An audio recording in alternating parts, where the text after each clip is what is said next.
Let's go.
skills in the gaming. 1xBet. Respect from 1xBet. Respect from 1xBet. Respect from 1xBet. Respect from 1xBet. Respect. From 1xBet. Respect from 1xBet. Respect. Respect from 1xBet. Respect from 1xBet. Respect from 1xBet. Respect.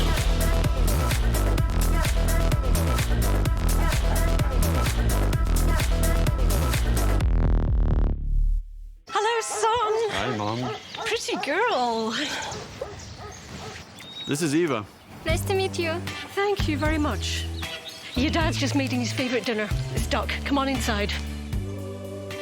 They're all probably too gruesome to tell you while you're eating at the table. How's your food? Is everything okay? Good, good.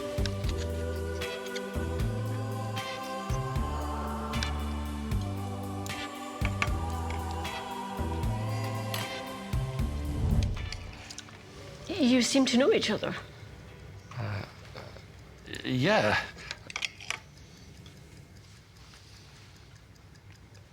This is the new ambassador for 1xBet. Oh, I see.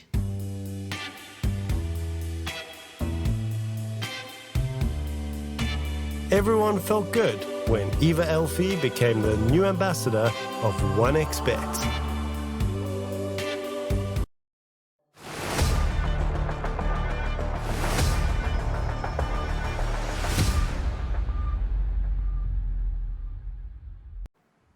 Yo, what's up, people? Welcome back here to the Rest Regional and our Group B's second last day until we're going to be finishing off Europeans' third tournament group stages and heading over to the playoffs later on. We're in a pretty exciting situation here with Group B because of all the ties that have been happening so far. More than 2-0s and 0-2s on the board. So this has really proven to be a super competitive group. We've been talking about it day on to the next. And I think day 4 is going to be somewhat similar as well. We did get 2-2-0s yesterday, Bowie, as we were casting some games with Kips, where we had Dandelions and Night Pulse take some wins. So the group situation looks something like this. We've only got 2 teams that have only brought ties on the board, and those are Monte and Nemiga Gaming. Yeah, like when you look at the whole results, it's literally Rest Farmers being 2-0 twice, and then the other 2-0 against Dandelions, which to me, that one was surprising. I definitely think that Nightshade and Dandelions are of the same caliber. So, just Nightshade showcasing pretty, maybe not the greatest day there for them. But regardless, Dandelions Nemiga should be a hell of a match as well. And this one, this whole day seems to be a contender for 1-1s here. Yes. Yeah, this is gonna be hype. Hoping for another minute 60 game because we did cast one the day before. We certainly did. It was awesome. That was certainly a series. That was Dandelions and Night Pulse, but Dandelions have been on the rise, still sitting in a tied first place versus Night Pulse. Of course, they played a tie against each other's, meaning that we are really going to go for the full-on race towards the end of the day with, Nightshade, Night Pulse coming as our second series, and Monte Rest Farmers to finish off the day. But to talk about our first matchup here, Dandelions versus Nemiga, we've kind of highlighted Dandelions here and there already, but I think Nemiga, they showed some readiness yesterday versus Monte going for the tie series against each other, getting that game 2 going their way. Game 1 was a bit iffy, saw some mistakes happen here and there, but things got a lot easier for game number 2.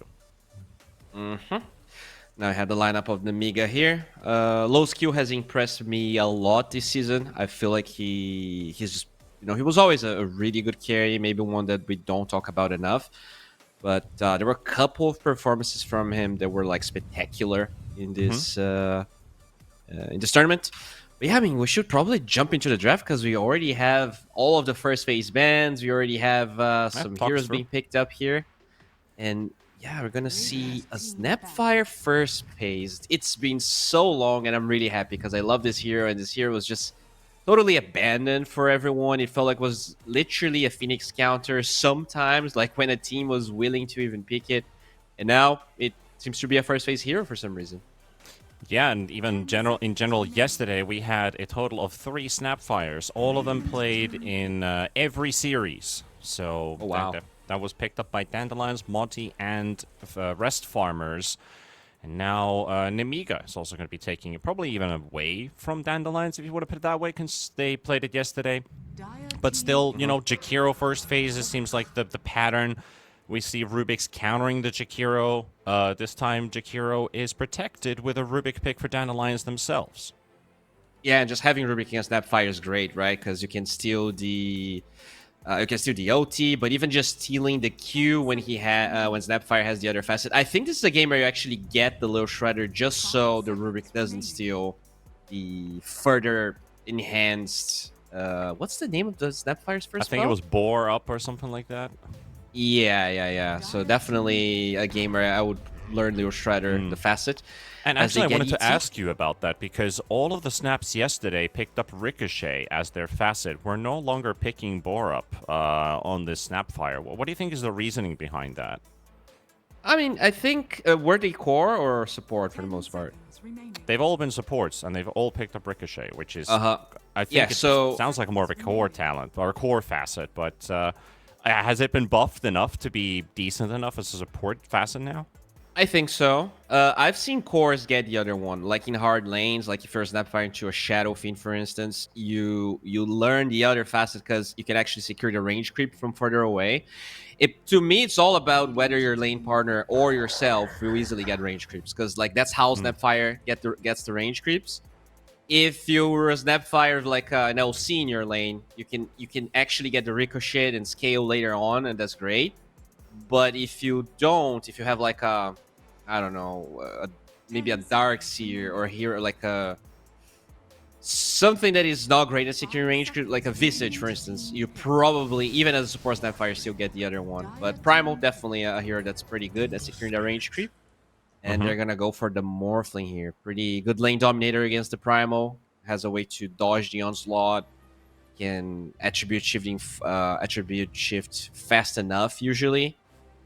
I really like the Dandelions draft. Looking at them, I think this Elder Titan can be a problem depending on the lane configuration Amiga gets, but Dandelions has overall less pick and they're gonna get their offlaner, so they're gonna get a decent enough lane, I think, regardless of what they pick as a carry for Nemiga. Yeah, this is a very beefy strength-based lineup here on the side of Nemiga. Of course, Snapfire used to be strength, is universal these days, but you look at the size of all those models out there, you're going to feel pretty small if you're in the side of Dandelions. Timber And ban, actually, maybe? For yeah, Nemiga? Maybe even ban it out right away if they don't want Dandelions to have it. I mean, they get to pick it first, but still, could be an idea to secure it for themselves. Though, they picked Morphling into Elder Titan. Doesn't that feel a bit, I don't know, risky inside of the Morphling to pick it into an AT? If when it goes like very late, yes, it can be. But at the beginning of the game is definitely not that much of a problem. Like Morphling, when he has a good game, he just one-shots even the beefiest of heroes. You usually can also just play away from the ET. But if this is a game this ET has, like, the reason I think they can pick this Morphling is that they also didn't pick their offlaner, and they're gonna get a really good lane. When ET gets a free lane, and like I've seen games even in RES here where position 5 ET just rushes Zags and he gets out of control, that's when you would be scared. But I think this is a fine position. If it goes super late though, you're always gonna be a little bit scared. Well, I don't think they need to necessarily go that far with Slardar Snap Primal in their lineup. They want to try and choke up Dandelions early enough. I think they can definitely do that. And we think about Low Skill, who does like his melee heavy cores in the safe lane position. Look at like his Faces Voids, his Ursas, his Vens, his Alchemists, even his Troll. Both Ursa and Troll banned out. They do have this scary run at you, jump right on top of you type of lineup. Of course, they don't have Scent with Stampede, which would get them closer in, but you already got Snap at a range. You have Elder Titan who can help close in distances. You have Primal who goes in. Slardar builds Blink.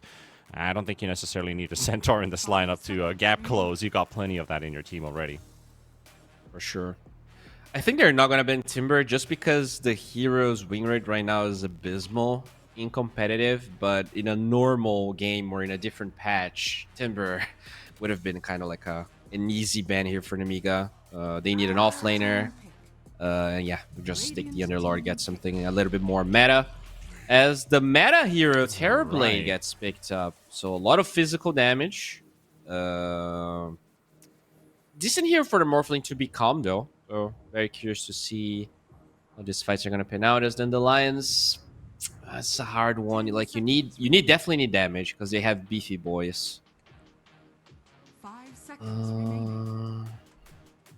Look at what they played yesterday. They had Palantimos with Visage and the Brewmaster, but those are both out. The Darkseer, the Beastmaster, Centaur, Underlord, Doom. There's not a whole lot of variety left here for Palantimos to pick. Can you... Doom is fine, but it's only good versus the Terrorblade. Doom doesn't bring but the that Doom much is banned damage. as well, so like all of those offlaners yeah. are out. So is this like a Sand King game? Is he Yeah, in the pool? Yeah, I don't hate the King's Sand actually up King, there? actually. It's a bit greedy, but I don't mind it, actually. Would be one of my You're playing to... would be one of my all-time favorites going against a TB. Rubik Sand King, Magical Burst. Yeah, The Sand King is now... the problem with Sand King, I think, is that he became more of a sustain hero of the whole Bloodstone build rather than necessarily like full-on damage. But it is not bad versus Terrorblade whatsoever. No. You know, just having instant initiation is always great. You can set up the Ice Path multiple ways now. If I were him, I would wouldn't be also mad. maybe even think about a Dazzle offlane here, because that will get rid of all the TB illusions. You get that Hex Shard pretty early on. That helps with some of the crowd control. But they're going to go for a more reliable route. We're going to bring out the Tidehunter instead. Okay, it is a good Tidehunter game in the sense that this hard dispel is going to be very useful against pretty much everything they have. Curious to see if they're going to go for a more aura lineup, you know, with maybe a pipe against the ET. We talked about the whole Morphe situation against ET. Or if he's going to go, you know, just blink Ags or blink Shards, something of that sort. This is a close one. I thought that the Lions had a better draft, but I think Nemiga was able to get a pretty bulky lineup where Dandelions might lack damage. Like Nande, he feels like the strongest hero in the map, even though the Terrorblade was picked later on. But if he's the only hero that has a good game, I still feel like Dandelions could have struggled. We are going to get the Ricochet Snapfire once again. Also seeing Liquid Frost is constantly the one to be picked up here. I was thinking Liquid Fire would be pretty good for their tower push, which they don't exactly have early on, unless they're just deciding to, like, Tidehunter will take his tower early on in the game, and whenever we wipe our opponents, if we are strong enough, that's a very early heavy lineup you're going up against on the side of Nemiga. Will you ever actually get to push towers on the side of Dandelions, unless it's like plus 30 or plus 40 minutes into the game? That's why I was thinking Jakiro, like, Liquid Fire might be better in this game, but Liquid Frost seems like the idea from game to game to go for. This hero, I think, is just being picked for the lane prowess. You know, just having the slow on both spells, especially with no mana cost. I think we're not at a point where people like Liquid Fire that much. I feel like Liquid Fire is actually pretty good for core Jakiro. But just, you know, as a lane support, the slow is unmatched. It's really strong. Yeah, it is definitely really strong at the laning stage. Hence why it's being picked up that often. But this is going to be the first game of the day here of our 3 best of 2s. Dandelions versus Nemiga. Both of them are they're still in good standings, especially Dandelions still tying the top of the group. Nemiga 3 ties so far. So keeping up to that 5 wins, 5 loss rate, which might just be enough for a tiebreaker for a playoff spot. I was talking with Kips yesterday at the start of the day that we have a potential 5-way tiebreaker still in the still looming in the air, and up to this day, it has held. Yeah, man, it is I love looking really close. I think Can this you has to be one of the most imagine hypest group stage we've actually had in these last 9 tournaments that we've played out. I feel like this group is really proving to be awesome. Yeah, definitely one of the hypest ones. For sure, the hypest one for Europe. Thinking of the other one, I mean, definitely top 2 of the whole thing so far. And we'll see if it's gonna keep it up. You know, if we get some extra 1-1s today, a tiebreaker is gonna happen. You know, Yes. regardless of 5 or 3 teams. The battle Yeah, today is the day for all of these teams to make an escape if they want to go for 2-0s, especially if Dandelions were a team to get themselves a 2-0 today. They'd go up to 6-2.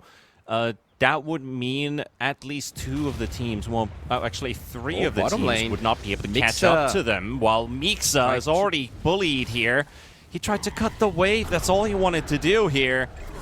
But instead ends up falling here for Nande, the first blood going for Dandelion. So I like the read, I like the idea.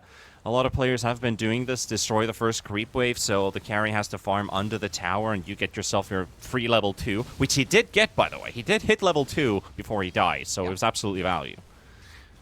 Oh, for sure. And I mean, really, kudos to Dandelions. They were fully aware of that. If you only had 2 heroes there, you probably don't kill the Primal as well because he gets level 2 and can onslaught away. They also knew about the ward, so they were definitely prepared here for this thing. And at the end of the day, now that it's become a 2 versus 2, Mixa will be able to cut the wave whenever necessary. But, they actually have a very strong lane. I wouldn't be surprised to see them play aggressive on the Morphling. This is not like a Doom lane where you have to totally dodge. Yeah, they wanted to do the same thing in the top lane too, by popping their Metamorph early, Force Major, fighting out with the Tidehunter, popping the Astral Spirit for the first time, using at least one of the camps for his advantage. But both of those camps have been body blocked now. Curious from an observer position as well is that the easy camp and the hard camp, they still show their logos, even though there are no creeps out there.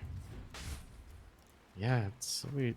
It's sometimes very weird, because sometimes it just shows like an empty box. Oh, minus 13 armor here on Desire.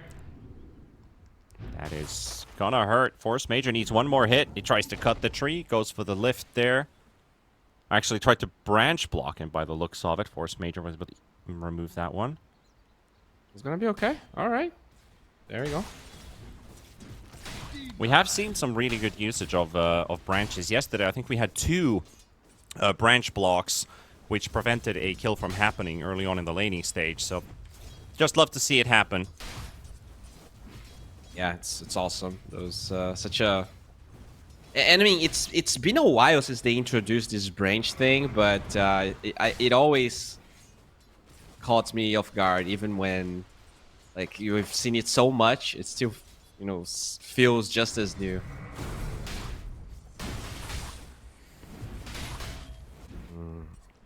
Looking at the lanes Weiss here. doesn't look like anything special here. Pretty calm.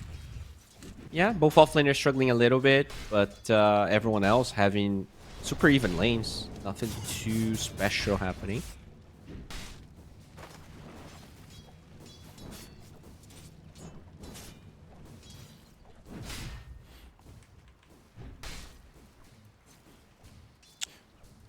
Is this something specific you're expecting to happen here? Like, not during the laning stage, but after? Like, is there a rotation that's going to be really important this game, or a particular item that's just going to shift the tempo? Because we know we've got these very farm-heavy-ish heroes here, and a lot would like their first item to be effective. Like, talk about Orchid on Slardar. Oh, mid lane. Primal Beast gets something, talking about the Slardar particularly. Nikki Cool, 1 hit away from dying, and Mobe... no mana for a slate. Now he finally has it, but is he too far away? Nikki, cool. Yeah, he misses the he missed slate. it. And Rubik's still on him, and Nikki's just going to die to the tower, or not. Desire's going to take that chance away from him.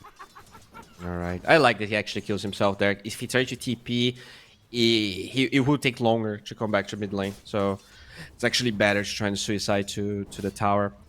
To me, I'm surprised that December is having that good of a game. We didn't mention the fact that the Slardar ends up being the mid lane instead of the off lane. And this is a hard lane for mid heroes, mid melee heroes. So surprised that Mobe is having such a good time. Yeah, we did have that same thing yesterday. Game 2 of Dandelions versus Nightshade. We had the Ember versus Slardar. Dota buff said that they both tied the lane, but I think that was Ember winning that lane by a mile. Damn. Okay. So he won the lane. That's crazy. You remember who was playing? It was who was the mid player for Nightshade? Was the Richmond? Oh yeah. I think it was Richmond. Yeah. So he Game was the one Ember? was a disaster for him. Yeah, he was the Ember. I think like game one was a disaster. Game two looked a bit better, but at least it should be Slardar beating that lane really Jazz? hard, but it wasn't. What the hell are you doing, bro? That's a pretty deep attempt there from Jesvi. Is he trying to Deny? get the deny out? No. Kidaro's tick damage takes the win. Interesting that he was there. Like, to me, this is a lane where you want the Primo and the Snapfire playing together. So I'm surprised he's like doing this shenanigans here with the waves. They should be able to pressure the Jakiro for sure. Oh, Palatimos might be in trouble as well on top. The illusion is blocking his path away, and Force Mage is going to secure this one. Anchor Smash play. TV, so he doesn't do a lot of damage, but the Elder Titan does. And low skill, showing some of that high skill with his micro. Yeah, that's really hard to do. Those illusions, they have almost no width to them, so you got to be very good at blocking them.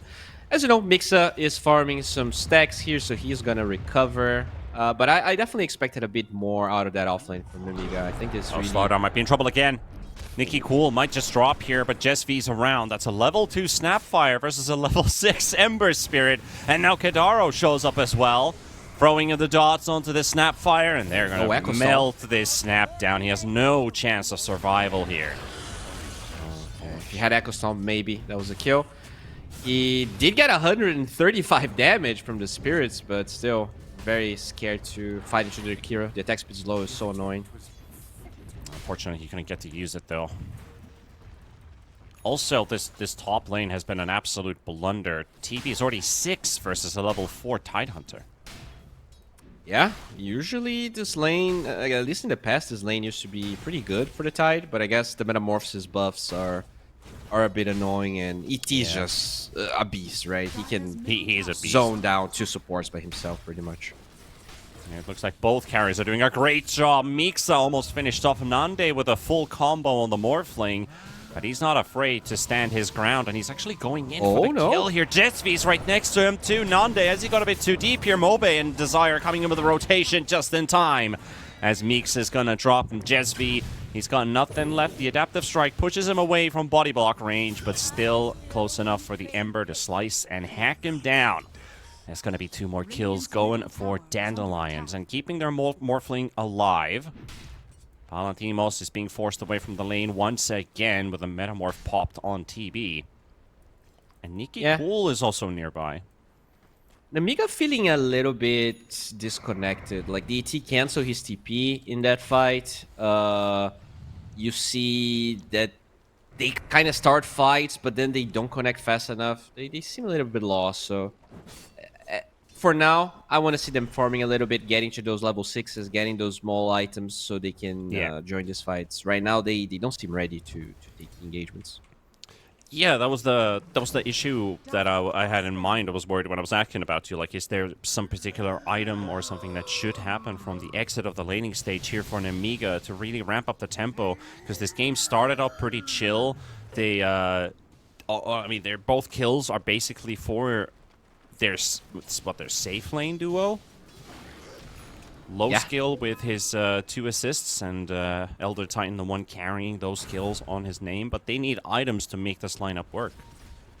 Now, with that said, ET getting 2 kills this early on is kinda goes back to what we talked about during the draft, where this ET can low-key be a 2nd core, or I guess a 4th core in this game, if he continues this path. So I've seen some games where ET actually just rushes eggs, even as a position 5.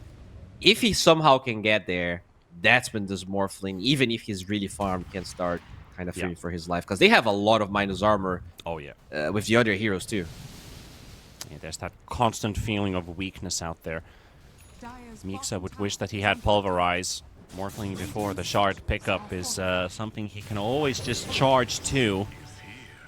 Mobe, meanwhile, with the help of Kidaro, they're going to hunt Snapfire down. Will he die? By the looks of it, he will. Mobe charging under the tower. His attack speed was completely drained away. You know, 0 points Flame Guard. Passive damage is enough to drop him low.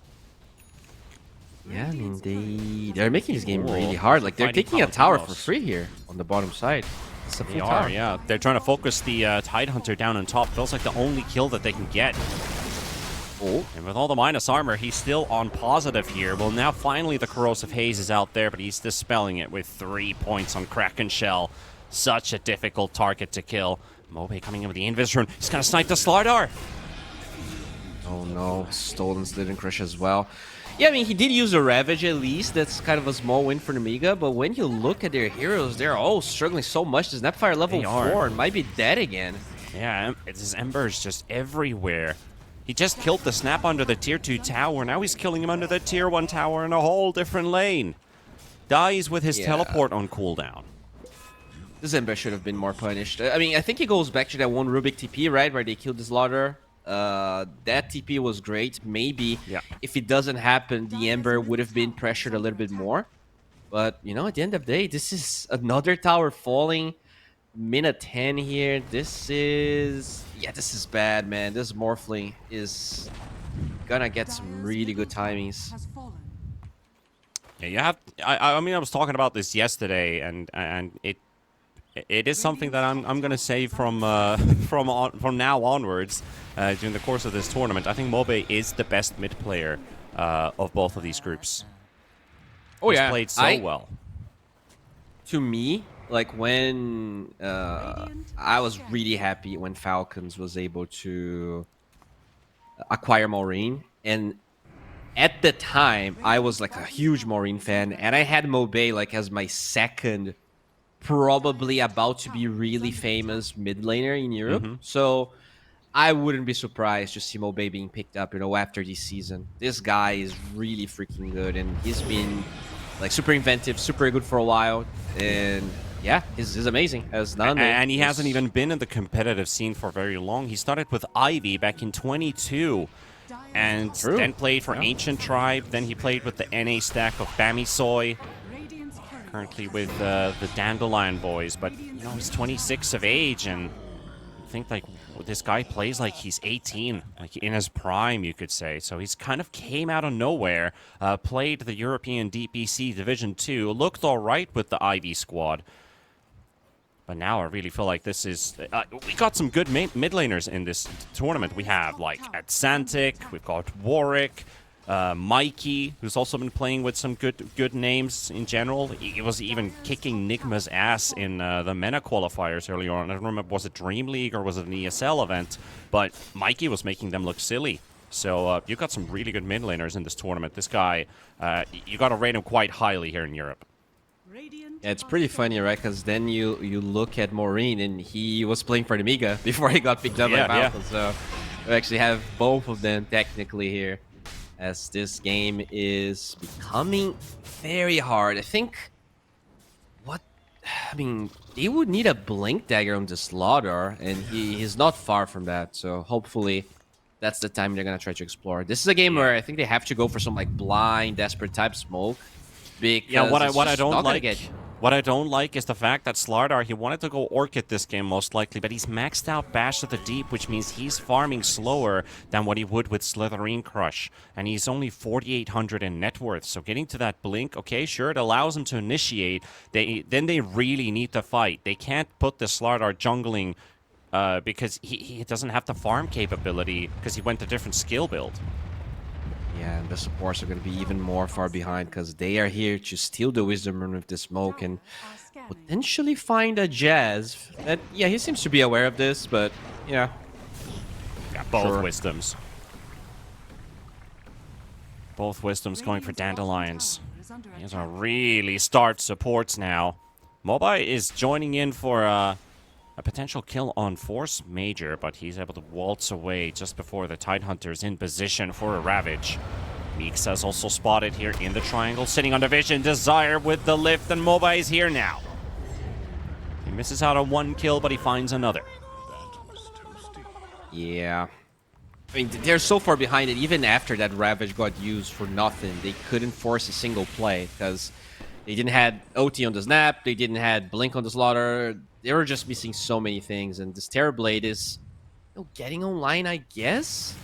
But he has Skadi queued up, and honestly, I feel like he's gonna be forced into a BKB. I think this is a game that if he goes Skadi there, they're gonna lose. He's gonna die no matter what happens. Finally, a smoke time for them. Smoke up here from Nemiga. Let's see if they can find someone with it. Ember would be they see the great. Jakiro. But, Jakiro, not the greatest target to kill, but if they can get something, if they can kill him, they could get a tower after it. All right. Now they really need to get an objective, because Jakiro is not the kill that they wanted, but it's just the one they have to suffice with. Dandelions are coming to fight this, 4v5. Already the Primal Beast using his Pulverize on the Ember. Ember jumps away. Palantimos can't get in range for the Ravage. Yeah. I mean, I'm glad they didn't force that tower, because you would not be able to win. There's a Ravage Tidehunter. He surprisingly ended up going for Uceptor first item, but it's pretty good for the Dispel. You can cancel the Pulverize without having to commit your Ravage. It's a nice choice for this game. Yeah, extra crowd control, you could say. Mm-hmm. I just love how we have a 0 points Gush Tide. He's a beefy boy. Doesn't need to run after anyone. The Ember's there for that, and just wants to get as much farm as possible. 4 points in chains here for Mobe. And even went for the chain game. Mixa going straight for the tower here. Desire. He has Trample active. Onslaught was cast. He could steal it. Yeah, he's got it. And Rubik charges right through. Mobe with a wicked 6 streak. Now up 7 kills here. That's a big streak on this Ember now. He is with the Morphling and the TB and the Elder Titan. The 4 heroes that haven't died so far in the first 16 minutes of action, despite this being an 8k lead for Dandelions. Exactly. The TB will get a courier here for his trouble. So at least low skill gets one Also for found himself, him. but there's the some Rubik TPs. charge. Ooh, if he only went down, he would have actually spotted the TB. Can he find him on the high ground? Oh, that was close. Nande was already rolling in there with a waveform. If Desire had a ward, he would be able to find him. And now they're sitting up for Mobe. There's the blink in stun.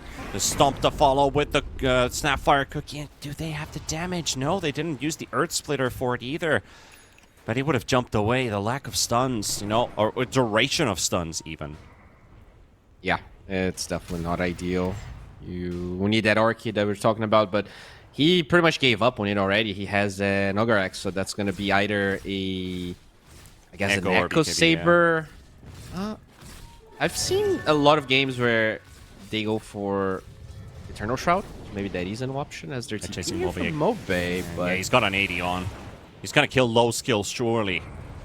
Slowly but surely. Now the chain's coming out. On the chain gang here, Macropire down on the ground. TV gonna get hit by the Ravage as well, and he's gone. Low skill dead. Nicky Cool surrounded. Charging from Mixa, but it's a bit late for this one. They're trying to get something out of it with the Mortimer's Kisses, and they're just not connecting. Jesvi missing almost every single projectile, and now Mixa's dead, and Jesvi's gonna drop as well. I think we're looking at GG territory here. yeah, it's definitely looking like it. It's just not working.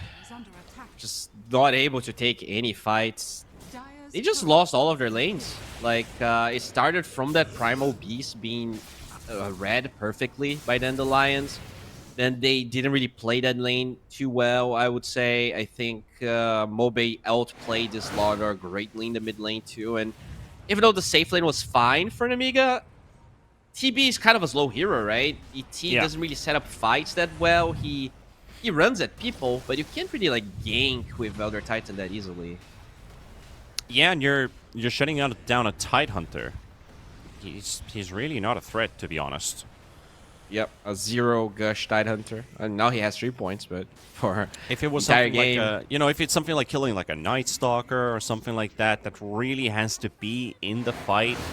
Tidehunter's a one-trick pony. It's like you just walk in at the right moment to drop your Ravage, and you've done your job. Yep, exactly. Well, it's gonna be a free tower here. Nande ready to take it. They could just Roche if they really want to win this early here, and then the Lions. Dire's middle tower has fallen. It's gonna be on the Radiant side in about 10 seconds.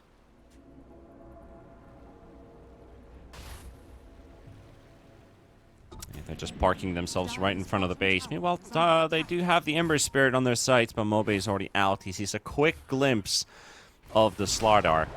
Instantly remnants himself back to safety.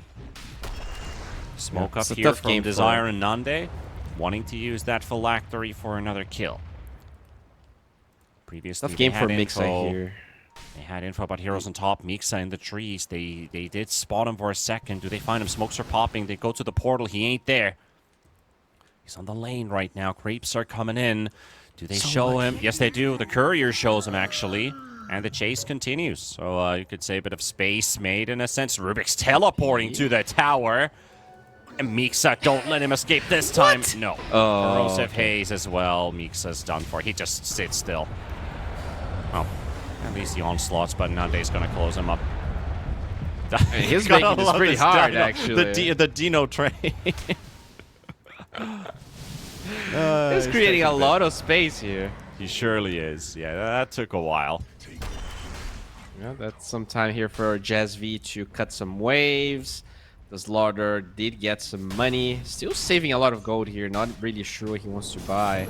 Radiant's bottom tower is under Yeah, I mean, this honestly not that bad from the Primal Beast. Dire's top tower is under attack. There used to be a Snapfire there. Yeah. It's gonna be an Ags from Obey, looks like. Very close to it already. Even trickier to catch now.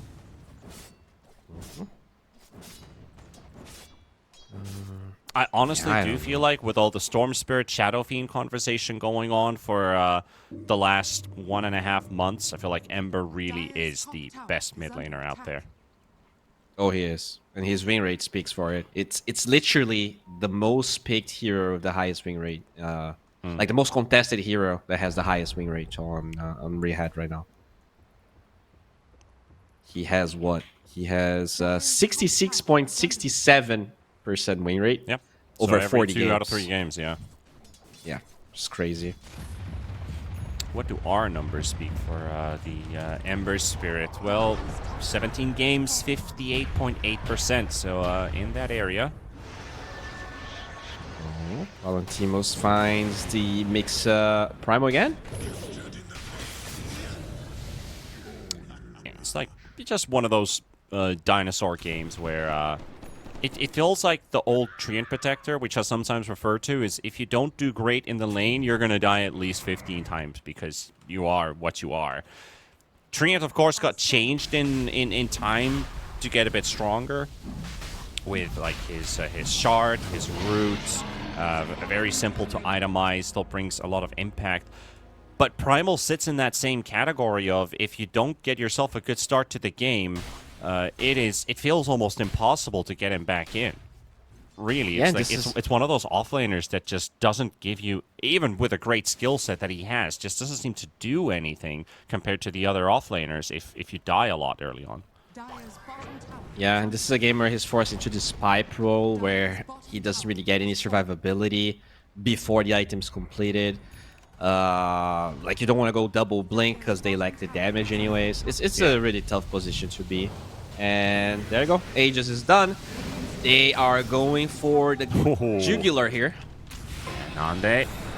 He's got the detection, and with the Lil Shredder takes down the Shredder himself, Jess V. Alright. That's pretty cool. Like in the past, because you wouldn't get percentage-based damage from the Snapfire, it wasn't the best hero to become Snapfire. But now that you actually have the 30% bonus damage, Morphling kinda likes becoming the Snapfire. He does, and it's funny, like when you pop your Lil Shredder, and then you turn straight into Morphling, it doesn't give you the extra attack speed, but it still buffs your right click like mad. Because you're still attacking like pop, pop, pop. Meanwhile, Mixa's dying for a 9th time. I'm surprised they haven't called this game yet. Yeah, I mean this is over. Primal lost his career. Like, he's been trying to farm this pipe for the last 20 minutes and lost the career now. I don't know how you could even think of taking a fight. Dire's middle tower has fallen. Guess they want to give it one more try. Once they're up. That is still a Scotty Mata TB, but they're just too far ahead. Has fallen. Would have to be a crazy mistake from Dandelions if they'd lose a fight now. Yeah. How do you even... Okay, they're gonna smoke. They're gonna try and do something here. Condom BKB on the morphing, he might slaughter. just one-shot someone. Has fallen. Oh, yeah. Dire's top barracks are under attack. Who is it going to be, though? Dire's top Yep, barracks under the jump. There's the stomp. Dodged by Nande. Blinking from Slaughter. Nice ice path ready there by Kadaro. Nande is burning up in the low ground here. Mortimer's Kisses again. Just be Snapfire just hasn't delivered in this particular game. But everything from Dandelions, it just seems to work. Just seems to work so well. And as they clean up house, they force out the GG, and that is our first game in the bag. Dandelions take the lead. Yeah, very clean game from the Dandelions.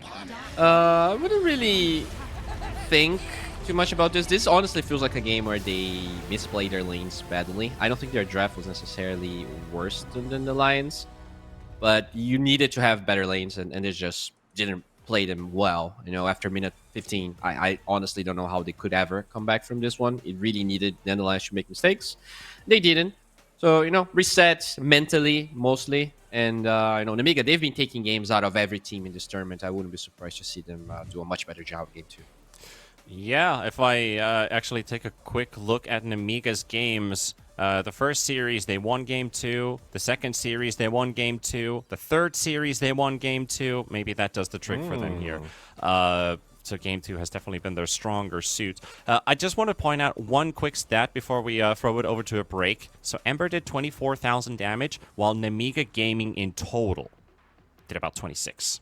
So Ember 1v9ing this game, let's put it that way. Let's throw it to a break here. We'll be back for game number 2 of Dandelions versus Nemiga.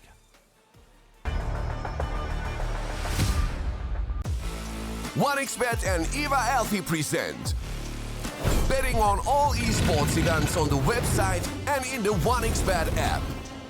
OneXBet. Play with Eva.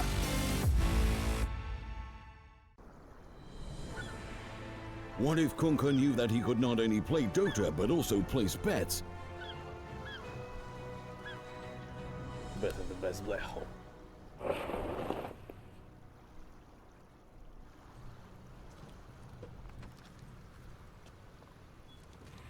OneXBet, bookmaker company.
skills in the gaming. 1xBet. Respect from 1xBet. Respect from 1xBet. Respect from 1xBet. Respect from 1xBet. Respect from 1xBet. Respect from 1xBet. Respect. Respect from 1xBet. Respect from 1xBet. Respect from 1xBet. Respect.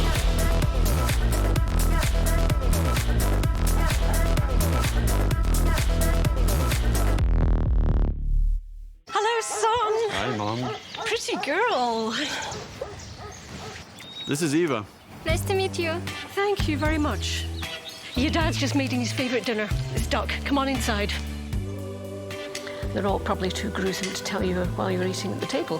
How's your food? Is everything okay? Good, good.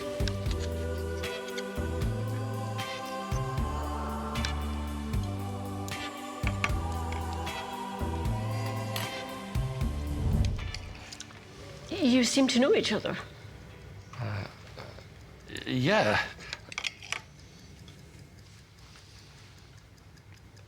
This is the new ambassador for 1xBet. Oh, I see.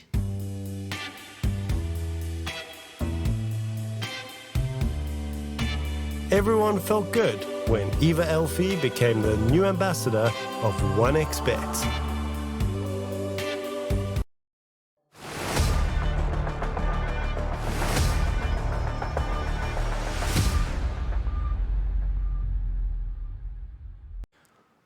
Well, let's see if they can shape things up on the side of Nemiga Gaming as Dandelions take the lead in the series with a pretty clean first game. Didn't take too long for them to finish that one up. 27-3, the final scoreline for that game. So now looking onward here, Bowie, what do you think was the biggest thing to take out of game number one? Because we know the draft was all right. It was just the lanes that went so badly. How do they make things go better? You know, obviously, do they send a +1 to help Slardar beat an Ember Spirit in the lane? Is that how you start things? No, I don't think that's what you do. I think if Mobe can look that good playing Ember into Slaughter, you probably just have to ban Ember. Like maybe, I'm not sure it's Mobe that is incredible or if Ember is incredible, probably both. But yeah, just take that hero out and the game should be much easier. Because that, like, you draft that so that the Slaughter beats the lane and he's a force to be reckoned with. And instead what happened that game was the Slaughter was farming the whole time, the Ember was wrecking all the side lanes.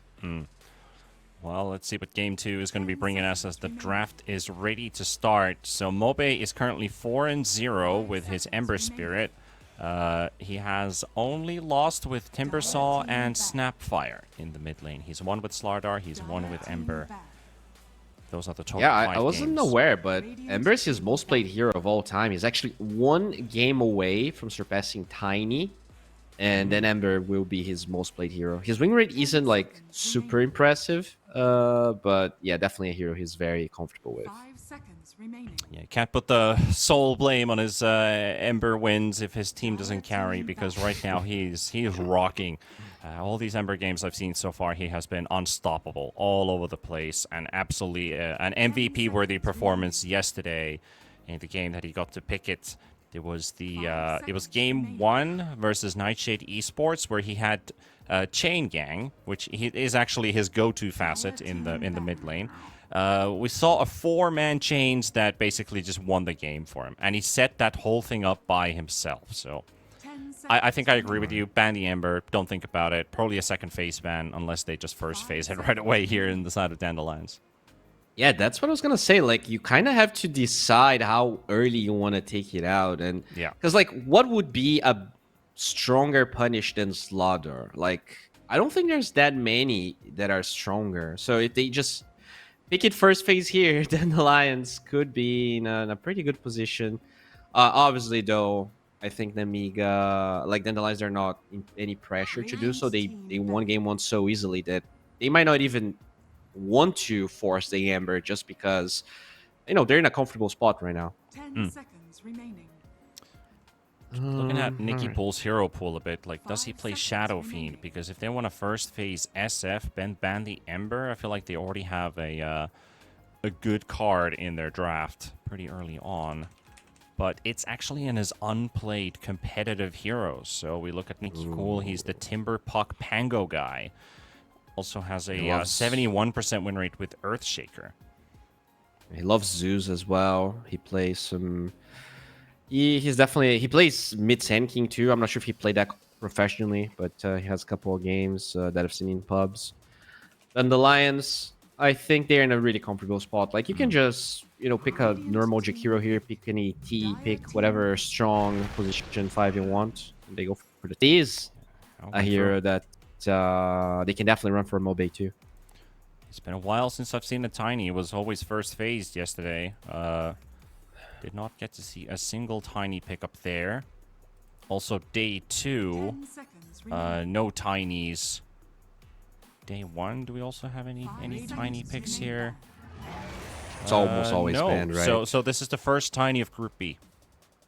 Damn, okay. I'm gonna go for the Jakiro. Always nice to have the attack speed low in case Tiny is a core, but it's a solid hero, so I really don't mind Nemiga yoinking this one up. Now for Dandelions. Okay, so I think they want to go Morphling again. Like I see this Doom Beastmaster ban. You have to be very careful about this Morphling. I would actually ban it. I think that's another hero that Nanda is way too good at. And it's a strong hero dispatch. It's not like S+ tier, but it's definitely one of the better carries. Yeah, it's like low A tier. You could put it there. There are a lot of great carry pickups right now in this current patch, so it is definitely in that A tier segment for carry picks, and of course in Nande's hands, as he said. Very dangerous to put. So do they decide to ban that one out? Do they prioritize the Ember this time around, which is, in my books, should be the ban to go now? What about the Ember, though, right? You have the Ember, you have the that's Morphling. what I was saying. There's so many about options the Morphling here. instead. All right, so shifting things up a bit. I mean, I love the Morphling ban. I'm not going to lie. Good. Like, this is really good. And I think there's a higher chance that they can pair on Nicky Cool than SF, right? So maybe they want to get the Ember for themselves.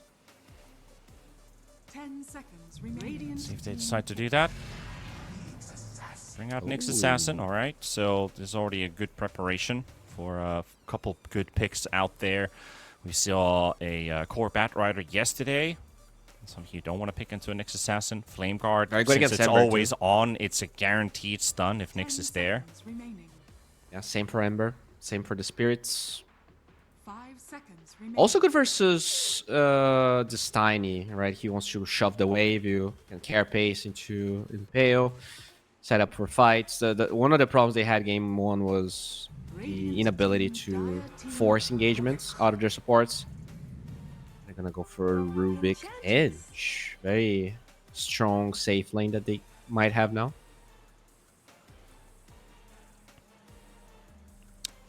Yeah, I was looking, is Beastmaster still out there? But it was banned by Dandelions, so I was thinking Ench is kind of a good block pick towards that direction. 5 seconds remaining.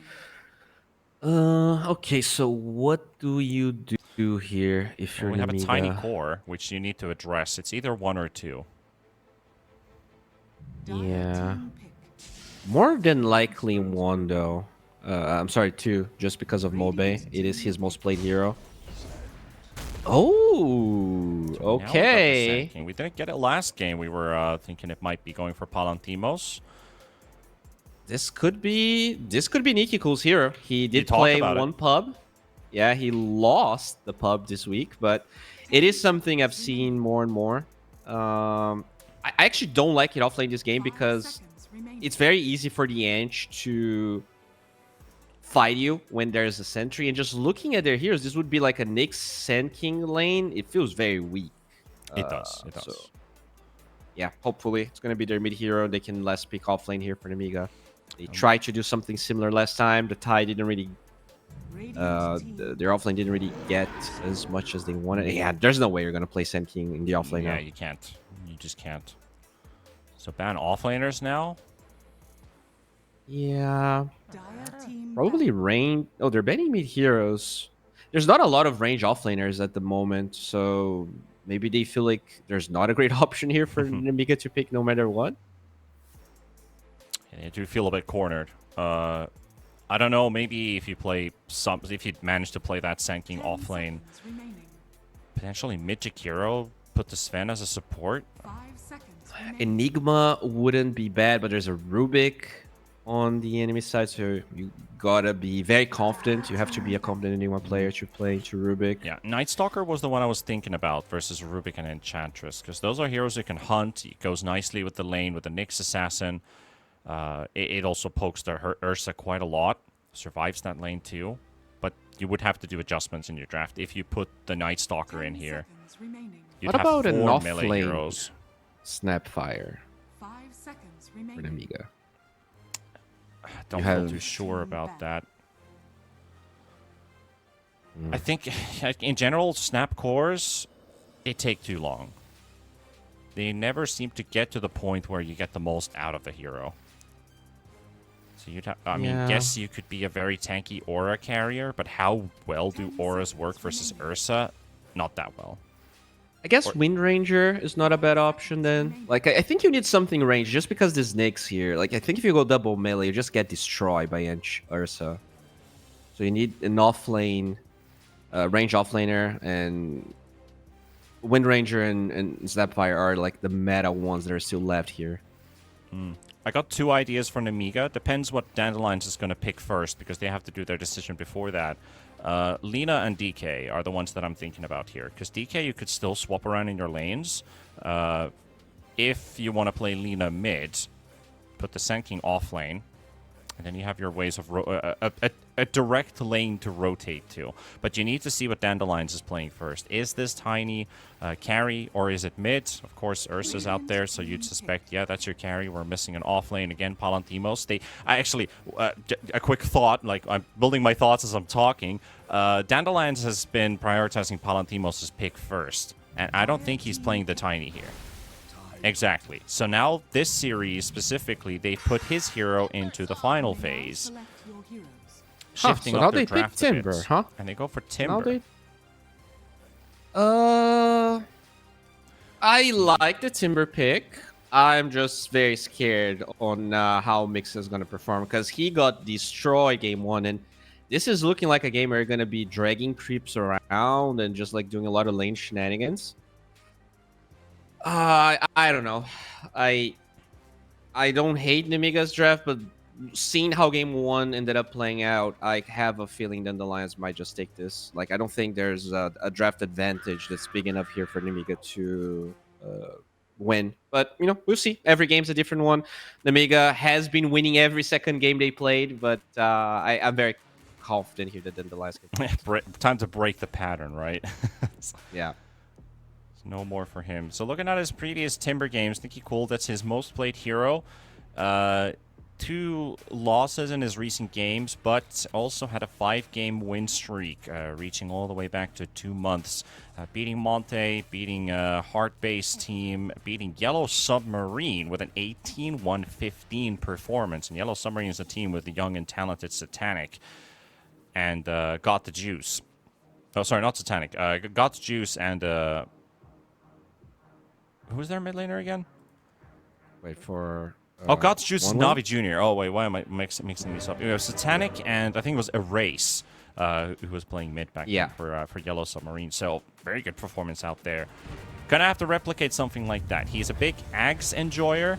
I see a plenty of Shivas and Scythes being picked up here. But almost every single game, he has Ags up on this Timber Saw. And I think that is a must-have. You're playing versus Ursa. You want to build up that barrier. You have the Tiny to worry up against as well, who bursts really hard.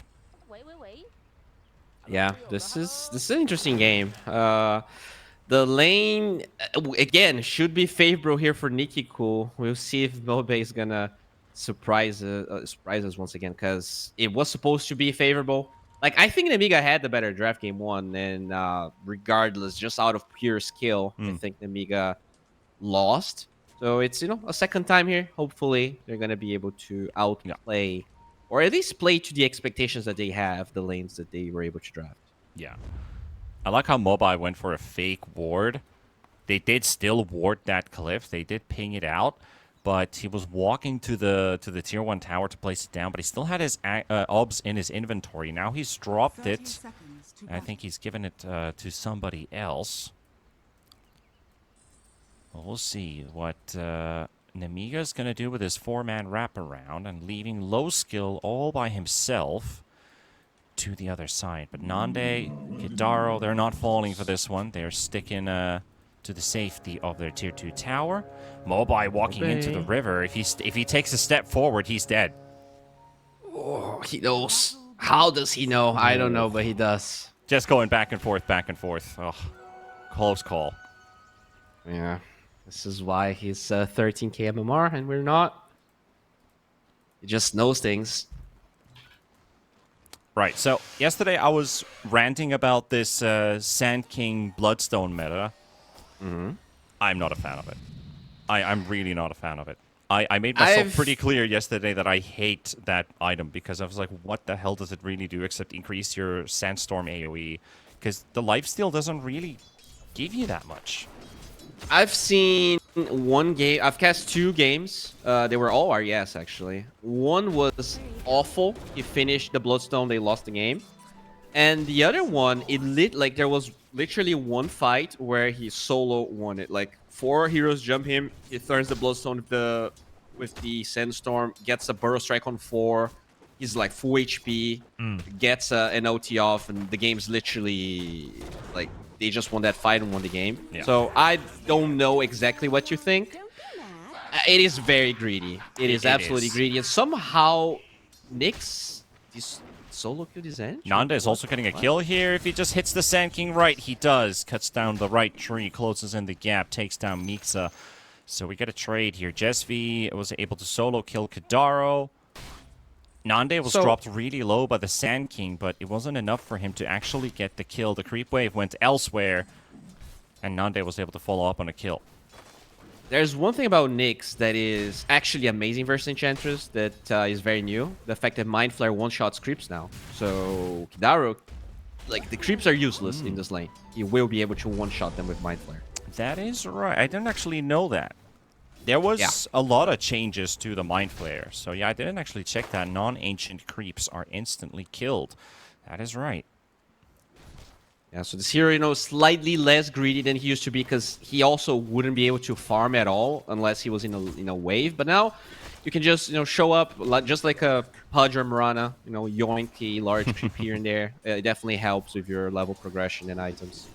It does feel like we already have like 5, 6, 7 heroes that now do the same thing. We got the Night Stalker who can also eat creeps. The whole Chen war. Like, Chen and Enchantress are no longer unique. It's like everyone just seems to have it now. It's definitely, we're evolving. Are we happy where we're going? I'm not sure, but it is what it is. Remember the days of Dominator stacking? Stacking camps with a Dominator creep. It used to be like the go-to on Lunas and Svens. They'd go into where we now have triangles. They'd have an ancient camp there. And you just send your Domi creep there just to stack. You spent 1,800, 1,700 gold. How much did it cost back in the day? Just to stack camps. So supports didn't need to do that. Yeah, well, usually the carries wouldn't have the mind power to do that, so they were the creeps with the support, so it was still the supports doing it, but I get what you mean. I get what you mean. Yeah. It's definitely changed what the carry is supposed to be. It feels like the carries had a more active role, and now it's like, just stack for me, just I'll literally be AFK the whole game. Yes, I think we definitely evolved a lot here. Yeah, players have been getting better at micro, but it feels like they're getting better at microing their team above their own hero. Yeah, exactly.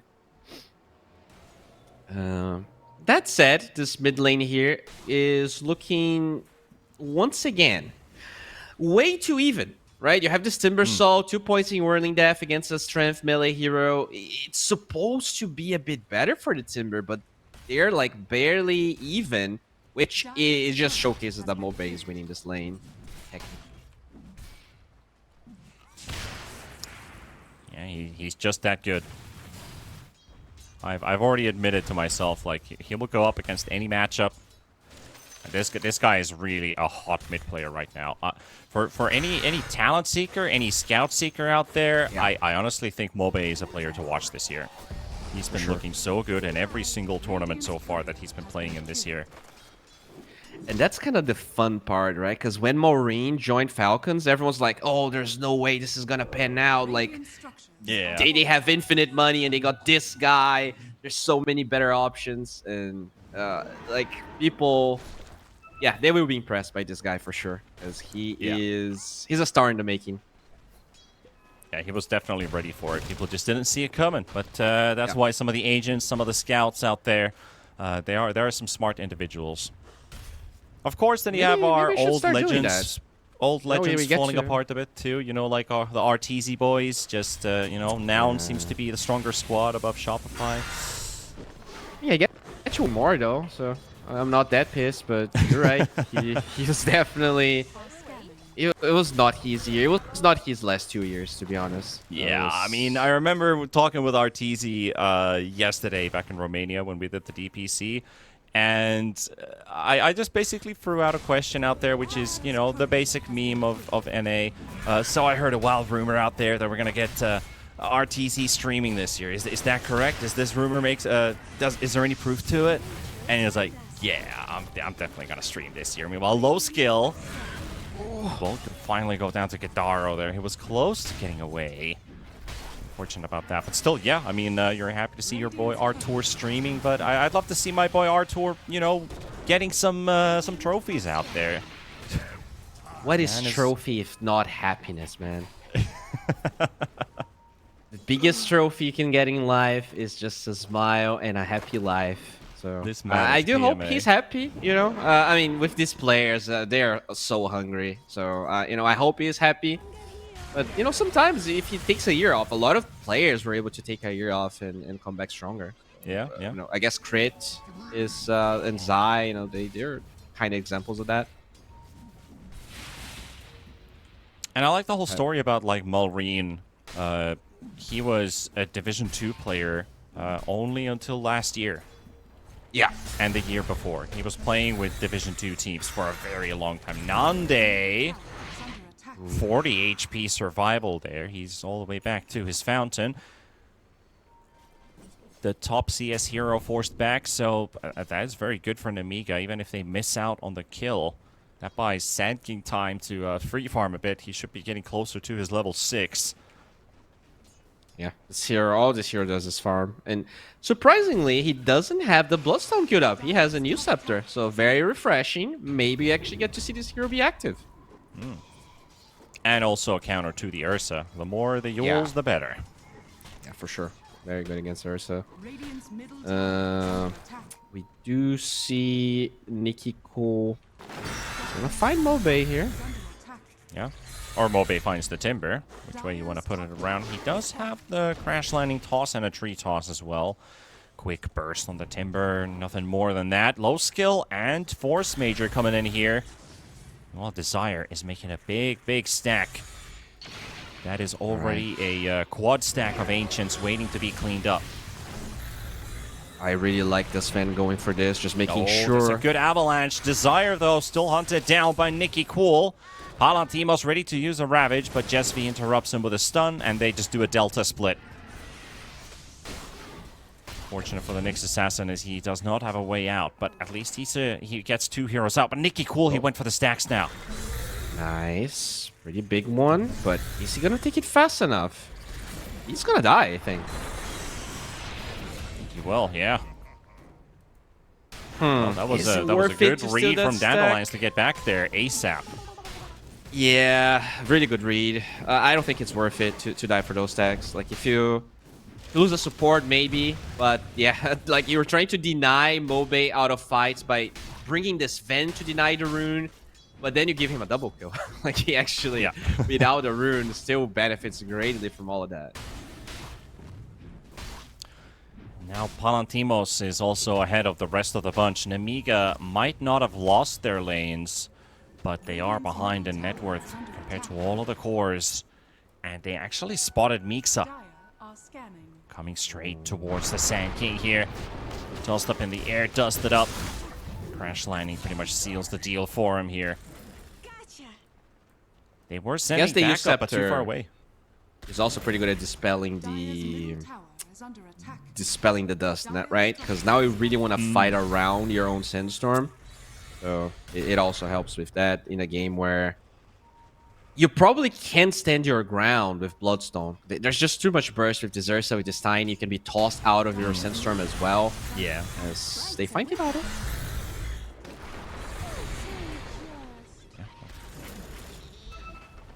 Casual Enchantress kill. Mobe still gets the regen rune, though. Tossed under his own tower again. Like, Tiny just keeps on throwing this timber away. Jesby in trouble and dead. Force Major on the side here, but no Macro Fire. He literally needs a creep. 11 experience from level 6. This might be a tower. Like, they have Ravage. I don't think you have what it takes to defend this as Nemiga. Still don't get his Macropyre, and Palantimos, he catches a glimpse of Jakiro, goes for the Ravage, and that's Timber dead. And Jakiro finally got his ulti off, but he didn't get it on time. There were no creeps around for him to get his level 6. If he did get that Macropyre faster, there would have been a chance, but now that is also taken away. Both heroes dead. Mid tower falling. Palantimos is going to secure the last hit. I think at the end of the day, that's just a mistake from Nemiga. Like, yeah, sure, even if you have Macropyre, you're fighting 3 versus 2 into a level 9 Tiny, level 9 Tide. You know he has Ravage. You know you're outnumbered. Like, there's no reason to defend that tower. It was already low enough. Yeah, I think Nemiga just trying too hard here to do things when sometimes it's better to wait and hold for your timings. Tiny's also 300 gold short from a Blink Dagger. So we can start seeing our Blink initiations come out. Sentry also put down on the ground. So Nyx has to take a wraparound. They're going to maybe spot him in a second. Toss the Tide in. And Nikki Cool low. Mobe going to get smacked by the Vendetta. He's low on HP. Mixa loading up the Epicenter, but has to cancel it because they're already running away. And he doesn't have a Blink because he's working on that Yules. Can't get distance. They also didn't use their spells properly. Like, the Impale went on 2 heroes that were not the heroes Nemiga was focusing in the first place. And now Mixa also... He should have just walked for the Burst Strike. Oh my god. Crash Landing never surprises how much damage it actually does. And raise our hand up for that. And there goes Mixa. Bit of a desperation play. Nande calling out. That is definitely a poor defense that you're mounting right now. But at least Nemiga, they've, you know, not to rub in any salt, but they've got more kills than last game. But it's not going any better. Yeah, it's definitely not going any better. I guess, you know, Sven is at least a hero that can join fight a bit earlier than the Terrorblade. But this is a game where low skill, like, he's trying so hard to help his team. He rotated for a rune minute 8. He rotates for that fight as well. He's really trying to not let his team get overwhelmed by all of this early aggression. But I think they're going to find Force Major too. Mobe is a beast, man. Another game where he is countering lane by a pretty hard matchup. It's 5-0-5. Are we still acting surprised? I guess I am. Like, we really have to give up on this. Like, it's Mobe. We have to start treating this guy like a superstar. Yeah, I mean, we're talking about him a lot here. I'm just trying to prove a point. This guy is insane. He's having a really good series here, a really good tournament as well, because that's gonna be what, their second 2-0, right? Dandelions. Yeah, they 2-0 Nightshade too. Nyx has been stuck in mid for a very long time. He's surrounded by sentries here, and Mobai just not fast enough with the blink to catch the Nyx assassin there. Otherwise, he would have been killed right away. Vendetta runs out. Mobai still chasing him. Palantimos around the area, but doesn't quite see the timber until he shows up in his mid tower. Shield rune up there for grabs too. Store and save that up for the Tiny. And, they're going for Youth Scepter on both the Sand King and the Timber, which is, a great Ursa counter. But this Ursa has been quiet. Like, he's not their problem whatsoever so far. Like, pretty free game for Nande. Yeah, he's literally doing whatever he wants. He actually has a blink minute 14. Like, getting a Battle Fury minute 14 is usually great. He has blink Battle Fury minute 14. This is an absolute free farm game for him. Yeah, it's pretty nuts. How well he's been able to maneuver in the lane, out of the lane. Maybe now they can catch the Tiny here, but he's a fast Shield boy. room, though. And that shield, yeah, exactly, the one that he picked up not too long ago. That's going to keep him alive for now. Palantimos throwing in the Ravage, Mobe surviving, and the heals from Kadaro keeping him alive. God. That 6-kill streak will remain unclaimed as Nande also shows up to kill Force Major. Jesvi down. 3 heroes gone as they chase the Tiny, and that shield rune was the only thing that really kept him alive. Without it, he would have died ages ago. Oh, Mixa, get your wisdom rune, bro. Oh, No. No. But Palantimos also thinks that he picked it up. So, Okay. or at least there shouldn't be a wisdom rune by all standards. Low skill being chased here. Tide is coming into, running in, but Sven is too fast. Too cool for school. Under a ward, though, they see them rotating and turning around. It's a very cheeky ward placement there next to the hard camp. They've seen all these moves. Oh, hey, they spot Mixa. 3 versus 1. He's going to go for the AD rune. Here comes Kadaro. Dusted up. Enchanted. He's got the Yules. Just a burrow strike for a bit of distance here. Nande. Waiting to go in, and there we go. He gets Yules up instead, and now Sven's under him. Sven ulties as well, but what does slow skill get to do here? Ursa just ults himself, and he's protected. Oh my, though, with a toss. Nyx Assassin down to half HP into the stolen stun from the Sire. And he still has telekinesis, which he's going to use. Toss him straight to Mobe. Mobe will finish him off. 3 more kills. Mixa's out. He gets nothing right here with this Sand King, and it is just a it is a dreadful, dreadful series here from Nemiga. Nothing's going right. No luck going their way. Absolutely outplayed here. Mobe just having an amazing series. It looked a bit better for Mixa, but I don't know. The Sand King hero is unreliable. Honestly, the only games I've seen this year look good is when he gets to play super greedy. Because, like, you build this Youth Scepter, you're running at people, but you have 1 point of Burrow Strike. Oh, game's over. Yeah, we're done. We don't need a replay. We're GGing this one out. Yeah, I mean, I'm not going to blame them. Dandelions definitely played this. They played this really well. Like, Nemiga is a very capable team, but Dandelion's just on a completely different level. That's what we have to agree on here. This team is really rock solid.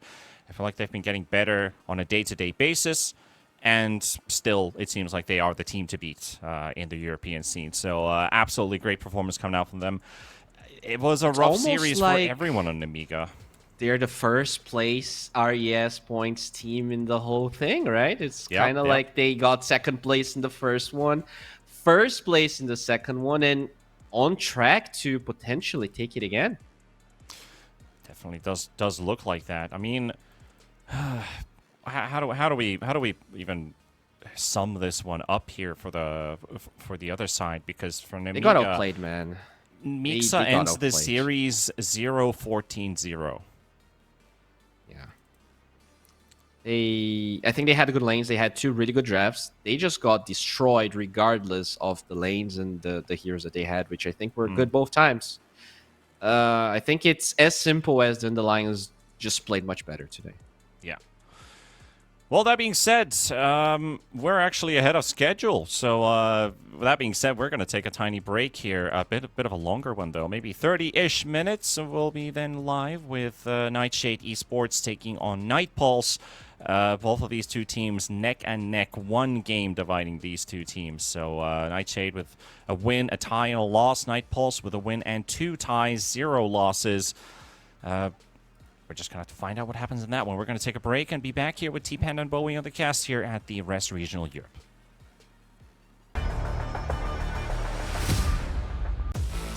OneXBet and EVA Alfie present Betting on all esports events on the website and in the 1xBet app.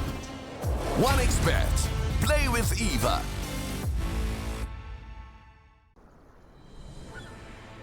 What if Kunka knew that he could not only play Dota but also place bets? Better the best black hole.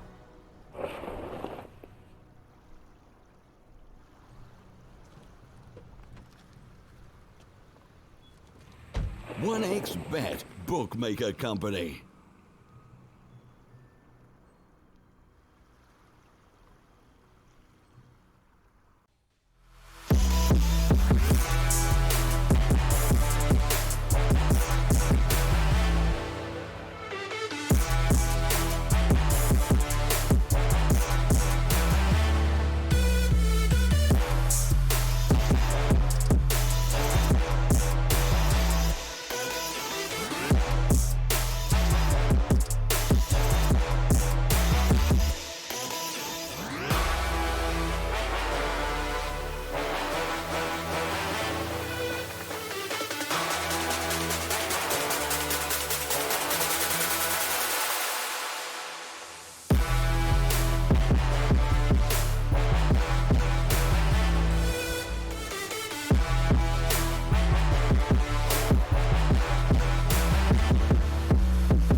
Use your skills in the gaming. 1xBet.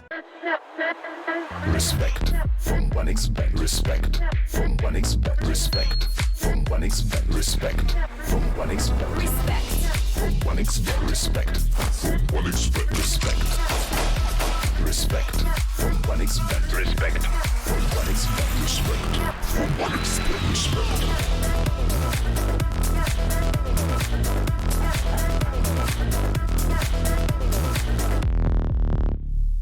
Hello, son. Hi, Mom. Pretty girl. This is Eva. Nice to meet you. Thank you very much. Your dad's just making his favorite dinner. It's duck. Come on inside. They're all probably too gruesome to tell you while you're eating at the table. How's your food? Is everything okay? Good, good.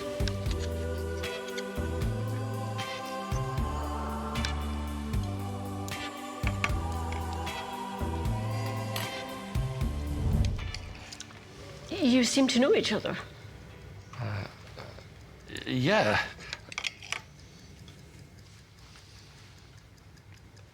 This is the new ambassador for 1xBet. Oh, I see.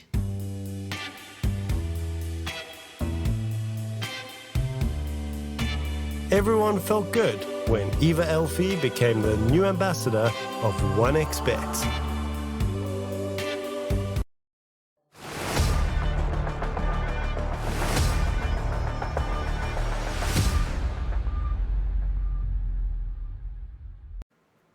Well, welcome back, folks. We're returning from our break here at the Rest Regional as the first series ended quite shortly with a 2-0 victory for Dandelions over Nemiga.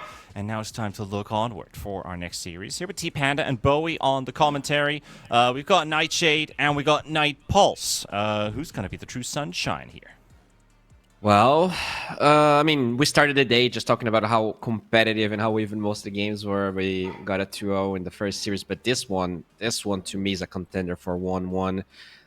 Both teams are second and third place at the moment, and to me, looking at the results so far, I would like this is the expected second and third place teams form, at least in my opinion. I feel like Night Pulse and Nightshade have been looking a bit better. Obviously, we're still not done, but yeah, this could be our semifinals. This could be our finals. These teams are really freaking good, and I expect a very close game.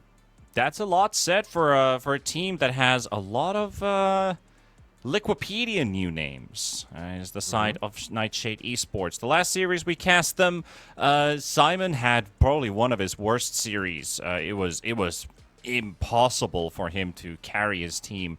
And also he did really have some lackluster performances, so I'm pretty sure they went through the replays, looked at some of the errors, and should be coming in with a lot of hunger here. I saw JM was streaming just a moment ago, brought all of his viewers, his fans to the chat, so I'm pretty sure when I play these air horns here, the JM Vincento fans are out there hyped and ready for this series. But you talked about Night Pulse, difficult opponent today, a team with a lot of talent, a lot of style, and a lot of variables. Yeah, I mean, I definitely... I would say Night Pulse are slight favorites, in my opinion. I think they had... Like, their highs have been a bit higher than a lot of the other teams in this tournament, to be honest. I think they're coming here with a lot of momentum. It feels like V-Tune really found his place in this team. And for, as you said, the amount of new names, not only in Wikipedia, but for most people's hearts, this is a really stacked game. And yeah, let's hope for a good one, because I left the first series wanting more. I know we got a break, we got to rest a little bit, but I wanted a bit more action. Hopefully this one's gonna deliver. Let's hope that the entertainment value is at its peak here, because we're into the draft of Night Pulse versus Nightshade Esports, and I'm looking at the first face bans for Night Pulse. They've decided to leave Beastmaster open by banning the Brewmaster themselves. Might be a hero that they're looking for. Kami has been really good on the hero. I think, honestly, when I put it that way, anyone is a good Beastmaster player in this current patch. Previous patch, you had your specialists. This patch feels like anyone can play it. It really doesn't require that much to have a good game. As long as you survive the first 4 levels in the laning stage, the rest you do is farm, then you're this OP damage dealer that pushes, solos Roche even out of all things. So let's see if they want to grab that as their first pick. It's really down to Nightshade with one more ban to go. Yeah, I mean, if they let it through, they definitely will need an answer, and they will let it through. So whether that's going to be the Ench we see some teams try to run, whether it's going to be the Clinks that other teams like to run, or you gotta address. And Lich even. So you got like 3 support heroes that can counter it. But we're going Sand King, so we're shifting the meta today by the looks of it. Night Pulse did play it yesterday versus Rest Farmers. It was a 24-minute victory where Rest Farmers, they basically just lost all of their lanes. And basically from the offlane position, our good boy Kami, he looked really, really strong with it. He went up against that was the game where they picked Sven in 15 and thought about flexing it as a potential support, but when they saw Troll and Sandkin, it was kind of like, well, we have to play this as a core now. There's no room to play a support for it.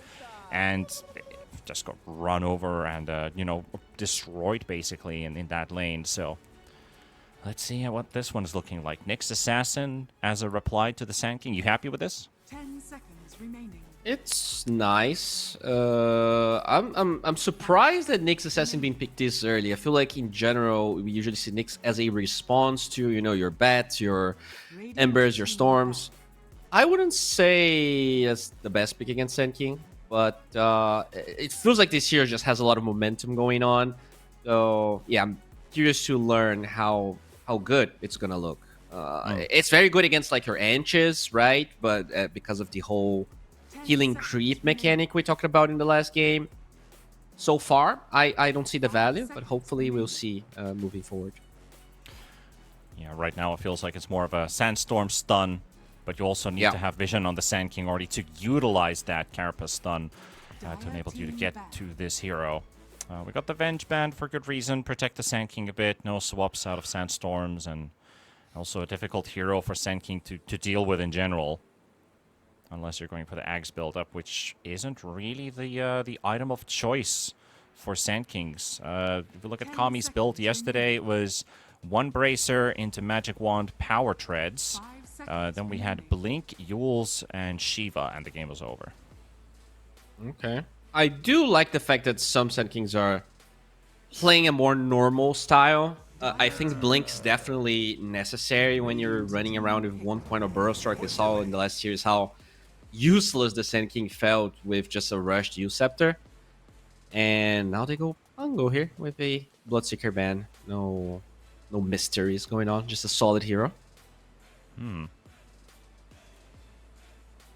seconds remaining. Also with the Bloodseeker ban, Pango feeling a bit protected here. Though Grimstroke hasn't been picked too often these days because of, Rubik's, Jakiros, Enchantresses being on the list. ET, so maybe there's so many strong supports right now.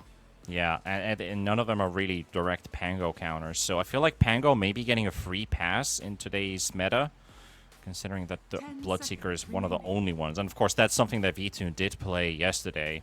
We know he can run that hero. I was surprised, actually. I have to go back to that yesterday series game where Game 2, Rest Farmers were about to win it. Chodex was oh, sorry, not Chodex. That was another game. We had the we had Wind Ranger, Pango, Shadow Fiend, Marcy Jakiro and Rest Farmers doing a great job. They decided to play the Kami offlane Morphling, the carry Morphling from a 3 position with V-Tune on the Bloodseeker. They were losing their lanes. They were about to lose the game, but they were able to stretch it just enough to get the Conda on the Morphling, and that turned the game upside down. So they would have the late game scaling, basically, if you want to put it that way. They'd win the game over Rest Farmers, who were supposed to win it in 25 minutes. So Offlane Morphling, huh? That's pretty cool. That's the one that Dream's been pulling off a couple of times. We saw it in the previous tour too, where it's like, oh, they just picked Morphling. Wait a minute, they're picking in the offlane. This is pretty cool. And after that game, I contacted their manager. I was like, why am I so dumb? This is Dream. He's the ex-carry player for what was it, Hydra that he played with, but still one of the most known carry players back in the Kyrgyzstan region. And he's playing offlane, but he applies his carry heroes in the 3 position. Even supports, though. Support Morphling is definitely a thing in pubs right now. I've cast a couple of tournaments where it started popping off. I haven't checked if there were any support Morphlings in RES. Did you see any? Don't think we've had any. 10 seconds remaining. So looking at the most recent tournaments, there were actually 5 support Morphlings in Rehab with a 60% win rate. So actually viable. Actually viable. And also what I really like about the Strength Morphling is when you put him in mid, because he beats Timbersaw. Those cooldowns are ridiculously short. You were playing the same low HP hero, but you're casting spells at a 2-3 second interval. And if you have low cooldown abilities at your usage, that hero is ridiculously stupid. It's a spell casting Morphling that just kills people. Radiant team. Also, did Nightshade pick this hero, or did their time run out? I think they did, right? This is probably... Yeah, I need to check up on JM with that. Like after this game, was that a random, or did they pick it? Because it's not bad, so it has to really be a pick from them. They just literally left it to the final 0.1.2 seconds. It's a bit weird because they have overall less spec, but they pick all of their cores. So let's hope they actually intended this Underlord pick, because it is definitely a bit unconventional to pick all cores when you do have 24 pick here. Got a TA. So still flexing, the mid lane for both the Sand King and the TA. Nyx is a bit annoying for the TA to play against, but outside of if somebody else can focus the Nyx Assassin's Carapace off, say, Sand King, which it was probably intended for, TA gets a bit more freedom in dealing damage, deleting the Nyx Assassin even after the Carapace is run out. It's not a long duration. Plus, you have a lot of minus armor with the Weaver. You have heavy output damage. You have great vision, long-range catch. You have everything a TA needs in the lineup. Yeah, and it's great because you want to fight around this the Sandstorm, and it really is what the Jakiro also wants to play. He wants the enemies to fight into the Macropyre, into the Ice Path, so you can throw all of the spells on top of where the Sand King is, and if you can force the fight to happen there, it's going to be really tough for Nightshade to take it. Thankfully, they have this Underlord for some auras, but if the fights become too long, you're going to be overpowered. There's just way too much AoE damage coming from Nightpulse. Yeah. Plenty of damage to worry about, and is Underlord going to mitigate that enough? At least with Pango, you also have your own source of minus armor with the Lucky Shot and his level 10 talent, which you usually pick up at like level 13, 14. Kind of discussed that with Kips yesterday. I feel a bit down for Pango in general for this patch, because he's so reliant on his Q and his W that you can't afford not maxing those two. And you can't go for like max Lucky Shot, for example, just to give that. Because when you hit level 10 and you have your maxed out Lucky Shot, that's minus 13 armor.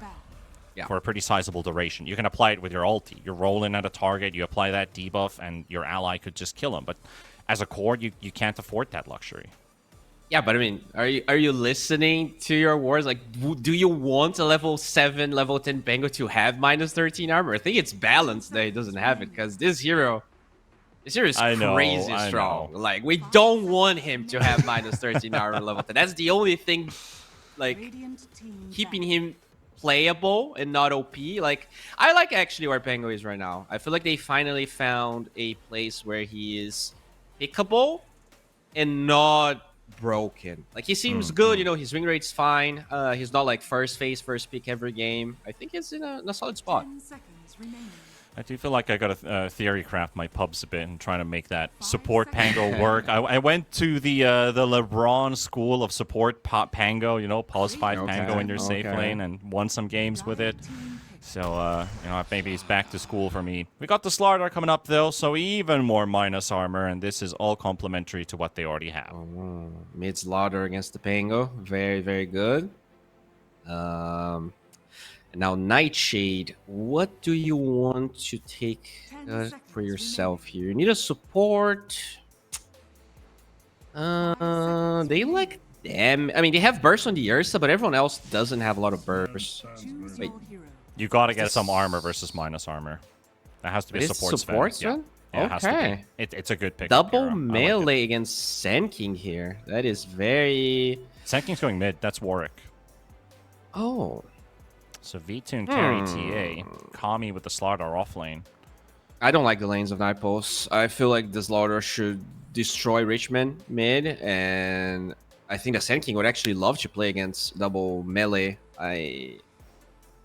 Yeah, that's the only thing. I like the heroes on Night Pulse, but looking at the lanes they selected for themselves, I actually feel like this allows Nightshade a stronger lane than maybe they should have been allowed to play.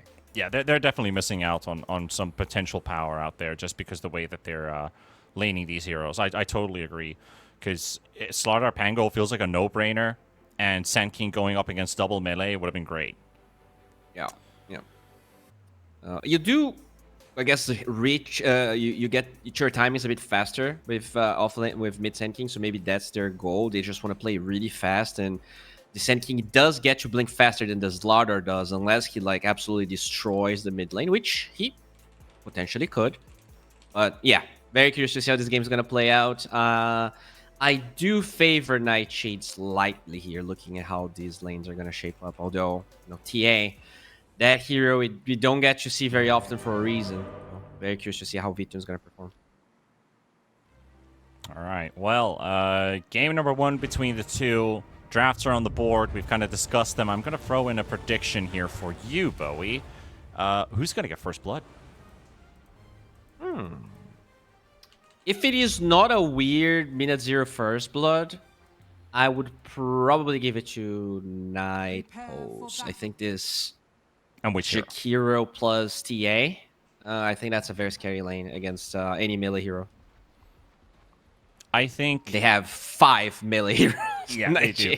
I was thinking, you know, Janter Weaver. I think Janter is going to be the one to get first blood this game. Okay. Janter already very deep in the dire jungle here. So see Vincento as well. Yeah, I mean the Sven is definitely nice for the armor, as you pointed out. What do you think about this facet pickup on Nyx Assassin? Mana burn is only picked by 14% of high-level players. Above the Scuttle, which is 85.2% pick rate. I mean, I like it in the sense that I like it in some games. I feel like against Brewmaster, there's a couple of heroes that get like heavily countered by it. This game, I wouldn't say it seems that great. Like, it seems fine. And you're playing to Weaver TA, right? You benefit a lot from having the Nyx Sense. So... Oh, I'm sorry. Nyx Sense is the innate. What is the other asset for Nyx? That's the Scuttle, where you get 15 seconds of unobstructed movement and movement speed bonus. I see. For the first I mean, the mana burn's fine, but I don't think it's a great game. You know, there's no Medusa, no Brew, no hero that's like... very reliant on casting a spell and changing things. I guess the Weaver is one, but it's a support Weaver. I mean, the last time I saw Scuttle on an Nyx Assassin, I was shaming it because I knew the hero was not going to do anything in the laning stage with the Darkseer. But the very moment their opponents went into the Roche Pit, you can already see where this is going. I saw the best usage of that Scuttle Vendetta ever, where he walks in on the edge of the map, comes into the Roche pit from the back. He stuns 4 heroes, and then Darkseer sets up for a vacuum, and Pango lands his shield crash from a Rolling Thunder at the same time, and 4 heroes insta-dead. That was the best usage of a Scuttle Vendetta ever. So that's why I wanted to ask you about this mana burn. If you're an enjoyer of it or not, where do the perks lie? What makes it a 15% pick rate in this particular game? I think the other one's better. You know, it's kind of funny because in general, facets that are usable or effective throughout the entire game or throughout like a spell that you can use all the time are usually better, right? Mm-hmm. But for Nyx, I really feel like that other one like is so great. Like there's so much value on the other one that a lot of the times it's funny too because there are things in Dota where they're hard to see the value even though it's there. So I'm not saying the mana burn is like awful or anything. Yeah. But for sure the other one, like I've seen amazing plays done with it. Like late game, you're running around with like so much move speed. You get to invade and do a lot of stuff, but apparently production is saying that he doesn't know what happened with the Pearl Weaver. Trouble with internet, maybe. All right, so well, if it is an internet outage, then very likely they can't get a hold of their player. Would be understandable. Maybe there goes my first blood prediction right there with Genter gone. But Maybe no, I he did feeds not first cast or blood. curse him. I did not cast or curse him. Yeah, I know. It happens with the best of us. Hopefully he's gonna come back. You know, we had some internet issues in this tournament. Is he from? Look at Pango's profile there in our live feed. The parrot's inside Pango's head. Oh my god. Yeah, we can't see it like in game, but the profile picture right there, the wings are batting his face. I said, "Come on, I'm paused right now. I can't get this bird off my face." I laugh at the most stupidest things. Don't worry. Nah, it's all right. I love the portraits. This game. There's so many small things that are like amazing about this game, and it's not even like about the mechanics, right? Even design-wise, sound-wise, voice-wise. Oh, can you read this? Oh, you know what this is about? I do not know what the boys are about. Oh, Gonna use my trusty tool for this. Give me a second. So the guys are talking about what playoffs. is Nyx Assassin saying? Oh, give me a sec.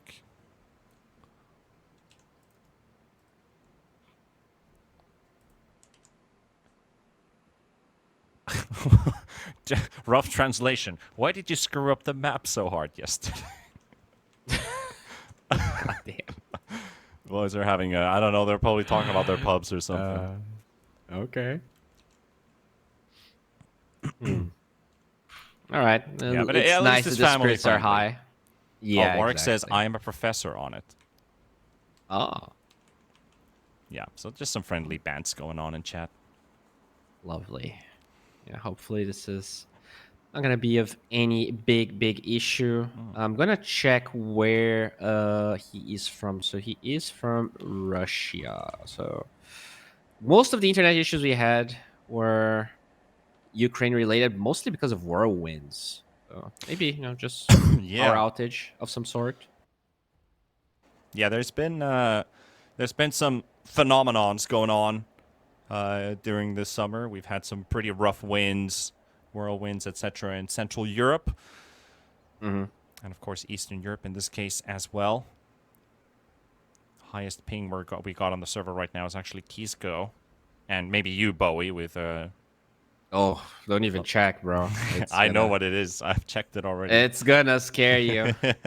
I would love to play European pubs every time, but it is so hard. Though I'm to play curious, with. where is Simon? Because if this is Europe, I think this is Europe East that we're on right now. Because my ping is also a bit higher than I usually have, And Simon has the smallest ping at 10, and he's from United Kingdom. East Europe should be in Vienna, if I think. Okay. Maybe he's living somewhere else. Maybe he is. Well, if. Yeah, because that wouldn't make sense. If they were all playing together, then the Weaver descending by himself wouldn't make sense. So they're probably not boot camping. Yeah. Well, quick update for all of you viewers out there as we're paused. We finally got the reason for it. So we thought it was trouble with internet, but apparently the lights are out. So the player is currently traveling to a LAN cafe, and hopefully he can get in time because this game might start 4 versus 5. Depends if Nightshade are willing to lend over their pause timer, which we have seen happen before. So quick update for all of you guys out there. Might just be a 4v5 start, depending on what Nightshade want to do with their pause timer. As we have seen some gentlemanly moves of another team giving their pause timer over to another team, just because they want to play some honest Dota, you know, get to play the game, even if it's been like a game of an 8k deficit or so. But we're going to have to just wait for the game to start. Luckily, nothing critical has happened yet, so you're lacking out on your Weaver, sure, if the early minutes kick off.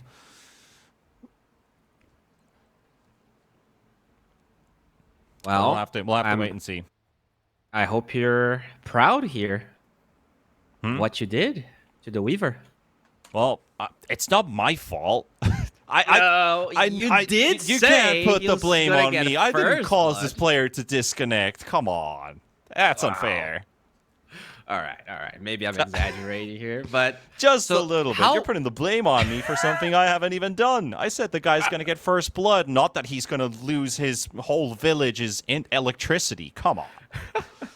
So how does it work? Because I think when the whole team, there was a whole team DC in a series that I cast, and and we had they had extra 5 minutes of pause because of it. Do they have 10 or 15 here for that pause? I think this is just regular pause because this was unintended. That one was because they already were given a warning about it, and they had set up a plan which was restarting their own generator to get electricity. So they had the opportunity for that. That's why they were given a tech pause. This one is a natural occasion, so the 10-minute timer should be up, I think, around now. Something like that. Yeah, 50 seconds is being updated here by our admin. Thank you. Okay.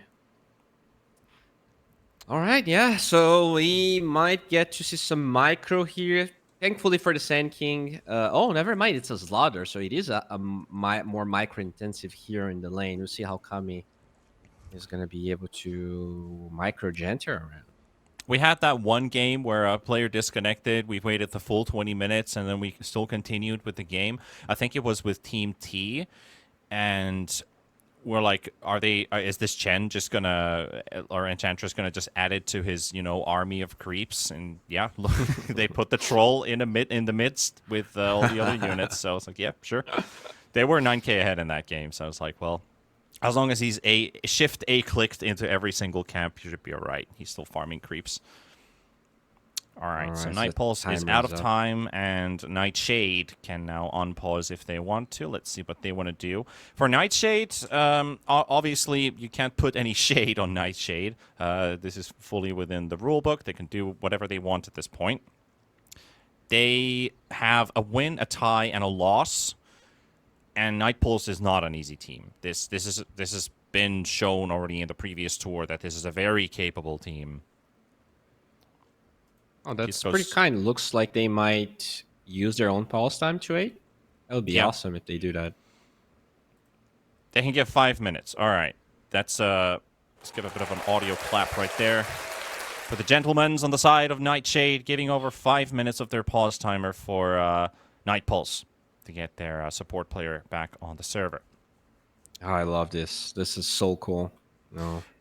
But until then, folks, we're going to take as well a tiny break as we're going to wait for the Weaver to get back into the game. And as soon as our game is unpaused, we will throw you back into the action. So enjoy the highlight reel for a couple of minutes. We will return as the game starts. 1xBet and Eva Alfie present betting on all esports events on the website and in the 1xBet app. 1xBet. Play with Eva.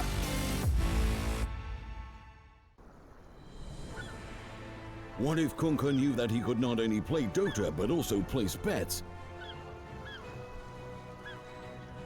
Better the best black hole.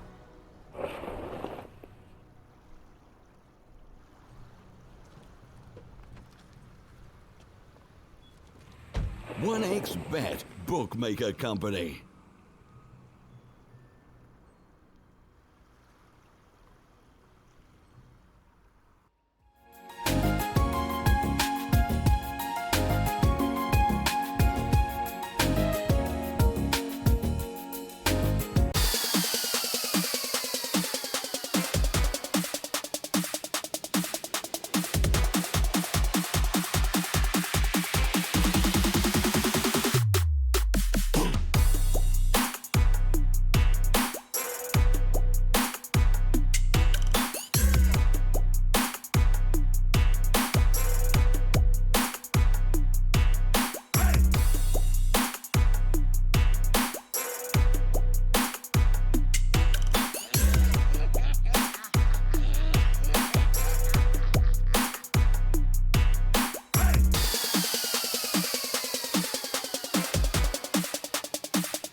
All right, ladies and gents, we're back. Unfortunately, the situation is as follows. Janter is still on his way and setting up, but hopefully he will return to the game momentarily because the game and the pause timers have ran out, and we will continue 4v5 either way until the end of game 1, or hopefully Janter gets to reconnect at some point. But when you think about the laning stage, at least this is not a timer where you're snowballing and you lose your most important player. But because it is the laning stage, you're lacking on a bit of lane pressure unless you're an absolute god in micro. So let's see what Kami and Janter, being microed by Kami most likely, are going to be able to establish in the laning stage. The Ursa Sven getting a bit of a breather in this lane now. Yeah, this is definitely a big advantage. Like, out of the moments you could see, the laning stage is one of the worst ones, because that's, when you get your levels, it's going to put a lot of pressure here on Kami to micro this Weaver. You'll see how well he's going to play. But, the bottom side, we see this TA Jakiro that I mentioned is super strong, zoning pretty much the entirety of Nightshade here. Kami's actually doing a pretty decent job here microing around, but knowing that they're both going to soak up a lot of damage here, trying to micro both of them at the same time, getting a decent amount of damage there, but at the same time, Nyx will go down for Vtoon until the end. So Nightpulse is on the board first, which is a very, very much needed kill. You want to make sure that this Underlord doesn't get a free time with his early levels, and they want to really poke him out of the lane. Well, Kami is busy with this two-man micro. It's not easy, but he's doing a good job so far. Yeah, gotta try your best there. This TA Jakiro, one of the scariest lanes you can probably think of. Very scary against double melee, very scary against the Nyx Assassin. It actually starts with Mind Flare, so he's trying to secure the range creep, but it means that they have no stuns when they run at them. Yeah. And, also, mid lane is going really well for Warwick at the moment. He's 10-4 to the 5-0 on Pango. Yeah, it's Sentinel versus melees. You just gotta be careful about distinguishing your damage. But I think later on, the Pango can definitely hold his own. Oh, Chodax. Is he in danger here? I think he's dead. He's just dead. Yeah, he's just gone. This is very important for Nightpulse to get this lane to go well. And 2 kills already. Solid start. All right, so they're doing well mid. They're getting kills despite the Weaver being there. Crazy stuff. Yeah, also, closing up. Well, they got the level 2s already. Well, Kisco and till the end, going all the way. Going till the end, literally there. At least he got the kill before the Jakiro killed him, so it was pretty good for him. Yeah. Solo kill as well, pretty much. I mean, Underlord was nearby. I think he soaked some of that experience away from the Nyx Assassin's pride. All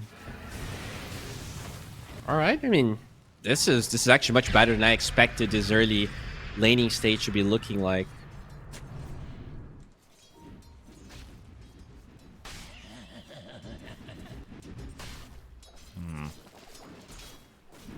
Only so much that they can do here in this top lane as the Sven and the Ursa. They were supposed to mitigate damage and help keep this Ursa in the lane. But also some good harass coming out from the Janter micro, Geminate attack, and of course the occasional Shukuchi with Skitter Step.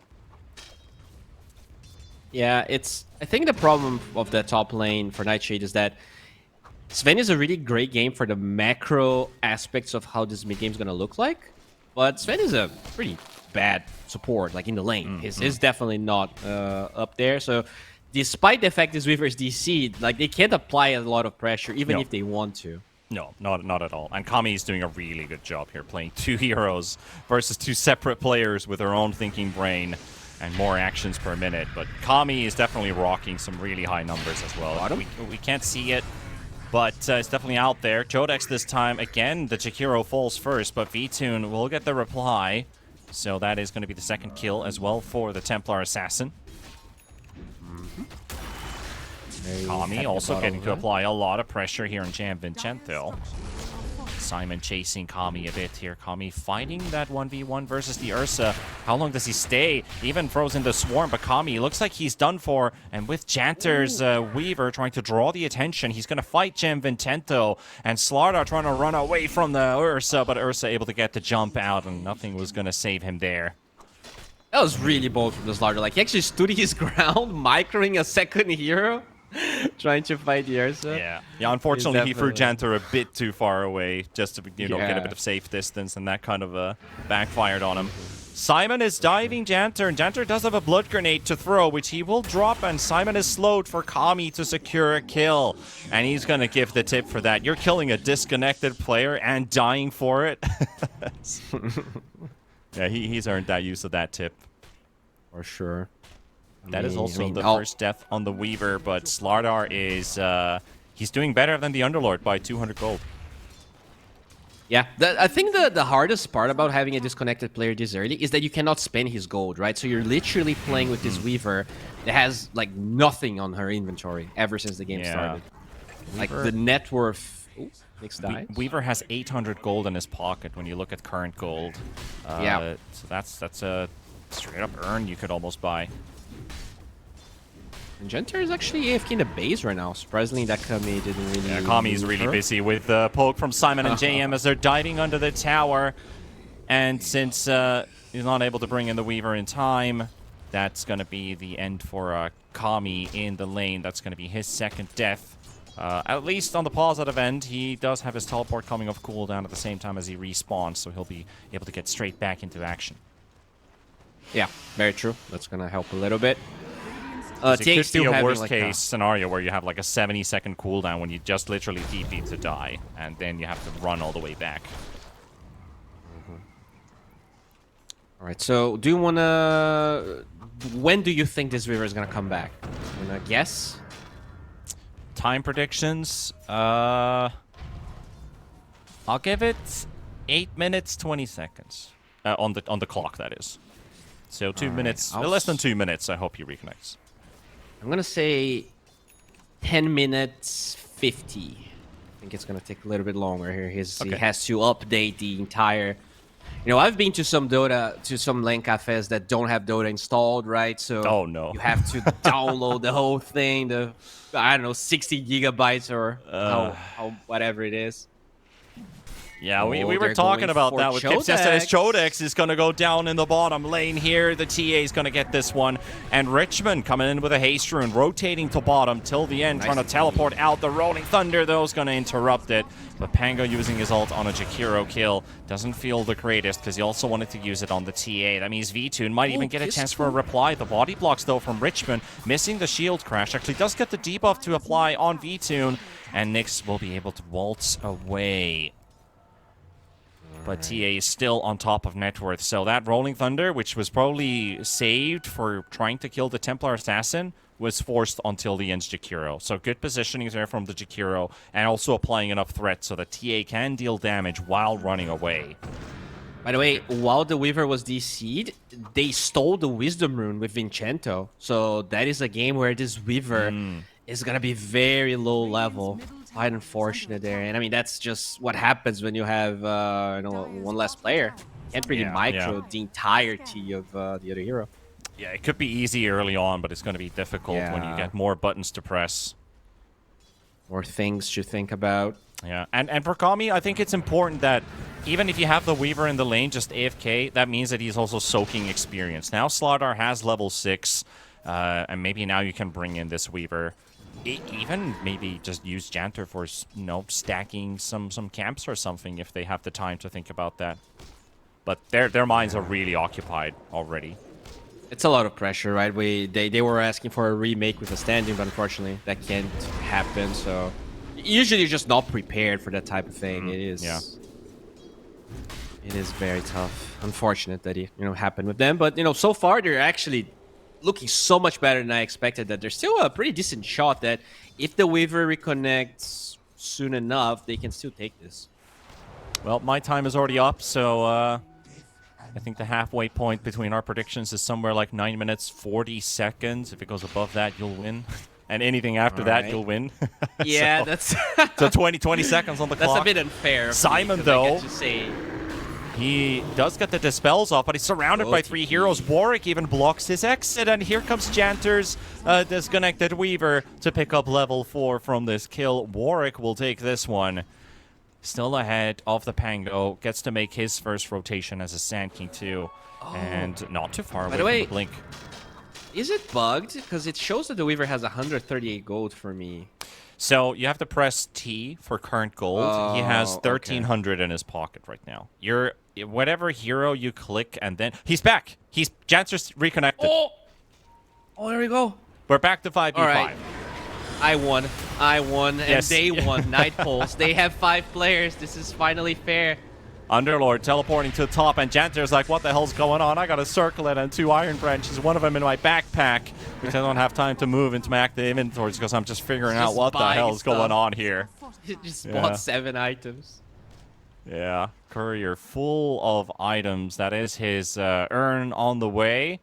And because he's so low level, it's still a walking courier above everyone else's flying couriers. That's sad. Poor guy. Poor guy Waltz in there. But now Simon under threat of this support as well, so he can't freely stay here. The good thing about even if this Weaver was literally level 1, the skitter step slow from Shikuchi might just be enough for Slardar to get in range for a stun, and then you start to really hammer in damage. Well, Chodek's down. So Again. it's very scary to play Underlord into TA. Like, this hero has so many slows, and they snowball that lane really hard. So very tough here for Nightshade as they get the Ice Bath. He's cool. He's taking a lot. He's dead. He will survive with 20 HP unless he casts a blood grenade there, but the debuff runs out. Richmond soaking V-Tunes hits here. Janter is even tipping Simon as he takes his courier away. Simon returning that as well. V-Tune has got hostiles around him, but that's a support Sven. He should not be afraid of that one. Yeah. Isco stays 4 out. against Richmond 1. can't go in either. And V-Tune stands his ground. He's so close to a He's so Desolator big as well, man. Holy shit.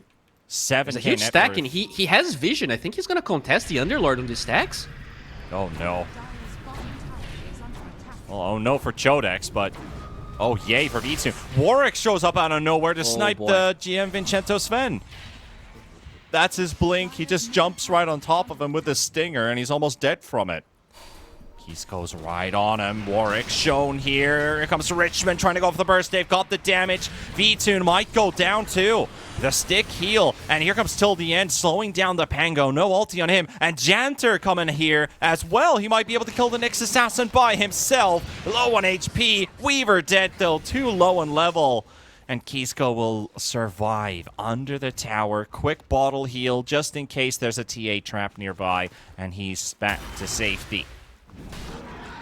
Okay, but that's still a 5-0-2 V-Tune. Desolator pretty much on the way.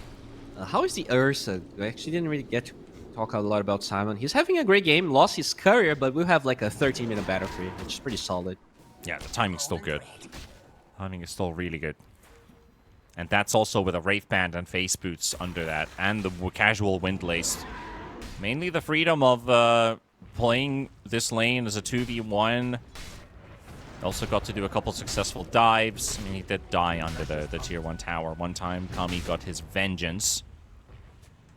But there's 4 And heroes Kami- in top coming in from the Nightshade side, so Nightball's got to be careful. Warwick is also around. Gianvincenzo and Kisko. They could stun lock the Sand King, but he just blinks out. Yeah, low percentage play there. They don't have... The only initiation they have is the Nyx, but you're always scared of sentries. There's actually only one close to the secret shop of the Radiant, but they cannot know for sure, so... They know about the Jakiro here. They're pinging him Could TP out if he's quick enough. before Kisko spots him, that is. Wild stun? No, he has no idea where he was, so... 3 scans used, by the way. All in the same area. And none of them connected on a single hero. Alright, that's crazy. Very interesting that Kami, he he is going for you, Scepter. He does have that Blink Dagger we're talking about, but they use against Ursa. It's so much value. Sand King is not going for one, but they will have it from the Slardars in the mid lane. That's a dead Shodex. This is such a rough game for the Underlord here. He didn't get to play active early on, and now we also see the downside of playing versus this TA lane. It's just not fun. Yeah, those Nightshade lanes are too weak. Like, the fact that you can win or tie a lane with a DCD hero just goes to show how bad and lanes Pango are. caught too. They can't afford to give this hero away. Janter, ulti ready, but can't get to use it. Richmond hits way too hard. He has an AD rune. Has fallen. Alright, that Swashbuckle really hurts. Yeah, that should crash They're so next to much. Simon. Warwick's ready with the stun. He misses it. He didn't go for the blink stun. Does it matter, But though? Ursa, enraged up, able to get out. Portal from the Underlord, looking for the root here. Connected on Kami. He's running away. Has the Brine Guard. As long as he gets debuff supplied on enemies, he gets extra armor out of it. They will lose till the end. Richmond in the low ground, trying to clean the bug away. There's another bug being dealt with. Kami going down. 2 kills for Nightshade. Kisko gets the stun on the Weaver, and Weaver trying to kill Kisko. Kisko does have a bit of that physical damage barrier, but ends up dying to Jantar in the end. Goes for the quick ult. Inside of Dust, trying to roll away. That seems like he's going to be able to skitter to safety. Dire's bottom tower is under attack. Dude, while all of that's happening, Vitun is 10.5k net worth. He has a Pretty far. Blink Dagger flying to him right now. Oh, and Ursa has no ult. If he went for this camp after cleaning that wave, Yeah. Vitun could have killed Will him. but he? He's coming Yeah, he for will. it. He's coming for it. Vitun, he might be able to do this one. He's got Death Zone and Oh everything. my god. That's a big, massive hit right there. One more. Beautiful. Beautiful That was so setup. good. That's real assassin gameplay right there. Yeah. Sheesh. Yep. Vitun's having such a good time. And they set up they as can well roach. on the Pango. He's got no ult either. It's really the cooldowns that are messing up Nightshade here, because Richmond is down to 300 HP. He lost over 1,200 damage just to a Sand King, Sandstorm, Burrow Strike, Jakiro, Macropyre, Dual Breath. A lot of that's a damage from lot of just damage. simple spells, you could say. Dire's Of course, that wasn't ulti used. fortified. Level 4 Sand King, Sandstorm as they find Shodex, and he's Again. gone. Again.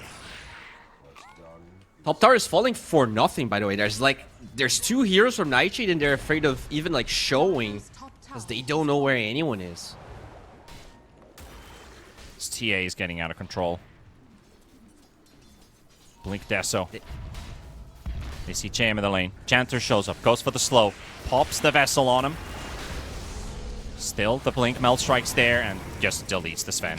They'll trade to Jakiro for it. Good ulti there from Richmond, able to control the Slardar. Just slowly dying to Simon here. Simon pops his ulti as well. The Underlord Portal, he's joining in for the fight. Vitun doesn't get enough out. Warwick doesn't really get that epicenter to deal enough damage. Vitun able to clean out Richmond though. And it doesn't really seem to matter because it was a zoning ulti more from Warwick, because they will lose Chodex. And now Simon with no ult. He's going to go down as well. That's going to complete that team wipe. V2 9-0-5 on the TA. I said this guy was trouble.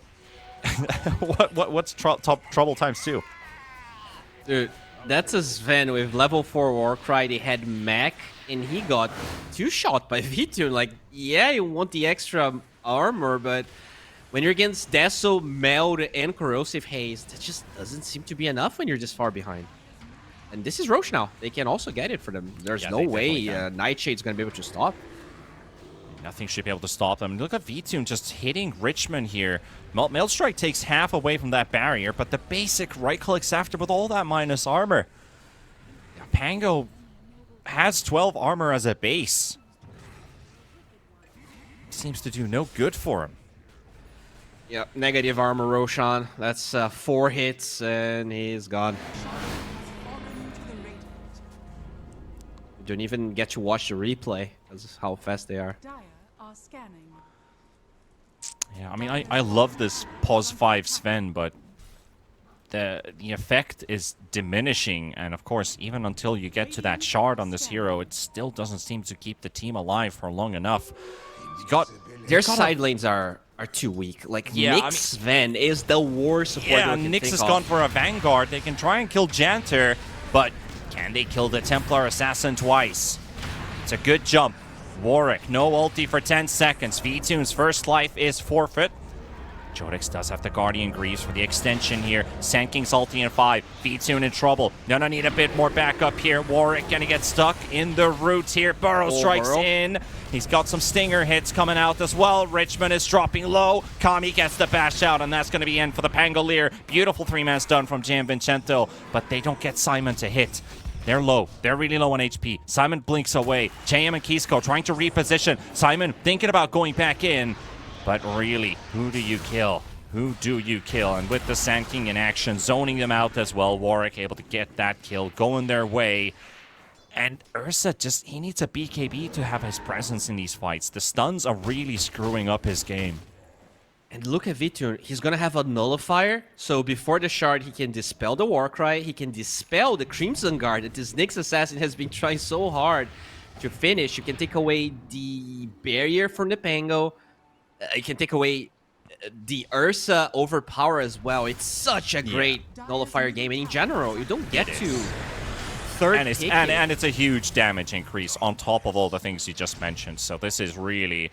I've been highlighting how big of a trouble this TA is going to be this game because he's been unstoppable, he's been unkilled. They only got the Aegis after they spent pretty much everything on it. And he's getting even harder to deal with. At least they got a Tormentor here from Nightshade. That's nice. It's not going to be stolen, but the Wisdom Rune will.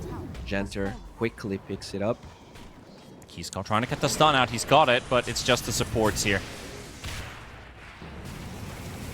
Two of them can't do enough. Long Melt Strike coming in. Nyx will bounce that stun backwards. They've got it actually all alone now. They've got this kill. Richmond is a Richmond now. 1,500 gold. All right, that was definitely a little bit too much from V2. You can afford one death like that, so... And this was the support starting the fight. I didn't see a single core nearby. Chodex, meanwhile, he's going to drop under the tier 2 tower. But honestly, like, talking about the elephant in the room, honestly, like, that should never have gone Nightshade's way, but still, they decided to stay with the course of Night Pulse. Bit over optimistic. Now maybe Warwick might be in trouble as well. Simon blinks in. Warwick dodges that one. Kami Yules to save him. But there is Ursa coming in. Another Burrow Strike's available. Ice Path misses. That was needed. Kisko burning in the Macropyre. Richmond's right next to him. Janter trying to get close, but they're already at a safe distance. Though, I say that, Warwick lands a beautiful stun into a follow-up Ice Path. The Blink, Slithering, Crush. The roots on top of Kami, and Simon needs one more hit. Can he get it? Jodex burns him alive. Pango still tanking them, but V-Tune's already back in action, and he's cleaning house. Double kill for the TA in the end there. Yeah, 11, 1, and 9. I mean, good fights from Nightshade. They get the TA. They try to force a fight with V-Tune being down, but he quickly spawns. They also have the outpost there, so it's very easy for him to connect. And this is going to be the last tier 2 tower, minute 22. Just, what a masterclass here from Nightshade. I'm sorry, from Nightpulse. You just would never expect a team that's playing 5 versus 4 to be at this place this quickly into the game. They have the map in their control. So even with all the small hopes, you know, killing a TA once, a lot of money for the Ursa and the boys, they still don't get to play the map. They're fully choked in. Full nullifier.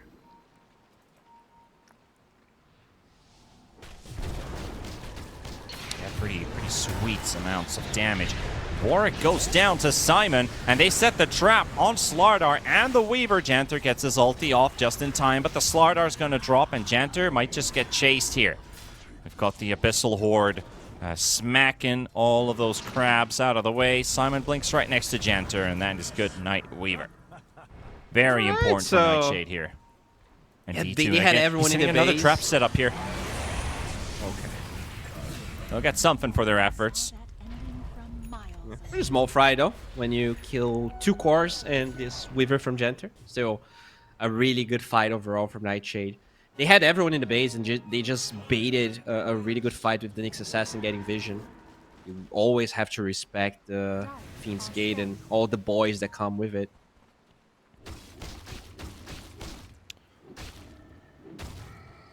Really scary, this V-Tune Templar.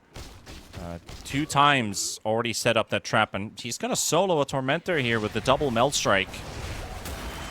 Okay, Kami's gonna help him a bit. Shard here for the Weaver. Shard will be bought by Vitun as well. It's a really good TA Shard game. I hope he actually gets it before this Crystallis, because I think it actually has more value than the crit. The silence is great. That hurts the Ursa. He has to even maybe use a BKB. The worst case scenario, till the end, finds the enemy. Just about the area he wanted to find information on. Also runs into some hostiles. Yeah, not ideal. Pango finishes the axe, so this is pretty big here. I'm going to be able to break those refraction charges a bit easier, apply the minus armor more consistently through the fights. Yeah, they're buying some time here. The gold advantage still in a pretty scary place. Chodax, just walking around with Greaves, that's the only item that he has, but trying to finish these Atos is definitely going to help the Pit of Malice feel more useful in the fights. Radiant's top tower is under attack. Big problem for Nightshade is hitting buildings. Like they need to kill a lot of heroes to be able to do that. And if TA is alive, pushing is really difficult versus his damage output. Dragon Lance upgraded to Hurricane Pike has Grove Bow. This guy hits from a very far distance. In a normal game, it would already be really hard to push with the Nightshade draft, and then you have a Sand King that is disfarmed. So you have to go through the Sandstorm, go through all of the damage that entails as Nightshade. They're trying to set up for Roshan, but I don't think they're going to be able to. They already all rotated bottom, because they know that when Night Pulse is up, you cannot fight them. Yeah, they got the ward next to the portal. And that sentry should show it, but they didn't deward it. That sentry does have the Ops ward in range, but it's nicely camouflaged. I noticed they walked past they walked past the Twin Gate quickly. Didn't recognize the ward there. Usually, if the trap was closer, maybe with a vision of that, but it's just a little bit out of range. Dire's top tower is under attack. 20-second Roshan spawn timer, so they will know with the TA trap. And they could potentially try and fight Nightshade, but I think if you lose a fight there, you probably lose the game. Maybe you just want to wait for a bigger item on the Underlord. I don't know. It seems very dangerous to try and fight into the Sandstorm. Yeah, they finally found the ward and Roche spawns at the same time. But they know they're in top. Nightshade, though, the only thing that they can get is a tier 2 in bottom. As they don't look like they're going to contest this Roshan. They know it's a TA Slardar lineup, so they'll never make it in time. They also don't get in time for the tier 2 tower either, so they didn't get any wards out. They got no objective. They lost an objective. So are they going high ground? It looks like they might. Everyone here on this top side. Yeah. Ursa's got a lot of money towards the butterfly, but can't afford the full item yet. He also needs to maybe hold on to a buyback just in case. Nice that Kisco steals the Wisdom Rune, so now the supports are actually heading levels than the ones on Night Pulse. Level 15 on this Nyx feels pretty good. Radiant's middle tower has fallen. Still need 500 gold for the butterfly. V-Tune is already sieging for free. Yeah. They spot the ward, but there's the jump in. Underlord gonna take the bait. Big barrier though. Very big barrier from the Warcry. And the Solar Crest. Undispellable now as well, so the Nullifier will not take that extra armor away. Dire's But the tower is history. V-Tune continues. Butterfly's ready on the Ursa. Do they want a TP? Simon He's coming in now. He's coming in now. They gotta make this one work. How do they get to him though? Warwick is protecting V-Tune. Kami's right next to him. He's got the Ags. So he's placing down these puddles down to the ground. Epicenter loaded up here. They tried to make a quick jump here with Simon and Kisco. Still have Vendetta. Kami spreading the puddles down on the ground. Chodex can't get close. He can destroy the traps. Just to avoid the ice path. Gets slowed and silenced. But the melee Arax is gone. The damage is dealt. But Simon is in a good position. He goes all the way at the back. They got themselves Gianvincento. At the same time, till the end's being soaked up in the back line. The Jakiro's falling. So is the Sven. Sven still surviving, though, with only a bit of HP. But the bug kills him by Janter. And that's one hero down. Jakiro is low on HP. The Rolling Thunder as well in the middle of this fight. Kami is low on HP. Pops the cheese. He's back to full HP. Trying to make a run for it. Away from Simon. Jakiro and Underlord both coming up with the buybacks. They've got the Sand King in the air. Warwick, can he blink away? He is stuck for now, and the Carapace stun from Kisco prevents his escape. Still, the TA is in the middle of the fight. They can't address this hero. Kami distances himself away from Richmond. Richmond with another blink available. Janter moving around, going right on top of him. Ursa gonna get dotted up. He's low on HP. He's gonna burn. He's gonna burn alive. Richmond trying to poke at the back. Can't get the damage out. V-Tune cleans out the Pango. And Shodex and Kisco, the last one's alive. Retreating back to the high ground. Weaver getting stunned up. He's got another vessel. Throws in the Yules on the Underlord into the ice path. Nullified, and this should be him dead. If V2 can't get this kill, still has the Aegis. Gianvincento can only watch as his body is soaking up hits. He pops his ulti, tries to be the man that he truly is. Meanwhile, the next assassin kills off till the end with the Mind Flare, and maybe even Slaughter as well. Yes, and that's another one. 2 Mind Flares in a row. The level 15 talent paying off. Dude, Kisco is ahead of Richmond. He's level 18 now, right now. He's just participating so much. Look at his items. He has Craggy Coat, Crimson Guard, playing with that Warcry from the Sven. He is surviving through these fights and actually scared a bit. I mean, they're still pretty strong bug. Yeah, like they're very far behind. Don't get me wrong, but Nyx is one of the supports that scaled the hardest. So gotta be careful here, Snipers, not to feed too much anymore. Yeah, and talked about that mana burn, which is the percentage of mana being burned away. That hurts the TA's capabilities in fights. If those meld refraction charges don't come online because of lack of mana, oof, that's really going to hurt the TA a lot. So sure. You're right, the scaling is surely on the side of Nightshade, at least on their support department here. And especially the Ags that's going to come up on this Underlord very soon. And now he gets his shard as well. He is... I mean, he is huge. Gets a little bit of magic resistance, which, let's be honest, not that important in this game. But this Lotus Orb, I think, is going to help a lot. Going to be able to dispel the silence of the TA. Very strong against Sand King as well. Oh, that's an 80 rune for V-Tune. Kisco wants to take it, but he was smoked up, so instant warning sign. All right. That might be stolen from him. But that also means he doesn't have the time to bottle it up from the Sand King, so he has to use it right away. Aegis is down, so they won't be able to use it, but they can still get a good fight. Maybe. Got 2 buybacks. Simon, quick and rage. Nullified. Richmond charging in as well, trying to control V-Tune. Dodges the stun. Nice force staff usage from his teammates, but he is in trouble, and he's out.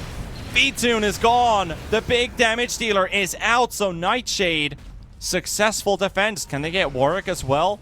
Ogre Seal toteming away. Simon on the chase. He's a very fast boy.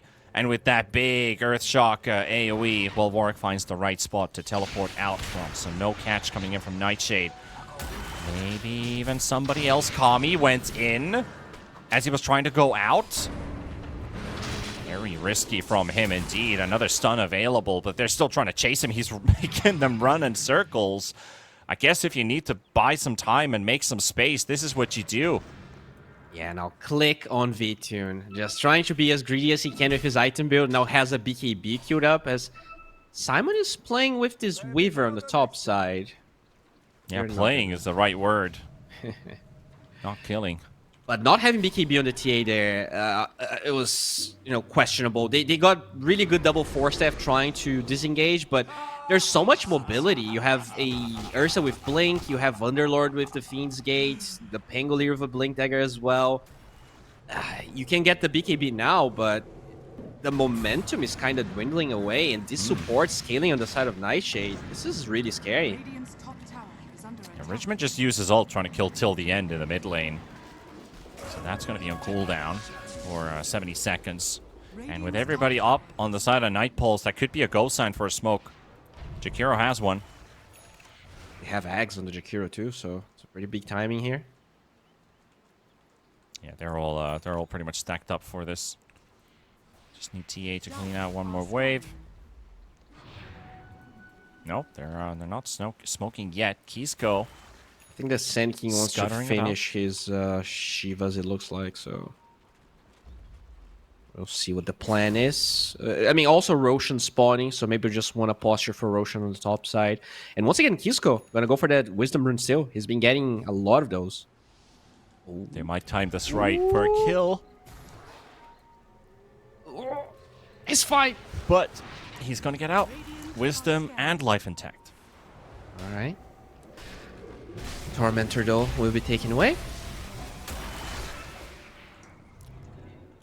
I have to say this is hurting Night Pulse a lot. The slow timings on the BKBs.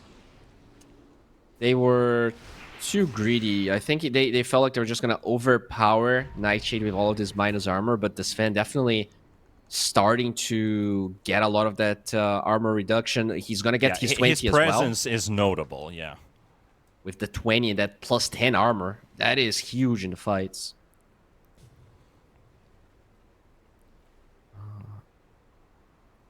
Yeah, 16 total. Barrier on top, then the Solar Crest for another 7.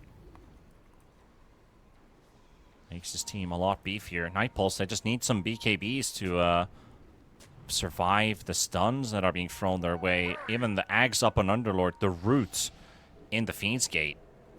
That's your long-range initiation.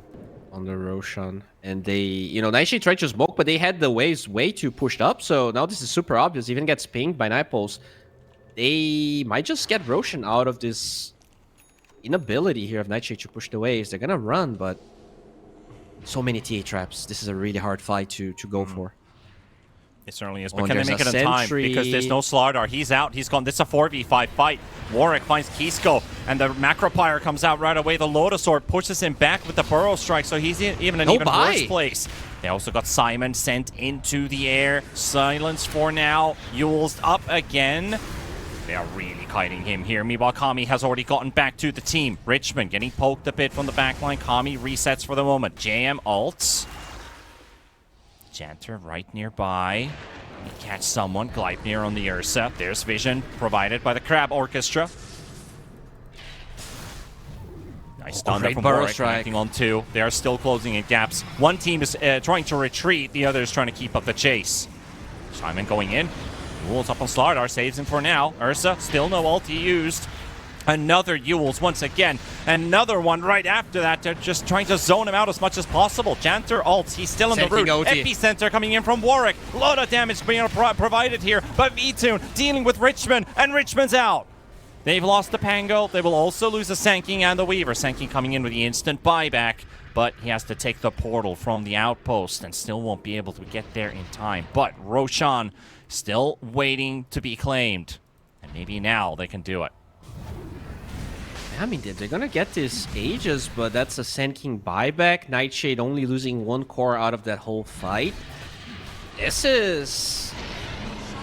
You know, this is fine for Night Pulse, but this is not the position they wanted to be in. Usually TA, she's KO's a bit better than she used to 2 or 3 years ago, but this is still a hero that will be overpowered, especially when you have these supports that scale so much on Nightshade. If you don't actually take a convincing lead with like 1 or 2 lanes of barracks, you could be in a position where, even though it's very hard for Nightshade to close this game out, oh, they find Warwick mid lane. That's so a dieback. That's a really good usage there of the Axe Fiend's Gate, because that will catch Warwick. It is so good. I just love the Aghanims on the Underlord because it changes his gameplay to a more team fight provided ulti, which gives you that instant Pit of Malice, and your allies can follow through it because you're forcing either BKBs or Forces or Yules, and that time allows you to get through the gate by the time they land down on the ground. So that is a really good item this game. Exactly. And, you know, we were talking about Nightpoles potentially using that Aegis to get barracks. When you die back like this, you lose 2 or 3 minutes of your Aegis out of that one death. Are they actually going to get that many barracks? I don't think they will. If they can run into them. Kami under vision. Freeman stun comes out though. Ursa gets to deal a bit of damage. Macropyre down to the ground. Kami slowly dropping here. Down to 600 HP. Now they focus the Jakiro down. Simon is going to be thrown into the air by the Slardar, but the Lotus sends him up air as well.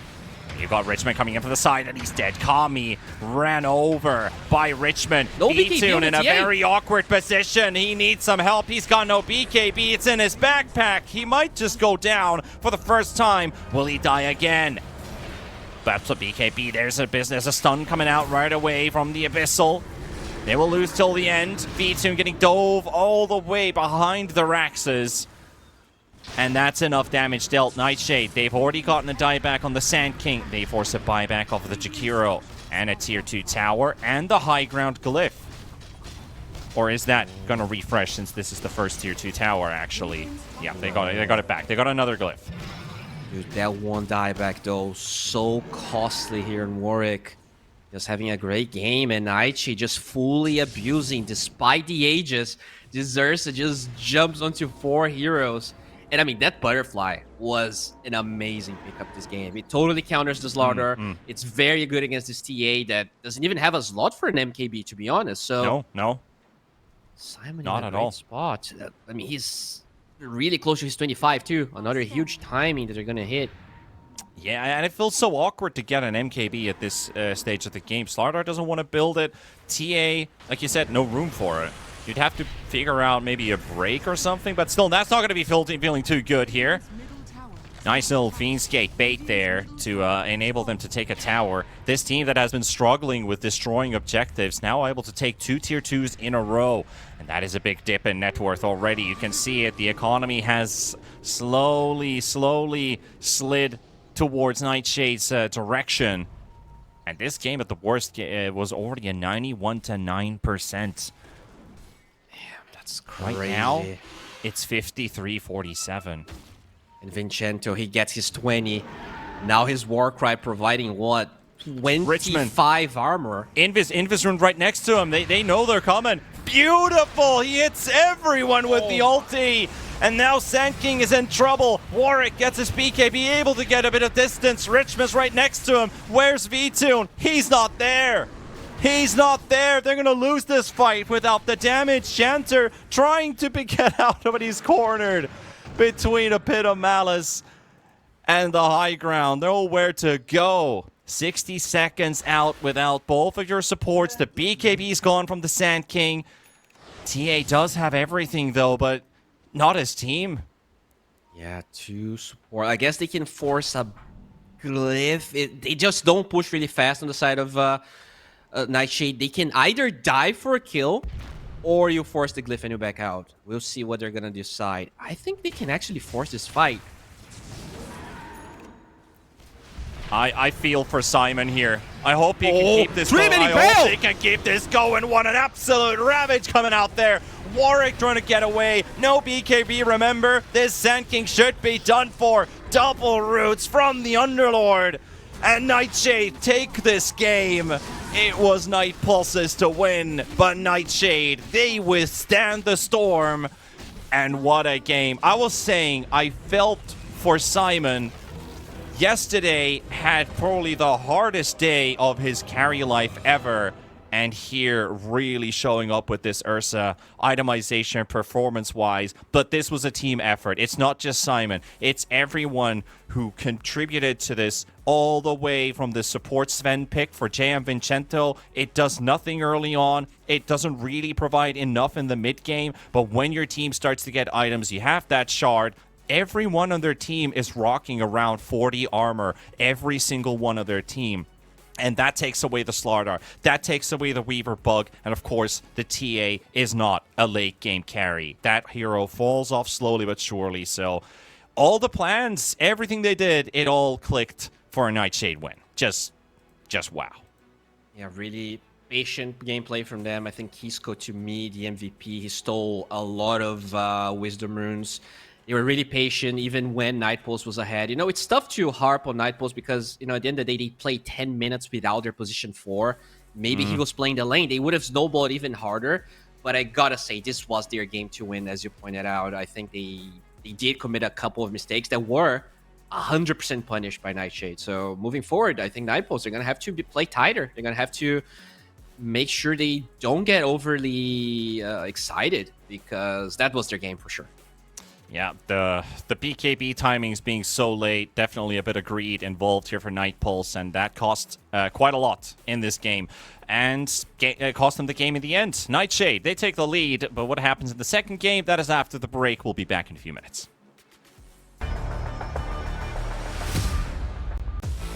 OneXBet and Eva Alfie present betting on all esports events on the website and in the OneXBet app.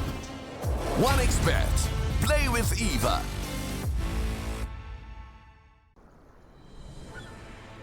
What if Kunka knew that he could not only play Dota but also place bets? Better the best black hole.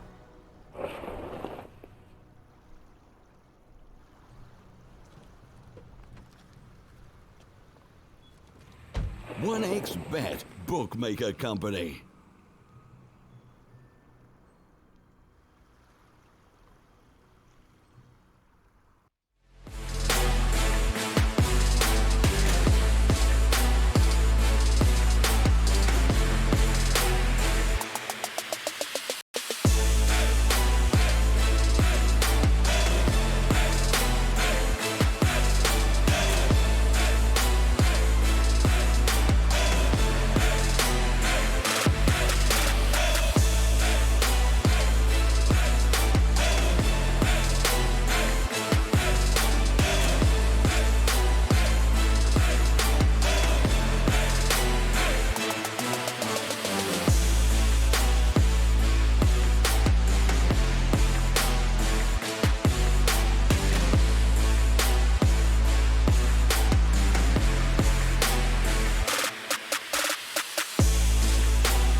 Use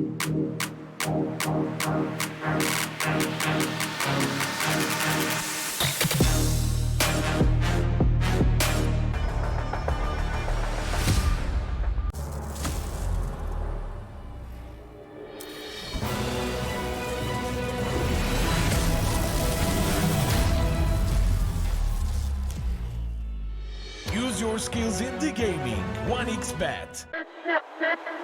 Respect from 1xBet. Respect from 1xBet. Respect from 1xBet. Respect from 1xBet. Respect from 1xBet. Respect from 1xBet. Respect. Respect from 1xBet. Respect from 1xBet. Respect from 1xBet. Respect.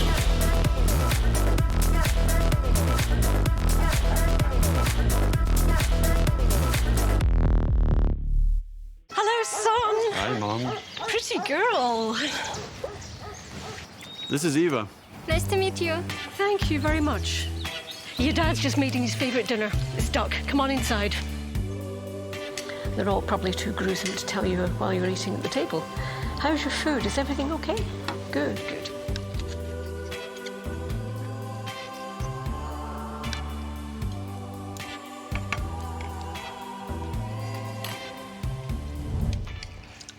You seem to know each other. Yeah.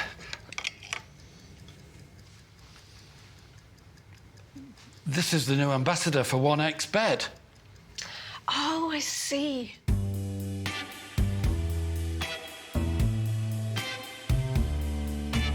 Everyone felt good when Eva Elfie became the new ambassador of 1xBet.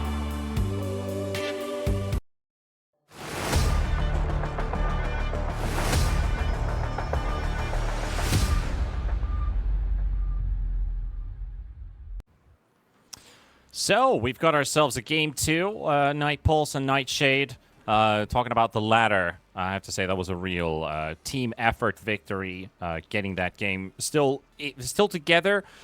Some difficult team fights here and there, but outside of that, they were able to persevere. They get the most out of the Sven support, buffing up with that armor, reducing that minus armor scaling lineup. Because minus armor scaling has its limits. It's already strong when you get it to work, and it falls off as time progresses. Then that's why we saw a Solar Crest.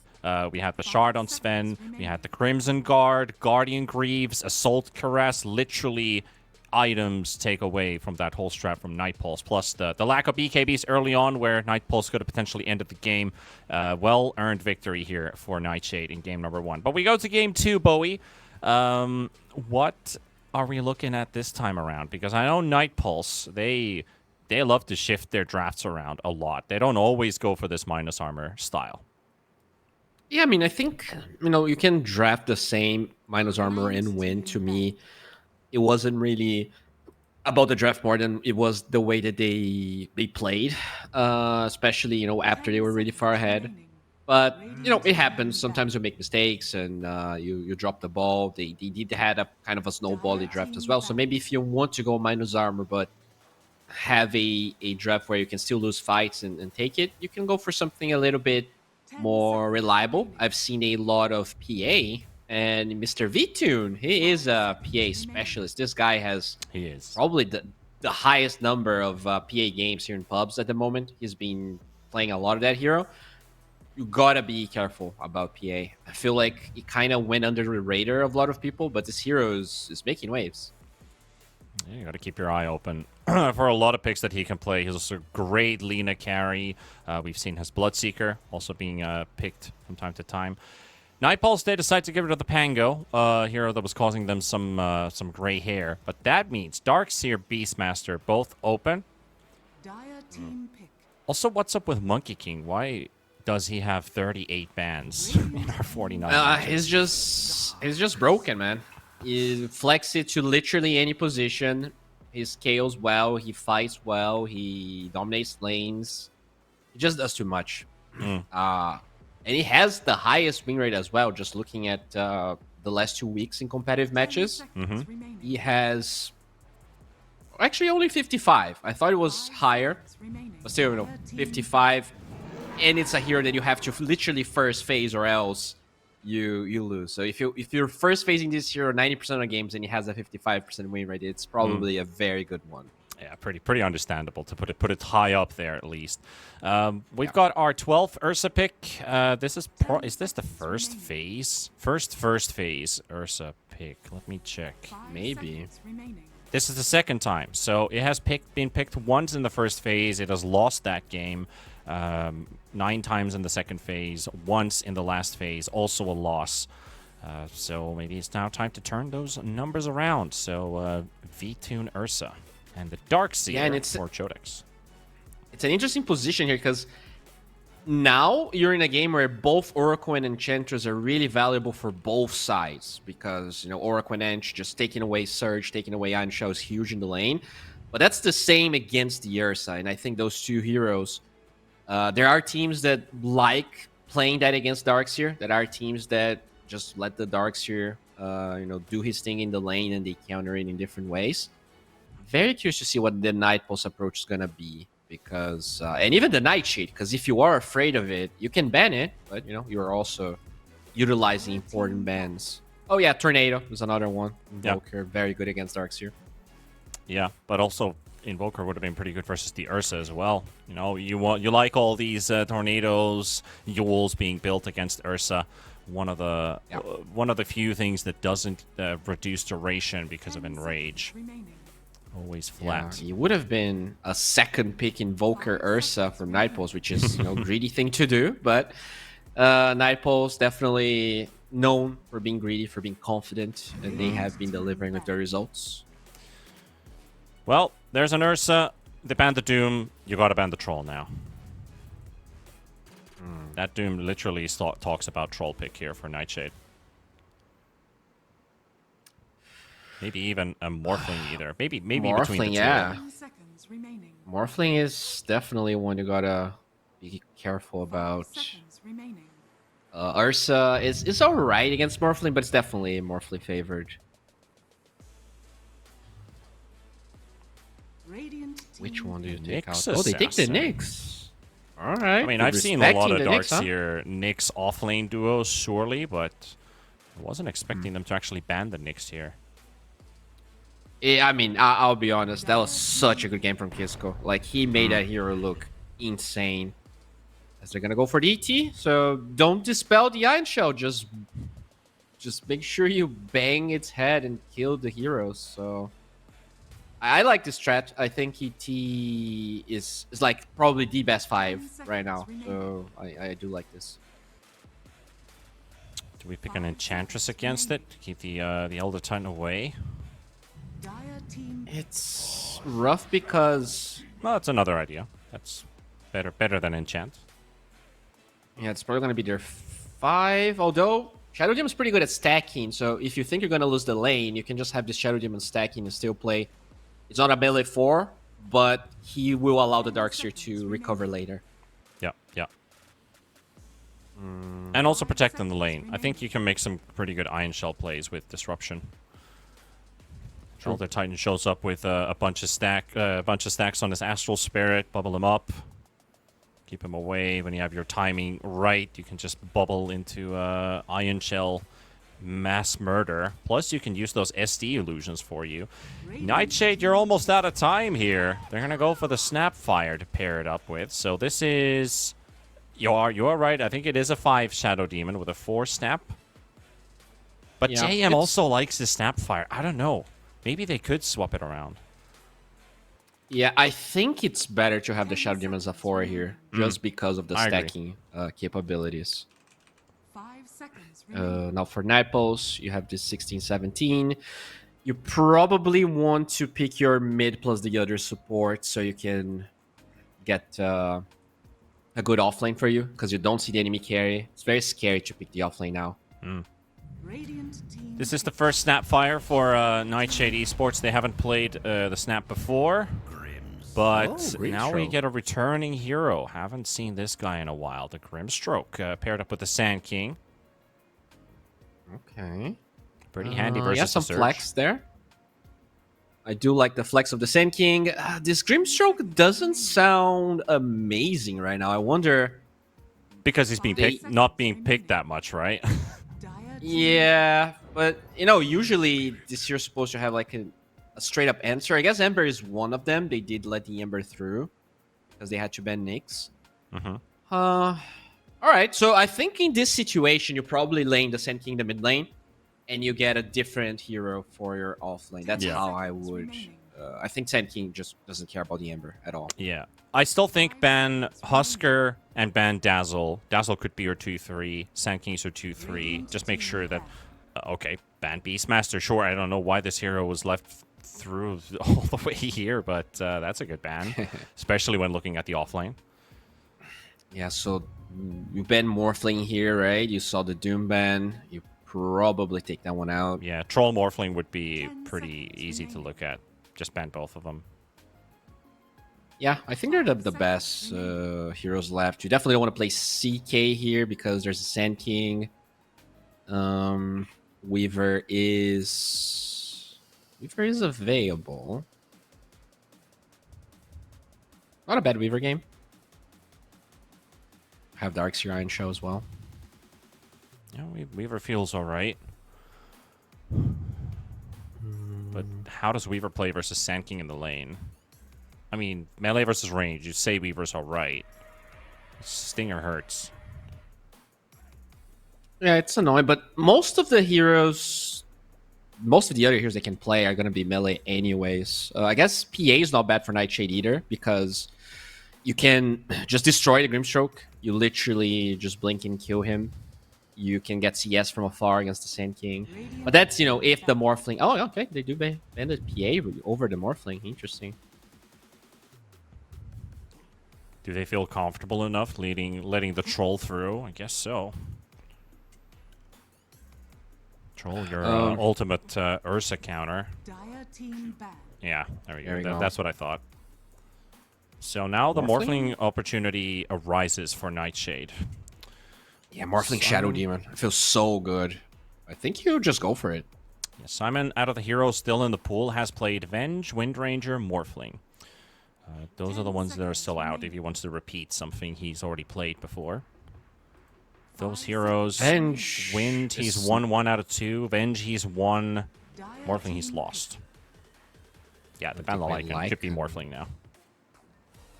Huh. Lycan, one of the only good heroes versus Morphling. Usually with the microed wolves instead of the buffing wolves. Lina struggled from the same issue. Can't deal with the wolves. 5 seconds remaining. I feel like it's Morphling, unless they go for a really weird curveball. Oh, that is a hero. Something new for Simon then. His 6th carry hero this tournament. I am not a fan. I am not a big fan of this. Has to be a player call, right? I don't think JM said specifically we want a Juggernaut here. It has to be Simon saying, like, I know this matchup and I want this. All right, so how do you respond to this? Enigma is available, but into Healing Ward it's a bit weak.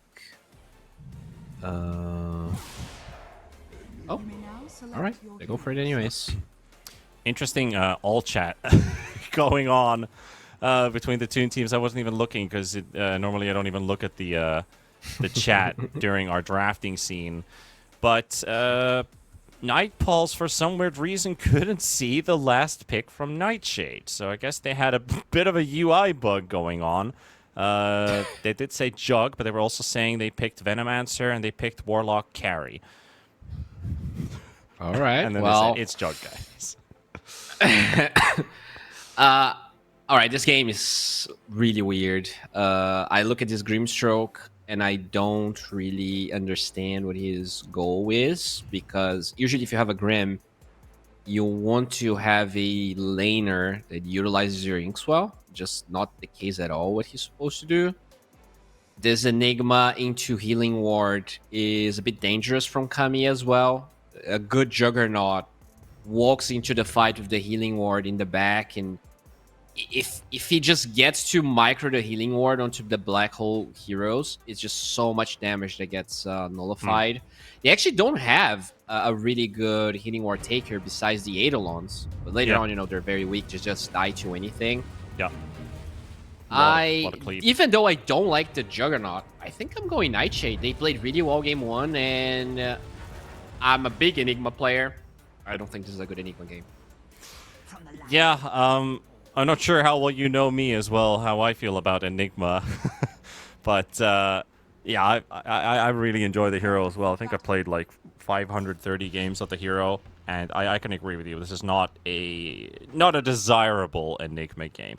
There are perks in terms of no BKB counter to your ultimate, but there's a lot of downsides coming already in the laning stage, making decisions and based on your movement speed and positioning. When do you sacrifice your Dolans against the Blade Fury to keep them away from your hero?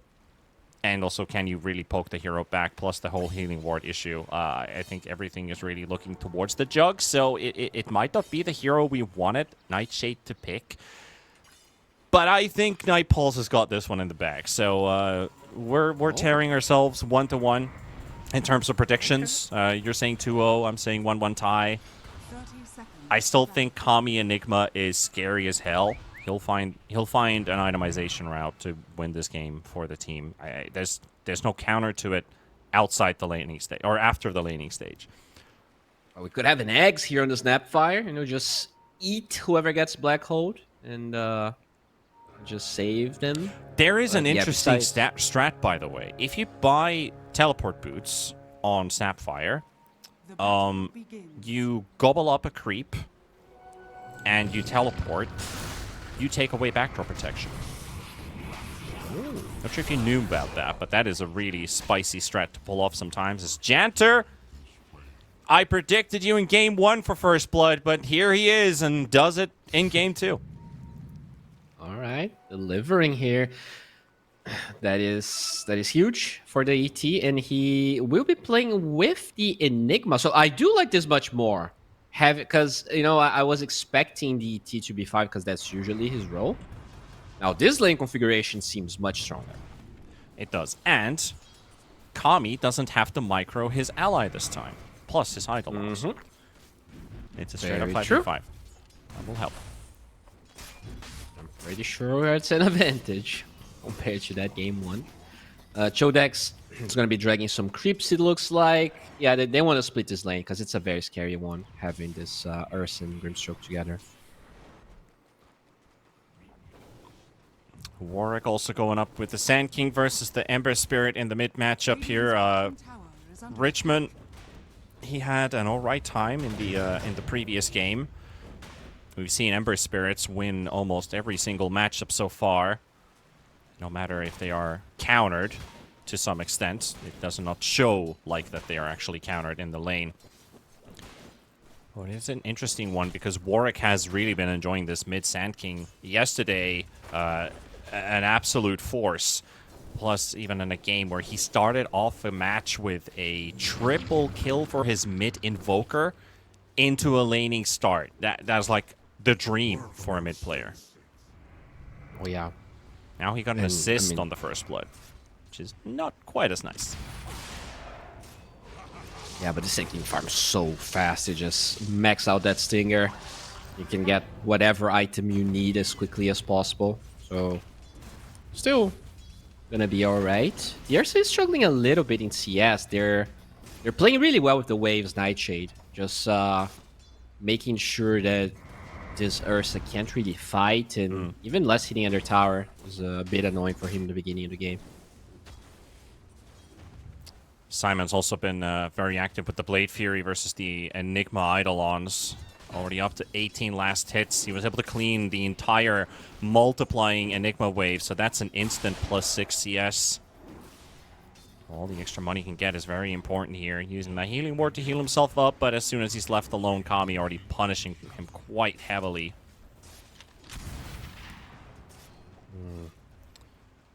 Chodex with huge wave under his tower. Enigma is doing alright, but yeah, like this Jug, once you get a couple of levels and boots, you can just run to the Eidolons, just kill them with your Blade Fury, and the ET. I guess the ET can be a problem. It really depends on the cooldown of his Astral, which right now is up, so just running Simon down. V-Tune's Courier able to bring in the Ring of Health, but also gets killed by Kisco. So one thing, I talked with Harry a bit, wanted to know a bit more about Jodex and Kisco as a lane. We kind of talked about, like, yeah, he's the Serbian IESFH coach, and apparently they have a long history between the two of them, Jodex and Kisco. They've been laning together for a very long time, so they bring in that natural experience of playing with your buddy. They know even a Shadow Demon Darkseer lane, which seems a bit unorthodox, very different. They know each other's really well, which helps every time when you're looking for lane synergy. V-Tune has 4 stacks of Shadow Poison, and the 5th one kills him. That's just too much damage from a level 2 Shadow Poison. Till the end might die as well. The Iron Shell keeps that extra DPS up, and Till the end will die before the Shadow Demon does. And he scored a double kill on the SD. Speaking of that synergy right there, you got a twofer Shodex benefiting from all of it. Not at all. The spin damage. Janter just a bit too fast. And now they can turn. Grenade? They might kill Simon here. The Dolan's doing damage. Akami with his right clicks, but 60 HP is what's dividing between the two. And JM is also very low, so Enigma takes over the lane, and Simon and Gianvincenzo have to chill for a bit. At least they have the healing ward. Now Jodex down to V-Tune. Yeah, Inkswell play with this Ursa having boots, very hard to deal with. Healing ward gone. Gianvincenzo looks like he's dead too. Here we go. And this is awful for the Jug. He's just being taken out of his lane here. A lot of creeps dying in the tower. He doesn't really get to hit. Even if he survives, it's more about all of the golden experience he's being denied of. Yeah. Janter can just keep poking this guy. Now that the Snapfire is coming in, suddenly a shift in power, but he doesn't have the mana.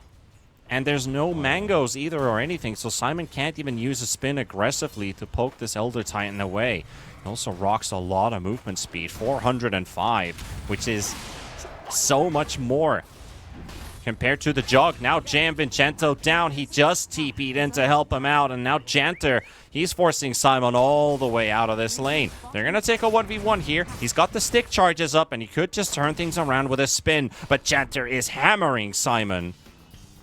And he's trying to hide under a tier 2 tower while Kami gets to free farm. He's topping the CS charts now.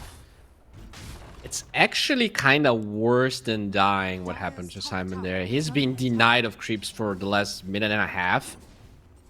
0 CS. He was having a great game, and now he's bottom of the barrel in CS, pretty much tied to the Darkseer that's also in his team, and at least they're farming some stacks on the large camp. That is, gonna help a little bit Shodex, but the Jug is gonna need some enabling, and I'm not sure who's supposed to do that.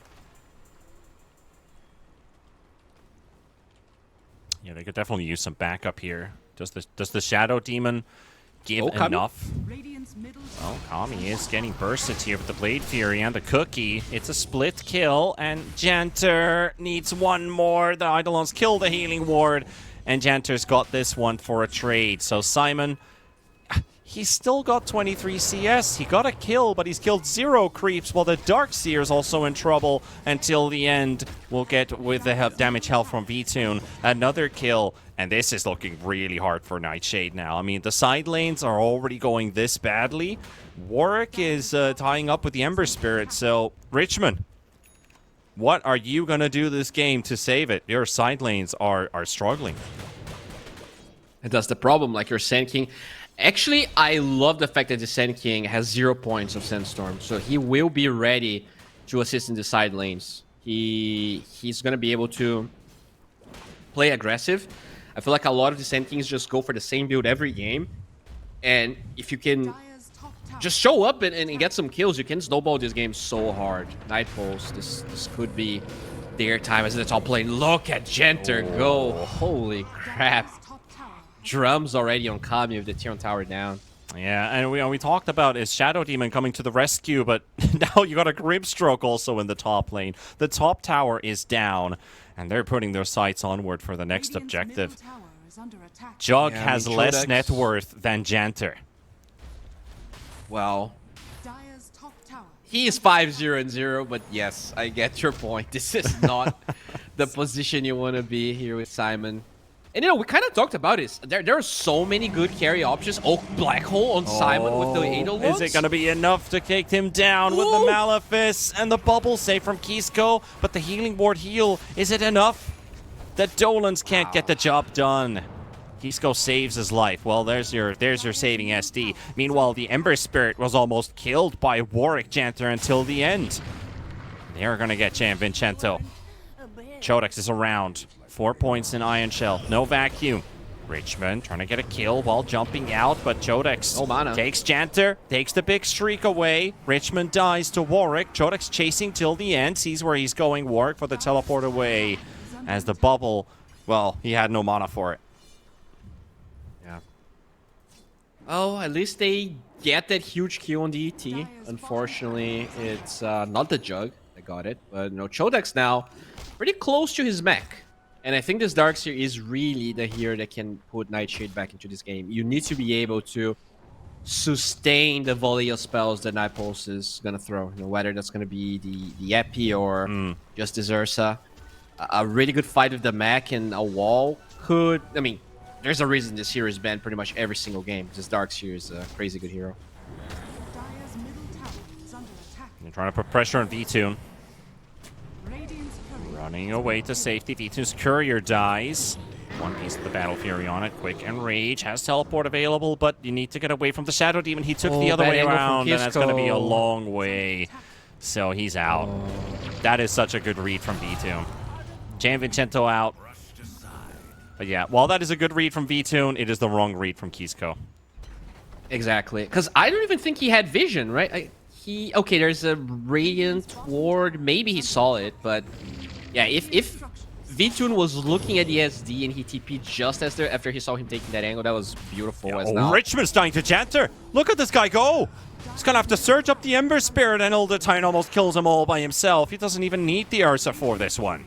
Has been killed. Mechanism is now delivered for Chodex. He has that extra heal, but it will do him no good. Kisco's also dying as well. This is a disaster for Nightshade. And this is the Night Pulse we were missing in game one. Yeah. Absolutely furious. They were losing missing that a last game. player. So they were missing a player for 10 minutes. Maybe that had a little bit to do with the results. But remember, they were, did you say 98% certain of winning that game or something like that? It was 92-8. That was the highest, yeah. So 8% comeback. We definitely saw Nightshade really clutching it out when he mattered. So can't really put anything behind them just yet, but this has been a great start. This Enigma, gigantic already, but they are looking for this Jug. Oh, hard to kill. No blink on the Sand King. Yeah. Simon had such a good game. That last game was probably his best in a while. Yesterday was, like I said, he had some really difficult games, just absolute despair mode. He had to go first item Ags on a troll from face boots, and it was being hunted all over the map. And now I feel like Chodex gets a tower for free, so at least that's something, and they're gonna smoke. Yep. Somebody sing the Blink 182, all the small things song. All the small things matter here in the game of Dota. Of course.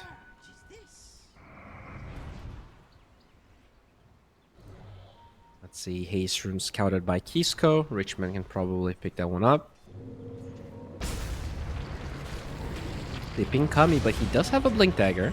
And they lost the Darkseer. Oh, Kami. Surrounded here. Doesn't really get to use his Black Hole either. Good usage of spells here. Richmond does find a response after Chodex dropping to Warwick. Yep, offlane for offlane. Everything they need is on this Ember, really. He needs all the kills they can get. Jug just needs to hit creeps and get space, but Ember needs all the kills.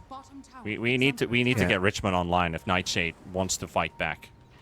And you need this Darkseer to be with him. Like, this Ember will be 50% stronger if there's Iron Shell on him.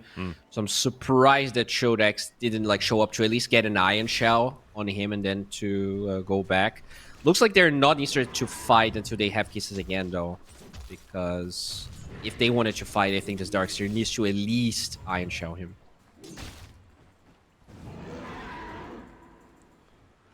Still, there is some scaling to play to on. Oh, Ember. Oh, that's They were close call. They didn't use the Inkswell properly there. But yeah, there's some good scaling to play for on the side of Nightshade, but I'm afraid Night Pulse they have better late game here. Grimstroke is scary as hell. Then you have Enigma, which is probably still one of the best late game heroes in the game. Sure. Alongside with Magnus and right? Faces Void, they used to be like the top 3 scariest late game heroes because of their AoE crowd control. Enigma percentage-based damage as well, which is very, very nice to have, even if it is magical these days on Midnight Pulse. And look at Janter going straight up eggs here. Already got the point booster. Because he can. Exactly. He's having the time of his life here. 5-1 and 5. Just as many kills as the entire opposing team, as they're just getting a tower for free here. The Jug can't even show in the lane. Chodex did teleport to the lane, and they smoke up as well. They're taking the defense. It's time. Warwick is the one in the front right now. He has an Arcane in his bottle. No Epicenter, though. Warwick Smoke coming in breaks. with the Inkswell. Straight up stun on the Ember. Follow up as well, but he misses. He walked out of the range for the Inkswell, and at the same time, Kisco saves him with the bubble. Here we go, Richmond with the chains on Janter. Chodex. This is like, we have no Epicenter, we have no Vacuum. so 2 pretty key items, key skills needed for a proper team fight. Yeah, it's really scary. They understand there's vision there from Night Pulse to just cannot take this fight with Black Hole Blink available for Kami, and it's probably for the better that they disengage. Lose this, give up this tier 2. Just find a better time to take an engagement. Yeah, get the mid tower or something. They are showing yeah, on top. that could be a good way. They're not showing their heroes on top, though, so it looks like there's only Kami. Now Janter shows up, and with the drum charge, doesn't exactly have a lot of extra damage with the Astral Spirit. Now they force the Glyph. Also focusing on the tier 1 tower. Also a counter Glyph coming out, keeping the wave alive. And the Catapult.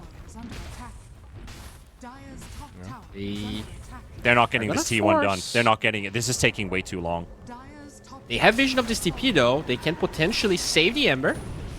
Yep, bubble comes out. Mortimer's Kisses, burning up Kami. He's going for the Black Hole right away. There's no interrupt for it. Richmond is out. There's an 80 rune in the river, which Kisco might have to just deny from Warwick, as Warwick is right in front of him. The Shadow Poison breaks his blink, though, and Simon, like, don't bring them here. I'm just farming here, guys. Now Kisco's dead. Simon gets out. Chodex and James Vincento, too. But that's a tier 2 tower for 2 kills, and they didn't even get the T1. Yeah, I mean, the Ember had Remnant the whole time. I think they wanted to force the Black Hole and then save him. But because the Black Hole wasn't used, once you use the Disruption, you actually set up the Black Hole so that the Ember can't get out. Yeah. It was a bit too greedy from Nightshade there. I think they just wanted to force the Black Hole, but Night Pulse, they understand they're ahead. They don't need to use those spells instantly. Yeah. And this is going to be a Roche play as well if they want to. V2 is gigantic at the moment. And I mean, they did get that first point of Vacuum on Chodex, but he was too far away to cast the level 1 Vacuum. That needs to be almost melee range to have an effect. Yeah. So he couldn't break the Black Hole either. Solo Roche here for V2. It's gonna go there. Alrighty, so Night Pulse. This time, though, they do have the team that is pretty bad at sieging. Your Sentient gives nothing, your Ursa is pretty bad, and your Enigma... No, he's alright when there's no one defending the tower. So this is still a game that could go late, despite the fact Night Pulse is pretty far ahead as bottom. Chodex. Close call initially, but it's still going to lead into a kill. Save. Bubble there, though. 100 HP, has a Lotus. Warwick gets the Burrow strike out. Warwick dies to the tower. Richmond has a chance to maybe get a freebie off of the Grimstroke now. Grim has nowhere to go, no abilities left, so he's done for. I mean, this is pretty good for Nightshade. Yeah, you It lose is your pretty good Darkseer, for Nightshade. but you get this huge Warwick kill. The Ember gets enabled. Yeah, not too thinking bad, about but Simon. They need to get the spin out, or the Oh, Black only Hole? slice. They just walk up to him, but he's going to die during the Fury. Oh, boy. So much Yeah, that's damage. what I was worried about. If he presses Blade Fury, he's just dead to this Ursa. Yeah, ever since they took away that move speed from Blade Fury Shard, this Jug hero seems so much weaker. Like, yeah, you get a slow now, but just like to disengage from these fights, we would see early Shard from Jug, and it would make you like unkillable. And that just doesn't seem to be the case anymore. Even with this Windlace Phase Boots, just gets destroyed by V2.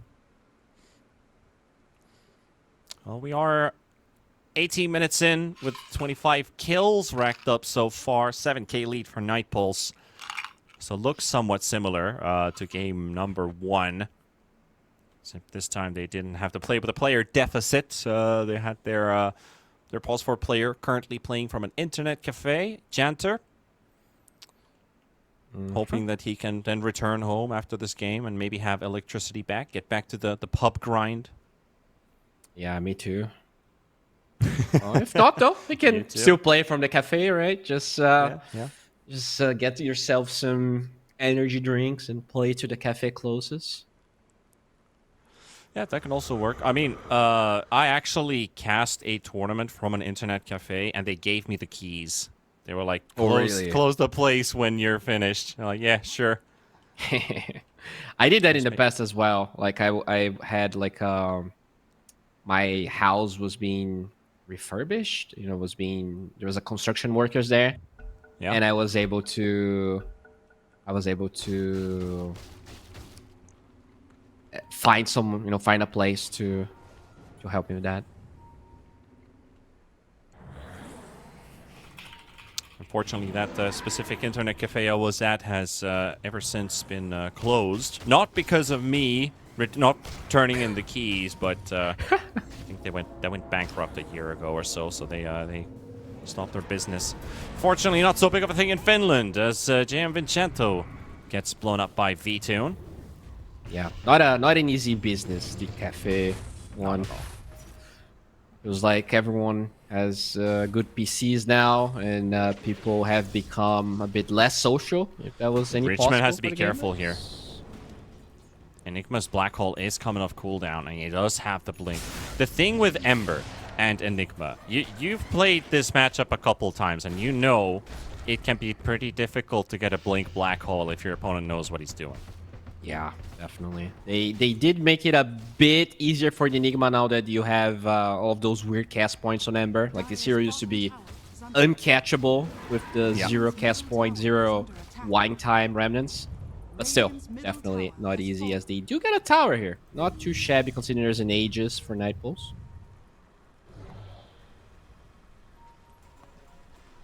Dire's bottom tower. Quickly We're back to destroying away the mid 92-8. and retreating as a group. They got a smoked up Posse still hanging around in the triangle. And I think Jan Vincenzo and the boys are well aware not to extend too deep out. Oh, look Just at that trying to ward buy for time Night off of the Pulse. Aegis. In between the tier 2 and tier 3. Radiant are That one's scared. really hard to take out. Dire's bottom tower is under attack. Someone has to be farming somewhere, right? Even if they are stuck inside their base. Okay, they smoked out now, and they spot V-Tune. But the team good is on scan, the way. though. The scan is there, but it doesn't connect on Janter. They're going to go for it. And this might just be the trap. Ember? Literally talking about pixels here. Ember almost dies to V-Tune. V-Tune gets The out from wall one of is his off kisses. the mark. It was supposed to the wall slow is down not- yeah. V-Tune. And the stomp hits on too. V-Tune goes in, he gets insta-bubble. Nice precast there from Kisco. But they're going to have GM Vincenzo stuck on the low ground. He's going to die. Bottom tower is under attack. That means a Tormentor is going to drop. That means a 21-minute Wisdom is going for Night Pulse. And the Tier 2 tower. So you're getting 3 objectives and a kill. Shodex, he would love to go nearby, but fortunate for him, he can't go. Kami, oh yeah, instant 2 blinks forced out, even on the Shadow Demon. As he makes himself known there. There's a Wisdom, nobody's picking it up. Warwick pings it out, though. I mean, very low. Kami's about to die. Warwick He's goes in. here. Kisco's going in for the snipe. He wants this kill, but they set it up on the Ember at the same time. I just love that read. He's so low that someone's going to go for the kill because it feels so easy, but then Nightpulse shows up and they instantly retaliate. 3 kills, maybe 4. Janter diving tier 4 towers. Okay, he's got to get Omni Slashed, and Janter has to pay for it. Warwick even soaks it up on himself as well. And now comes V-Tune again for round number 2. Into the black hole from Kami. He's slowly dying. Simon is low, but he's got all of his spells on cooldown. Warwick is dead, and V-Tune cleans him out. Richmond's there, but almost all of Nightpulse is dead till the end gets out with 100 HP. So that is a costly high ground, but it's still a buyback coming out from the Ember and a team wipe. So none of the buildings fall, but still a costly defense. I mean, it was even in net worth. The buyback is definitely what hurts the most, and I think what also hurts the most is that both Simon and Chodex, they feel like absolute non-factors in this game. Like, a lot of the fights they tried to pull off didn't really happen. This Darkseer, you know, missing the wall there on the Ursa cost them a lot. And the wall doesn't even seem that good, right? I guess getting the natural order is nice. That's really, like, the hero actually want to get into your wall is... They're going on V2. Here's on the live picture right now. We've got 5 versus 1. Ursa surviving for now with the Enrage. Does the backup arrive in time? Inkswell is right next to him until the end. Kami's right there. The ulti on the backline onto 2. Ursa survives. Warwick is coming in. He got the stun onto the Ember Spirit again. Richmond is dropping low. Remnants away into the stomp, and he should be done for as Warwick is loading up with a stinger. He's low. Another jump forward, and they finished off Simon. They've got Kisco, and now Chodex, JM, and Richmond trying to run away, but it is hopeless. That was the one good play of a 5v1 on an Ursa. But the one thing that ruins your entire gank is because the T1 tower is still there. Yeah, they tried, you know, punish V2 like they did in game 1.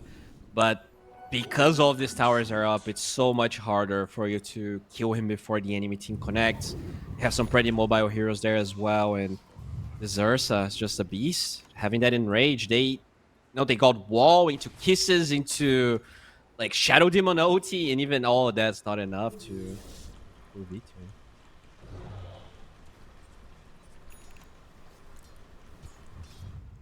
Yeah, now we're 99-1.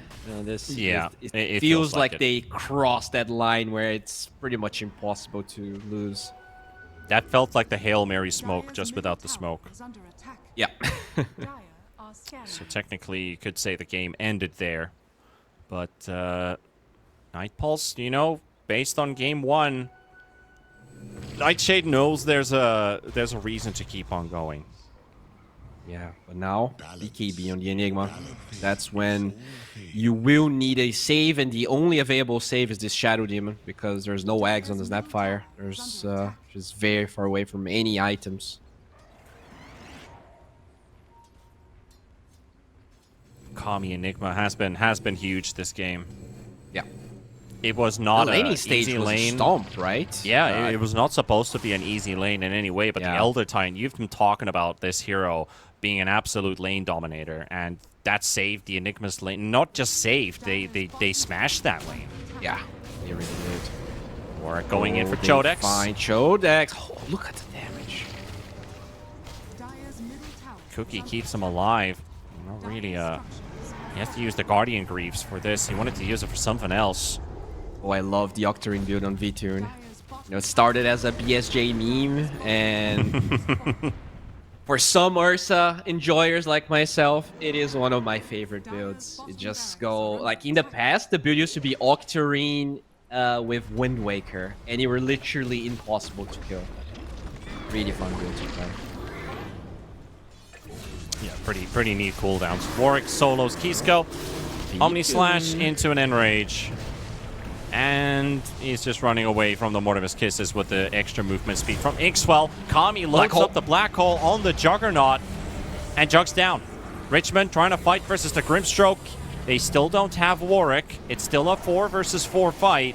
Kami's he's full on health though. Frozen another stun onto the Ember, but Ember's bouncing back and forth. V-Tune, he'll get to Kisko, who just bought back, and that's a dieback on the SD. Kami is dropping rapidly versus Chodex, but here's Warwick. He's finally here to save the day for his team. V-Tune takes down Richmond, and as soon as Chodex dies, that should be the end of this series, as well as Warwick. He needs just one more hit, just a bit more mana for the Burrow Strike. He's out. There goes JM. I mean, is it going to be the end of the series? Because there's a Nursa, there's a tier 2 mid, you know, this is the RES League. Every team just trying as hard as... Yeah, they really want to. But, yeah, I think this is going to be a slow, painful death. I don't think they're going to GG out. Is it 100% now? No. It's still 99-1. That is a very persistent 1%. Yeah, V2's well, maybe we're at 100 now. Maybe that does it. Not really. Not yet. It's still doing calculations. Nope, we're just getting a steady 99-1. Yeah, maybe this ET Crystallis is when they decided enough is enough here, because he already has an Ags. All right. Does it require melee racks to fall? The most interesting thing right now is just watching that 100% kick in, because they're getting kicked in the teeth here. Yeah. How many heroes do you need to kill? Good back wall there. V-Tune. He's dead. Okay. We do a bit of throwing. To 2% now. Yeah, it might just go backwards. Richmond, but far away. Warwick, nice stun there on the Darkseer with the Elder Titan, and that Darkseer is gone. Simon coming with the Omni Slash. Warwick splits, and Janter disappears. Very nicely dodging that one. And Warwick's like, yoink, on the EXP rune. Runs away from the Mortimer's Kisses. Can't blink out, though. Richmond's able to keep that on cooldown for long enough. Oh, Elder Titan Janter, has he got the damage as well with the Earth Splitter? Yes, he does. Still 99%, by the way. Eggs and Shard on the ET. It is definitely... That's a hero. Yep, he's a strong boy. Chodex again. Bam, bam, bam. He's having a bit of fun here. This is what you get for extending the game. There we go. 28 minutes, GG.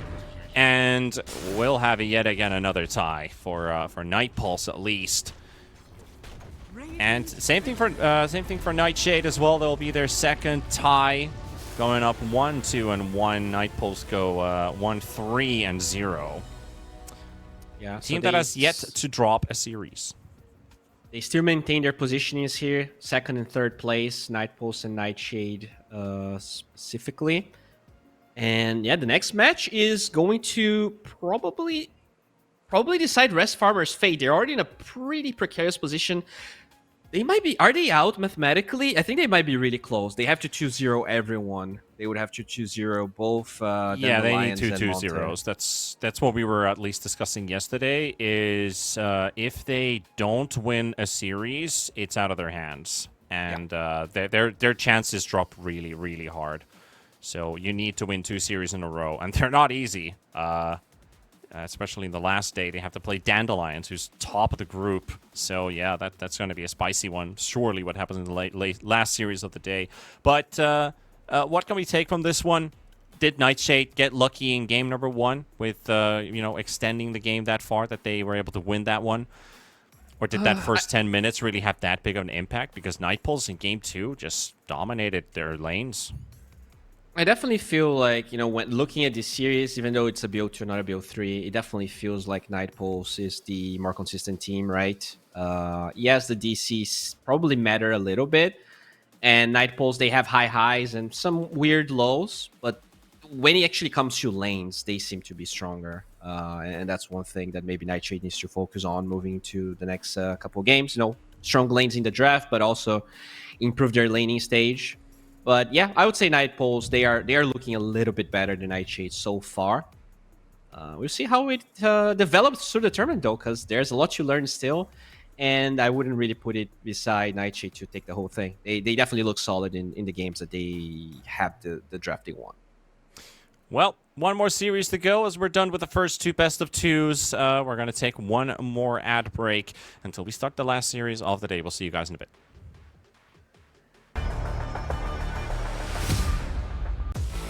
OneXBet and Eva Alfie present betting on all esports events on the website and in the OneXBet app. OneXBet. Play with Eva.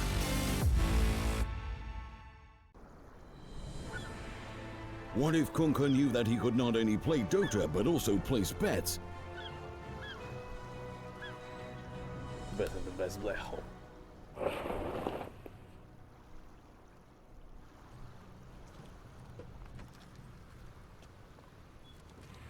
1xBet, bookmaker company.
Let's go.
Use your skills in the gaming. 1xBet.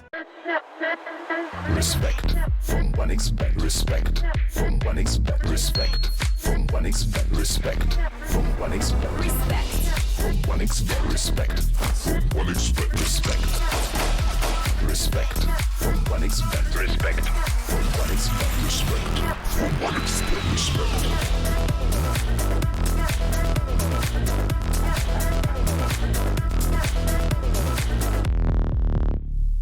Hello, son. Hi, Mom. Pretty girl. This is Eva. Nice to meet you. Thank you very much. Your dad's just making his favorite dinner. It's duck. Come on inside. They're all probably too gruesome to tell you while you're eating at the table. How's your food? Is everything okay? Good, good.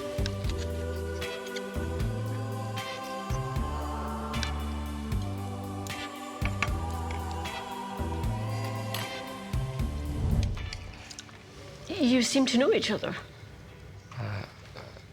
Yeah.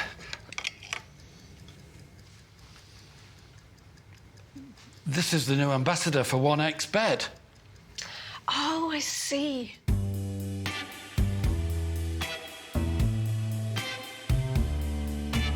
Everyone felt good when Eva Elfie became the new ambassador of 1xbet.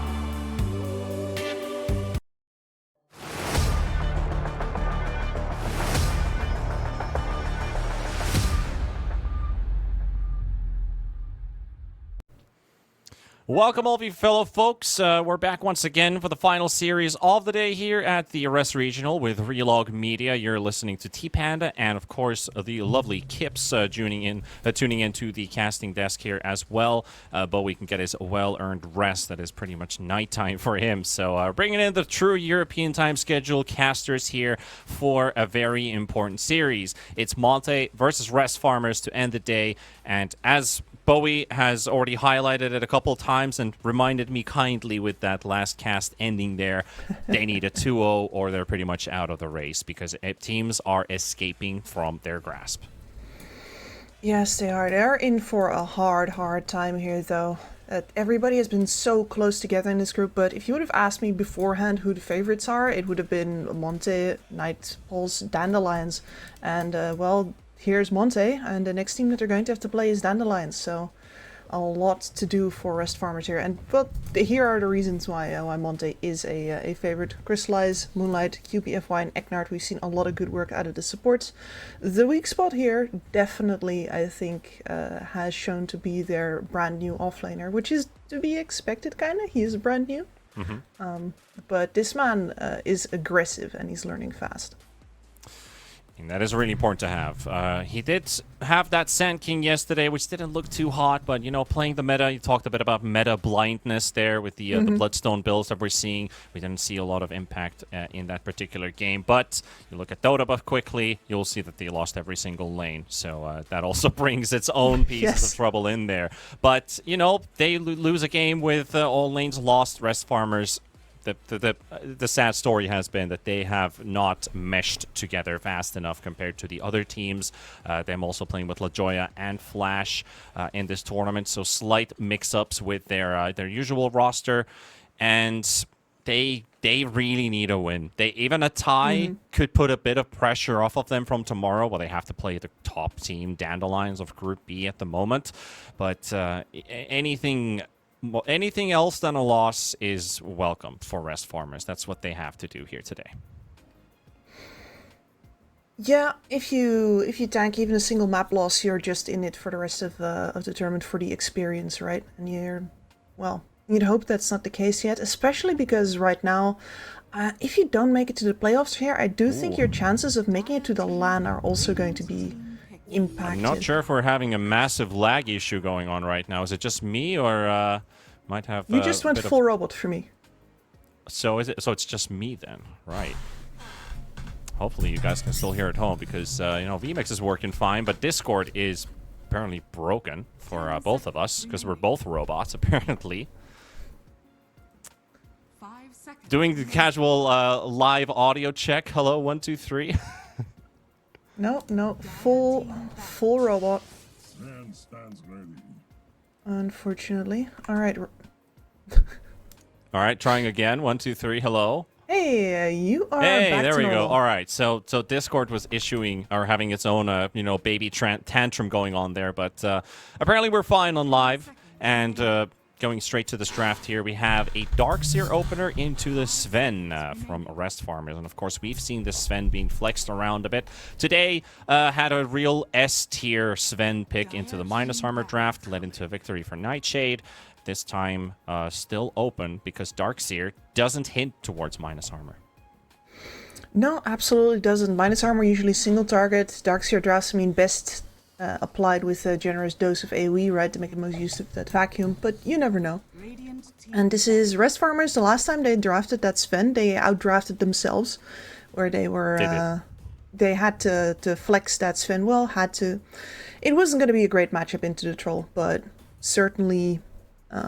the solution that they ended up with on the Carolina wasn't it either. So I'd like to see them take good note of that. I mean, the Troll is out. That matchup is not available anymore, so this Sven might just go all the way.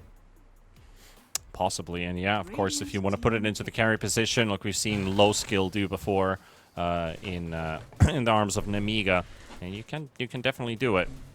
And you do pick Sven into the Darkseer as an idea that you play Sven as a carry.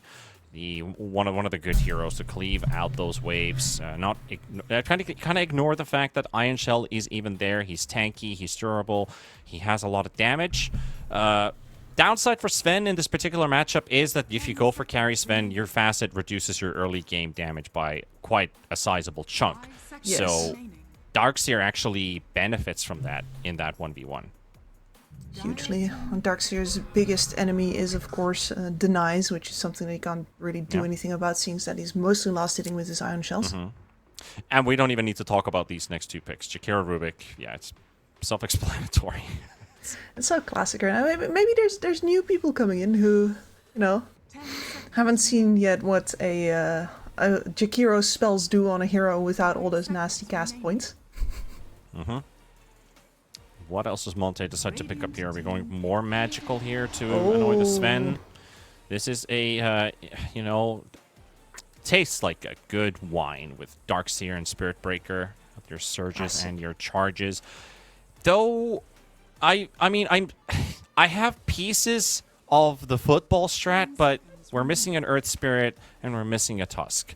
I'm not going to get it, but I hope Monte would actually do it. Maybe play like a mid-Tusk and, I don't know, maybe mid-Rubik, put Tusk carry or off-lane, something like that. But yeah, you go for the knockback facet on the Spirit Breaker and kick people around the map with that 100% increased knockback distance. That is a fun strat. Yeah. Get yourself that Psychic Headband. Shove him even further away. And then you have a Rubik Lift as well. You can do a lot of good stuff. Rest Farmers, though. Wind Ranger, okay. Shad Special. Feels like it's a steal from Monte's hero pool, because they love to pick Wind Ranger this game. They do. Felt like a pretty contested hero with the picks already on the board that either team would like to pick it up. So Rest Farmers get it for themselves. And the Sand King, that has been getting a lot of love today. Plenty of Sand King picks around. Yeah, maybe even a little bit of overpick here, I want to say. I feel like the Sand King... I mean, he still has his old problems, right? He falls off tremendously as soon as the BKBs are in, doesn't do anything at all anymore whatsoever. And, of course... everybody else has grown, and Sand King still has the same ultimate as 10 years ago. Yeah, not much has changed. Hero's still what it is. It's just the Stinger has really been a game changer, and that level 15 talent where you get plus 50 damage on your Stinger, that really, really hurts. Yeah, so my question is, when are we going to see right-click focused Sand Kings making use of the fact that you get a percentage-based bonus on top of the flat Stinger damage? It's a pretty big nuke. It's not labeled as a crit, but it is a crit. It's 140% crit. So, and I may or may not also know that it actually stacks with Daedalus. Yeah, it probably shouldn't work like that, but certainly it's out there. Probably not. A hidden stats in a way. Well, what I'm trying to say is that he's a universal hero. And the first person who buys an Echo Saber is I'm gonna buy them a drink. 5 seconds remaining. Yeah. Does it count if I play in my next pub game? No, sorry, but I would So it like has to to hear be the a results. pro. Dang it. Yeah. Yeah, you got like half of the Twitch chat aroused already. Like, oh, free drink from Kips, let's go. But yeah, 2 drinks if you win. clarification is really, clarification is really important in this case. But Sorry for the green screen, by the way. I'm full Davy Jones again, with like the teeth falling out of my face. My webcam really hates me today. and that is fine. That's fine. I mean, I feel like I have 10, which I don't actually have. You know. I did go to the beach during the last weekend, but I didn't think I'd get this much of a tan going on. I mean, ladies and gentlemen, just so you know, this guy and I have the exact same color. The exact same color. We should. we definitely should. If I put my studio lights off, I don't know what happens to my artificial green screen. But, you know, Alchemist, Dazzle banned out. Are we going to see a Husker ban as well from Monte just to make Ember Spirit's lane a bit better? We've seen Slardar lose to Ember. We've seen... Wait, what else have we had here? Shadow Fiend's been the only one that actually beats the Ember in the mid lane. And that one's also, of course, first phase banned. I mean, Slardar draw, I want to say. The big Slardar loss that we didn't expect was first Timbersaw quite a while ago. But yeah, and we also had the Tiny versus Timber, where Dandelions Tiny also won that matchup. They ended that game in 17 minutes.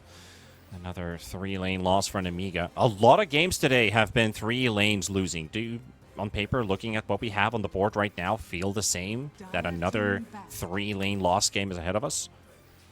I mean, definitely not as long as this Ember Spirit does not get countered out massively. Exactly.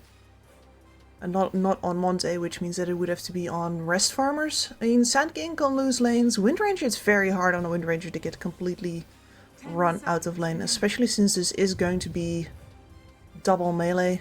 5 seconds remaining. There's a ton of disables in this draft as well. Rest farmers, if you're up versus that Spirit Breaker, you want to be able to interrupt that man, and they have so many options right now. So in that regard, the AoE damage as well looks really good for their team. Also, they decide to ban Invoker above Husker with his Ember Spirit, so you got to keep in mind if Vincentic wants to play that hero, he has the opportunity for it. But what does Monte bring into their safe lane? Crystallize, won't get his Windranger. Will he go for his Bloodseeker, potentially? Not a bad game for it. Not great, not terrible, like they say in Chernobyl. I mean, Bloodseeker with a bunch of engagement from other heroes, a bunch of chip damage from the Ember is definitely nice. But on the other hand, if you never win the fight straight up versus the Sven. That's just not happening in this universe.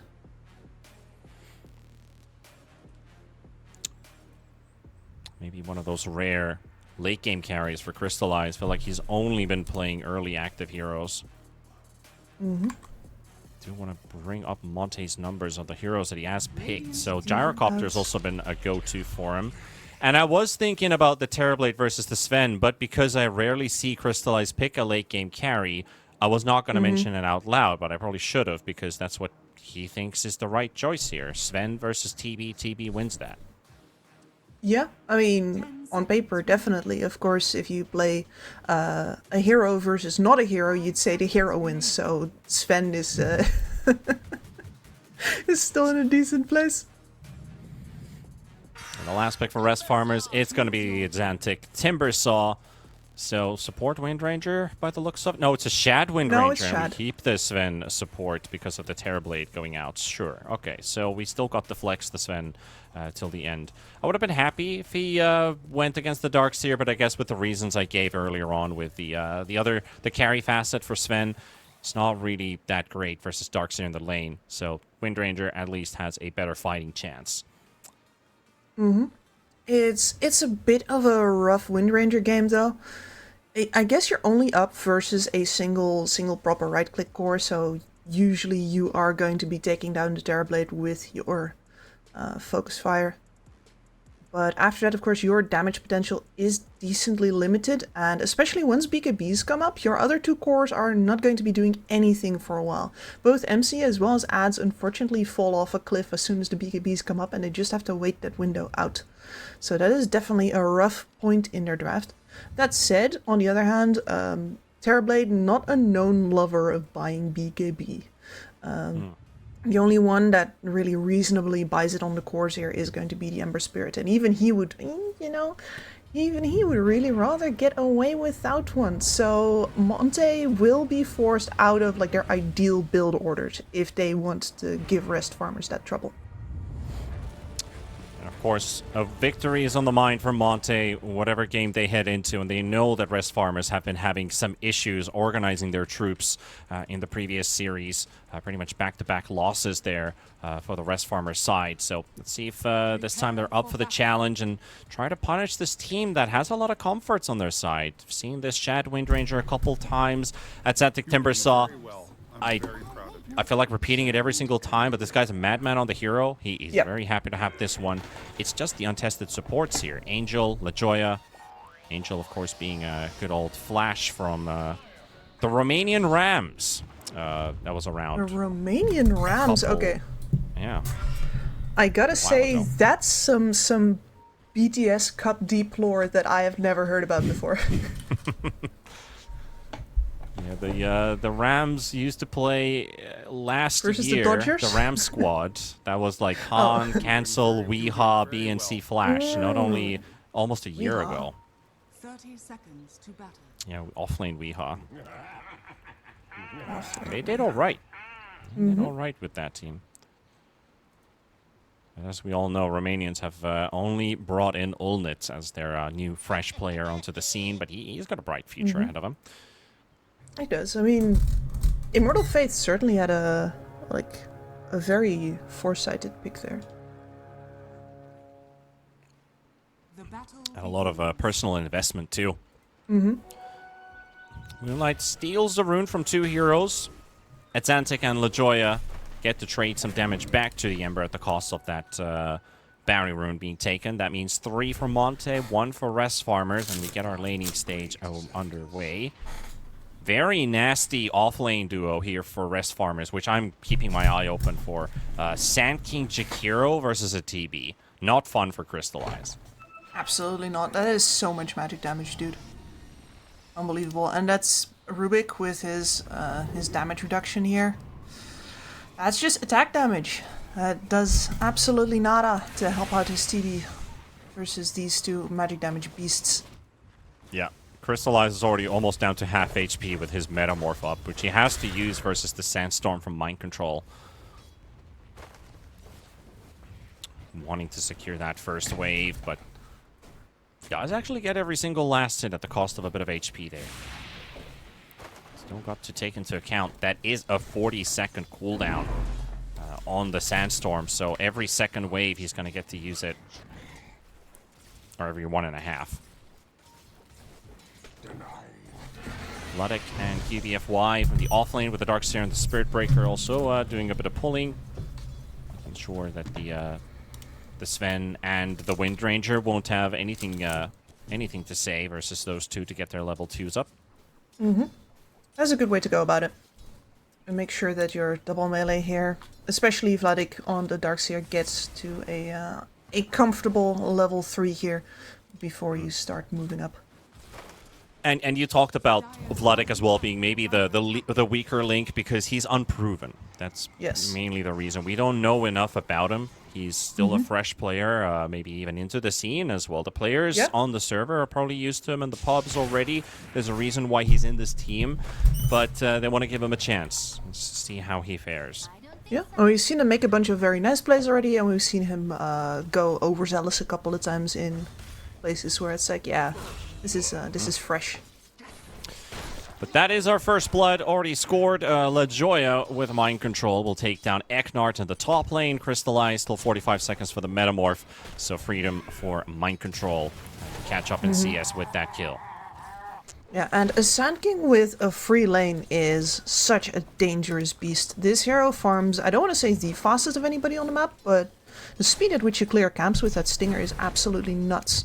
So if you give him a good lane as well, the amount of items and the speed at which he can get them up is pretty darn terrifying. And I'm curious to see where he's going to take it this game. I was wondering if he was going to build any auras at all, but it feels hard to make an argument for any specific one. Normally I'd say this is a fantastic game for the Crimson Guard specifically, but of course a lot of that effectivity depends on your own HP, and Sand King, not the biggest HP pool. Not at all. Jakiro also in trouble a bit here. Eknard unfortunately won't be able to get close enough to continue pummeling the Jakiro. They started with poking the Sand King a bit, used the lift for it to break his Sandstorm. Believes that they don't have a crucial ability to kill the Jakiro, who they turned onto after. Meanwhile, Vladik and QBFY already doing the cut the wave on a constant rotation, maybe even pull it into a camp. Maximizes farm output. Level 2 Iron Shell up now. Of course, there's Flash. Angel is trying to stand in between. GBFY also, unfortunate for him, the range creep actually latches onto him. But Vladik will, you know, he's connecting it to some camps. And this is where, as a Sven, you wish you were literally anybody else, right? Yeah. Be a witch doctor. Eknard, can he TP back home? Close call, 50 HP. The stick saves his life. Very close attempt there to kill the Rubik. With pretty low resources too. Not a lot required for rest farmers to have an instant kill opportunity arise. Hey, That's why I was afraid of this lane. Yeah. Sorry, I have an interesting technical question here. Have you ever had the problem that only 2 sides of your Dota screen respond to your mouse in moving? I have actually heard, I think Effie was having an input issue a while ago, and it seems to persist and only fixes by restarting Dota.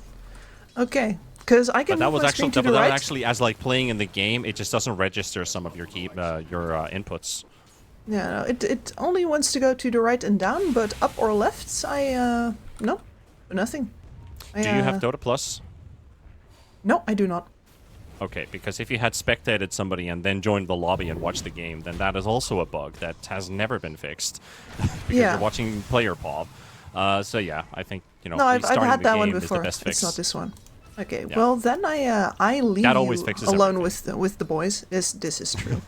You can have them all to yourself for a little bit. That is fine. I mean, there's not a whole lot of action happening here. Just a bit of poking and prodding, like we like to say, going on in all of these lanes. Big battle in mid, though. Moonlight is dropping low to Azantic, and there's a charge coming in. And the Rubik, can he solo him? Yes, he can. Moonlight is dead before the backup arrives. And Azantic will drop as a result of it, but he got the kill on the Ember first, and he's got the job done. Sven also picks up the AD rune with both mid laners missing. So he'll drag that AD all the way back to his safe lane to the Wind Ranger. He's currently topping the CS chart. Tying it up with the Darkseer and the Timber Saw, all at 39. Sand King also been able to catch up. Mind Control, who was a bit behind in CS, now has the levels to really set up a perimeter in this lane. Keep even the Terrorblade on his feet. It's not quite the Sand King Rubik lanes of old, which would destroy TBs. Fate Bolt into Burrow Strike, you've lost 50% of your HP, you do it again, he's dead. Murderous. So at least you have Rubik this time protecting versus the hero that causes all those back pains. No, and the big. Oh, they want to kill lucky point Moonlight that you have again. He didn't actually teleport in because he had a Remnant, but for Azantic, he has a penalty of 40 seconds. If he falls, tries to kill off KBFY, and he's got it. Very, very buggy looking chakram animation once again, just like when 736 started, where you couldn't actually see the movement, it just teleported on you. That was more of a pretzel than a chakram. Yeah. Yeah. Yeah, this chakram is bugging, and I think Moonlight's pausing it for a good reason, because it feels like everyone else is maybe having the same issue. We're definitely seeing it here, that this Timber Saw is not operating the way it should. Yeah, do I restart again? I was having a good time, you know? I tabbed into Twitter. The world hasn't ended yet. Xanthic is definitely the target of all these tips here because that Chakram is bugging out like hell. Yeah. And the players can see the same as we. Yeah, I mean, if he did that on purpose, then that's definitely some worthy tips. Like, this is Dota 2. You gotta break this game. The harder you break it, the more you win. Yeah, the better it feels. Yeah. That's what we're all here for. As we do have this Ember disconnected, there is a 3v2 looming. With Xanthic already taking a heavy amount of poke under the tower. 2 points on reactive, 0 points in the chain, which you don't really get to use that much, but I do see from time to time builds where Timber has had 6 branches and level up chain, drop down a tree, chain to it, deal damage. That is that is tryhard. That is, I want to say that goes even beyond tryhard. That goes into sweat lord territory. Like just, you know, the little beads of sweat on your upper lip as you meticulously plant your trees. We've got some highlights rolling, but we're also continuing the game. We have Moonlight back on the server. And we won't get a lot of action here in mid. Maybe a Jakiro potentially dies here as he gets lifted under the tower, but Sven's there to help him out. The Slight's not going to do enough damage, and that Xanthic charges in from Moonlight. But it's just damage being traded. Nobody's dying here. Maybe Spirit Breaker goes in all the way, but no. He also decides to cancel that charge. Would probably die himself, and that charge damage is not guaranteed to kill the hero. And Xanthic shreds him to bits right now. Look at that. Yeah, and you can't even see where he shreds. It goes the wrong way. Part. It's so weird. It's like he's standing on the left, and the Chakram decides to return to the right. That's not how it works. That's ridiculous. Yeah, now it looks like he's standing in his own Chakram, but finally, we'll get rid of the nuisance. Maybe his death resets it all. Power shot from Shad will take down Moonlight, and maybe a follow-up kill on Eknart. Yep, caught with the shackle shot. And he will also go out. Angel gets cliffed, though, and he's got no teleport, so time to bring in the courier. Yeah, unfortunate. He has the last laugh right there. And yeah, this is the period of time where you have a Wind Ranger with a good game now. That's going to be quite a fast Javelin up here. All of your cores have had good lanes over on the Radiant side. You can really milk the amount of magic damage that you have. Well, they're milking a Jakiro, surely here. Crystallize rotates in with the Terrorblade with Metamorph. Wants to take the tower and take over the bottom half of the map. So this is a good move. Get your carry involved. Yeah. No, very necessary as well. If you don't knock down a couple of towers right now, before, for example, the Sand King has a Blink Dagger up, I say that looking at a Sand King who currently has the Bloodstone queued up. It's the Bloodstone, yeah. Well, that means your TB has quite a bit of time to siege some towers. TB actually gets to defend his tier 1-2, so he didn't want to stay bottom, which I was a bit curious about. But I guess with this T1 still up, he can still roam around, or roam about this top half. There's a lot of activity down in mid. Eknart steals Dual Breath, gets stunned up by Angel, and as we can see, the Chakrams have No, they haven't. I'll take my words back. They're so broken. Oh, and he's got the levels in the Timber Chain now. They're going in so weird directions as well. Timbersaw getting stunned up, but with the Invis Rune shows up. Even if he was always under vision here. Low, but Moonlight down. QBF wide and drop Moonlight. He goes for the buyback. He needs this kill. Xanthic loading up some bottle charges. Finally falls. And Monte, with Moonlight, able to get a retaliating kill, and also Angel goes down, and maybe even LaJoya making this buyback totally worth it if he gets this third one, but he doesn't see where the Jakiro is, and also doesn't want to be near this Wind Ranger with the Javelin. Yeah, tussling with Shad there, definitely dangerous for Moonlight. But a very good buyback there. That was an important moment to use it. If he didn't get the kills though, that would really been a No pun intended, stinger. No, but that's one of the better early buybacks that I've seen. Guaranteed double kill there, unless you severely misplay it, which, come on, Moonlight can get that double with his eyes closed, so great decision making there. And, you know, not intimidated by the fact that Atlantic has just been using himself as a sledgehammer for the past 3 minutes. Might as well. Middle tower is under attack. Don't wanna get in between a hammer and your target.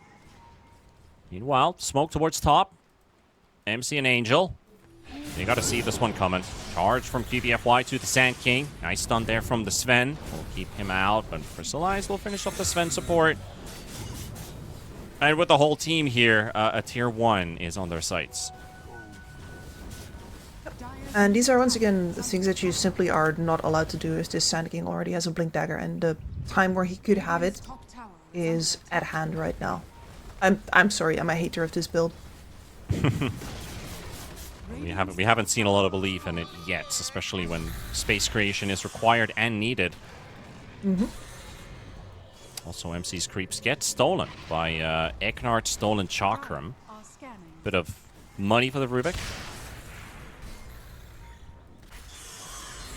And that is 2 tier 1s down already for the team that right now really doesn't have the most firepower, and it should have been risky to use the Terrorblade with how little HP he has as well as this siege weapon, but he has gone for the Dragonlance. He's tanked himself up as much as possible. He said we need that space in order to play the mid game versus the amount of reach and the amount of magical burst damage that they're about to have.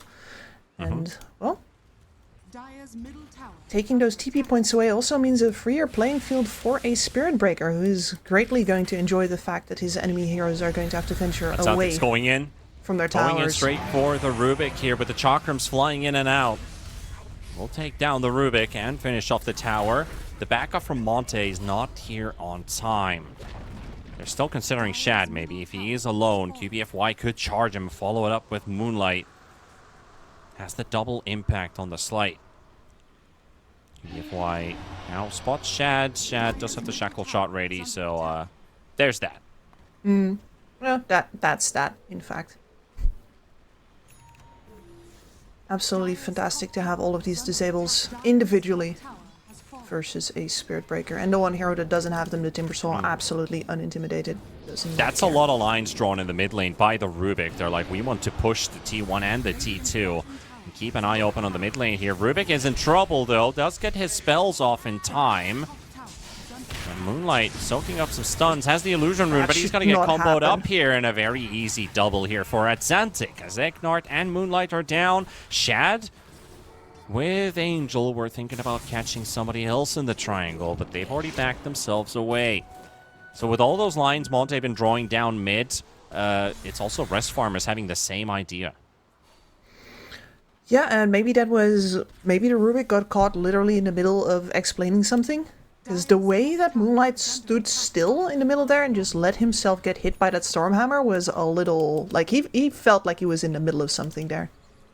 Yeah, the downside of hectically drawing on your map means that your mini-map is also blocked from all the enemy icons. Yeah. So it works both ways. QBFY, the creep wave dies, so he charges into the next nearby object, which is the creeps in the easy camp. But Shad, he'll secure this one without him dying. He did take a sizable amount of damage from the Spirit Breaker.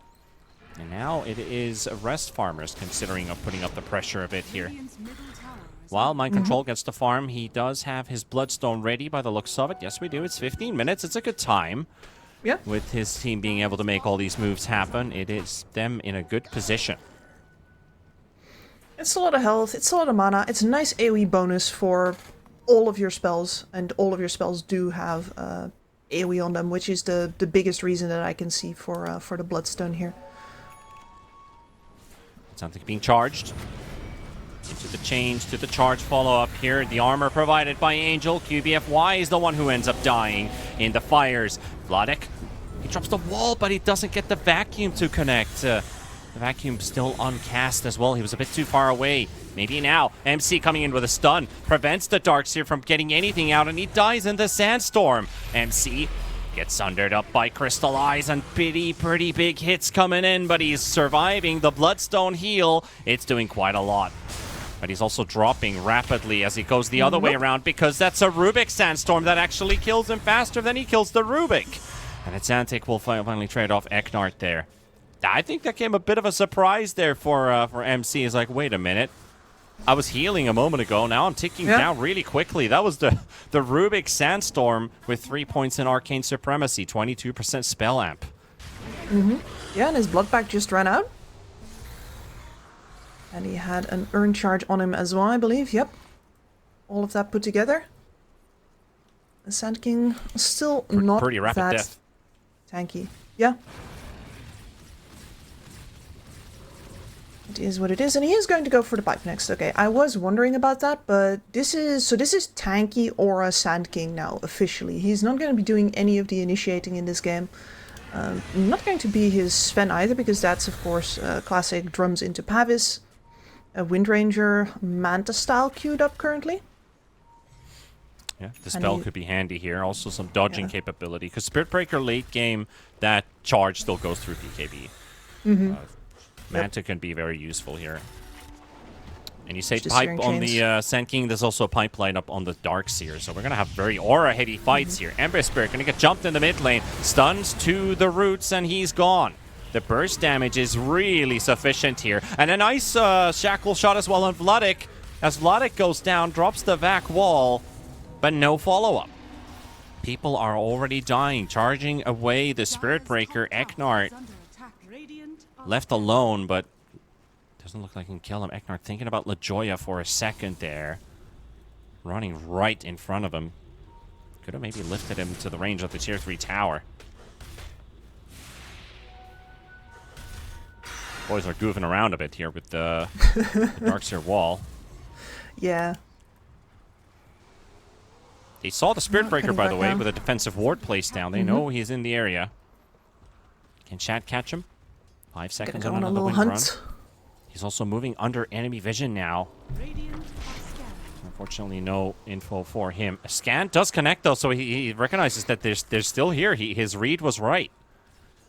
Maybe there's a TB or something, but TB's already portaled himself to the top lane. Crystallize not going to stick around any Oh, they're coming through the portal. They might kill Shat here. He's got to be really careful. They're coming through the portal right now. QBFY is ready, right in close range for the charge and the ult. They shackle shot the Ember, and Shat is just demolished. They might kill Vladik at the same time, but they've got no carry for this fight. And that is a big, beefy TB heading their way. Eknart is down, though. And a two-man chains coming out from Moonlight, holding MC and Atsantic at bay. Closing in the gap with the rod, throwing in the Chakram. Slowly slicing through the Terrorblade. Crystallize is low, has Sunder. So that's what Atsantic has to be careful of. Can't just let him get a free Sunder for himself. So they clean QBFY instead. Moonlight, he's around. And then jump out. He's got one more. Crystallize being chased here. LaJoya trying to go into the tower. Doesn't want to dive straight through the tier 2. So big trade coming out still. Even if they lose their carry, they got 3 for it. Great brawling coming out here, really leveraging all of the magical damage that they have. You can see that Crystallize, honestly, the way that he's been playing this game has been pretty darn impressive, because you can see in how much trouble he is if he oversteps even a millimeter in engagements like that. He can die from anything. So many disables, so much magic damage. The fact that he's been showing up and being effective at all is quite commendable. Shad.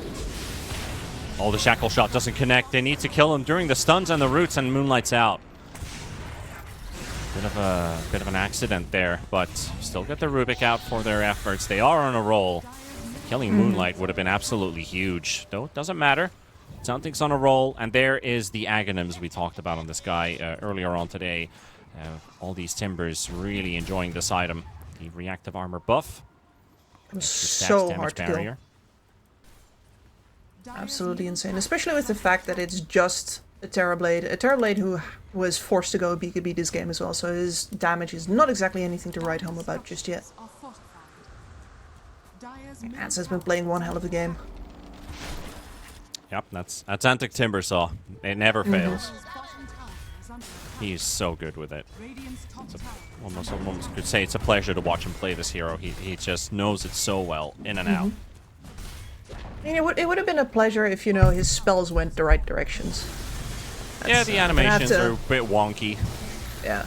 Sorry, but Ice Frog Radiant's top tower is under attack. means you get no perfect score for execution here. Adds for the looks. Let's see, the smoke comes out. Shad already hunting here, teleported straight to the tier 1 tower. Pushing out the wave. The chase is on. The courier from the TV, they don't quite see it until now, but now they spot Moonlight, and it's the same combo from Atlantic. He's looking to solo this kill, and Angel helps him with it. He doesn't even get the chance to press a I think he had a small moment to maybe use a Remnant for a dodge, but He was so slow as well. If you don't already have a Remnant up, you're just dead right there. I think it's one of the reasons why he Oh, hey, found Crystallize. Yeah, that's a BKB TP out. 9-second BKB to get out. Very big. Ignart only getting his hands on a dual breath this game. Seems like that is the 7th or 8th time he's stolen the same spell. Seen one Ice Bath, one Chakram, but yeah, dual breath. Then again, the amount of damage and utility that you get out of a dual breath, absolutely nuts. I don't think he minds. Yeah, I think he's more bummed about the meta today. Is Jakiro sees Rubik, he doesn't level Ice Path. We just play without it. That's the way you counter a Rubik who's countering you. You remember the Lucent Beamless Luna? Yeah, I remember Very that. old clip. Charge coming Eclipse, in. It's on nothing Shad. happens. He's already moving away to safe distance here. Okay, quick invis taken away by Spirit Breaker. Doesn't go all the way in because they also have the mobility on their side. Sven used the last of his drum charges. Now has the Boots of Bearing lined up so they can keep spamming it. Shad's hunting. Refill. MC's pushing out the wave. There's a tier 2 there. How willing are Monte to defend that tier 2? I'd say there's about like a 5% chance. Is under attack. I would much rather not give up any kills. Just keep on dodging, keep on trying to get their items up. Next. Especially They still caught the Ember, but the Remnant's there, but the stun's still there. He's got no Remnant left. MC, they can kill him here. They can kill the Ember Spirit on the spot. Yes, they can. And that is Monte not able to respond just because of a lack of a Remnant. He only had 1, not 2.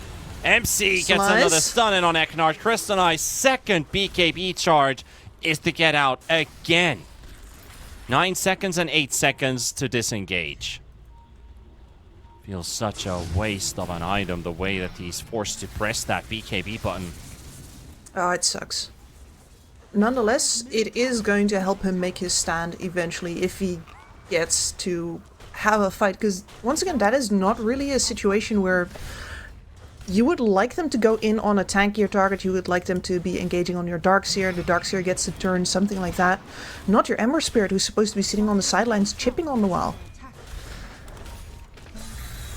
Moonlight has been kept down so very hard this game. Oh, and here they go again. Why? He pulls the wave away, but they got a range creep in the base. That will maybe allow them to take this melee racks before backdoor protection kicks in.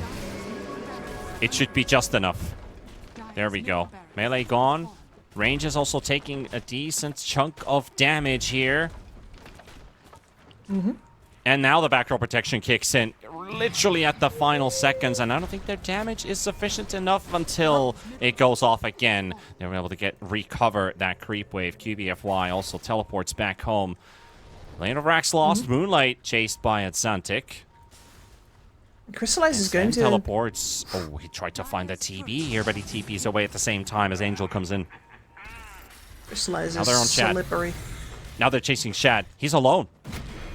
He is so got a Manta. very alone. He's so alone, and everybody's coming in to help him out, but is it too late? 800 He is HP, tanky. Whip coming out as well. He surely is tanky, and tanky enough just to live long enough. The vac wall is a complete miss. It connects on nothing. Atlantic will hunt down Vladik, but at the same time, there's a fight with QBFY dropping. Atlantic keeps Vladik away from the battle. Rubik is dropping to the rest of the bunch. And rest farmers. They really came in with a vengeance today, knowing what they needed to establish today, and game 1 is really starting to look like it's locked in for a win. They are looking so sharp right now. They've been playing up every single chance that they get. They haven't dropped any weird kills on retreats either. There's been a single Shad pick-off that was a little doubtful, but now with the Manta Style as well, he was so tanky right there. Those extra stats are really coming in handy. They are truly enjoying their situation. Now there's the high ground glyph forced out, and they have a 5-minute period of freedom on buildings. If they can just get to utilize it. They need another pick-off to secure that high ground push, because top has been pushed to their tier 3 tower. Bottom is deep in, and the mid wave was literally killed by the tier 1 tower. So now the next best thing you can do is you cut the waves to get the lane to push instead of fetching the wave, which Shad is doing at the same time. Monte is going to make the most out of the fact that they took a couple of towers down early on. This is why it was so darn important for them to actually get those towers while they still could. Because during this window, yeah, they are getting absolutely nothing done. Anybody who shows on the wave is going to die. But they have a Shadow Blade over on the Spirit Breaker now, so he is melting through these creep waves. And then the split push from the Terror Blade also kicking in the aftermath of that mid fight as well. They are getting to delay here, at the very least. I don't think that rest farmers will actually give them much more time to delay, though. Yep, they've been really farming that rest these past 3 days. But this may be the signs of life finally showing from the rest farmer camp. Has Neff finally said something smart to the team? As the idiot as he is. Hey. Maybe now he's found the right words, because the team looks fresh, the team looks good. They're looking sharp right now. Neff's a handsome guy. Good looking man. Maybe that's why they keep him around. Sorry. It's hard not to join in when you started. He's earned it. He's earned it. Alright, crystallize. Santic being chased, but that is not the target they want to fight. Mind Control has a chance for a big epicenter, but no blink on him, so it's more of a zoning ult. Yeah. EFY is now coming in as well, but chance the charge is put elsewhere. Smoke up again. Scan connects.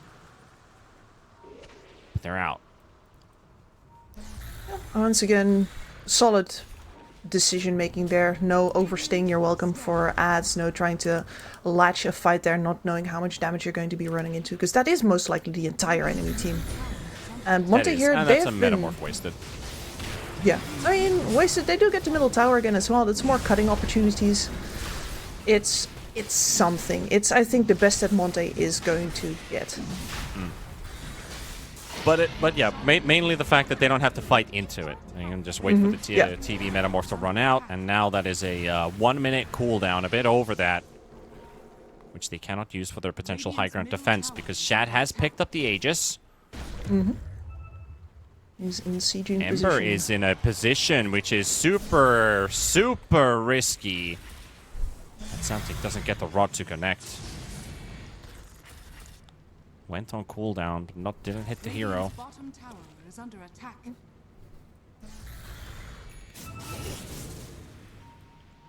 Weird reactions drawn, but then again, He if still your rest finds farm him. is here, yeah, He's still finds the man. relentless.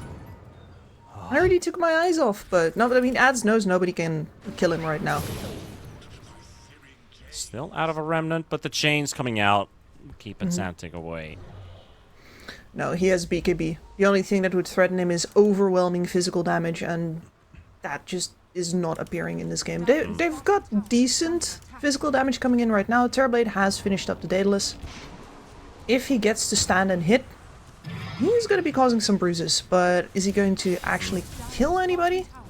It's hard to say as long as Ads is in front. Yeah. Can I throw in a poor joke here as we watch this push going on here?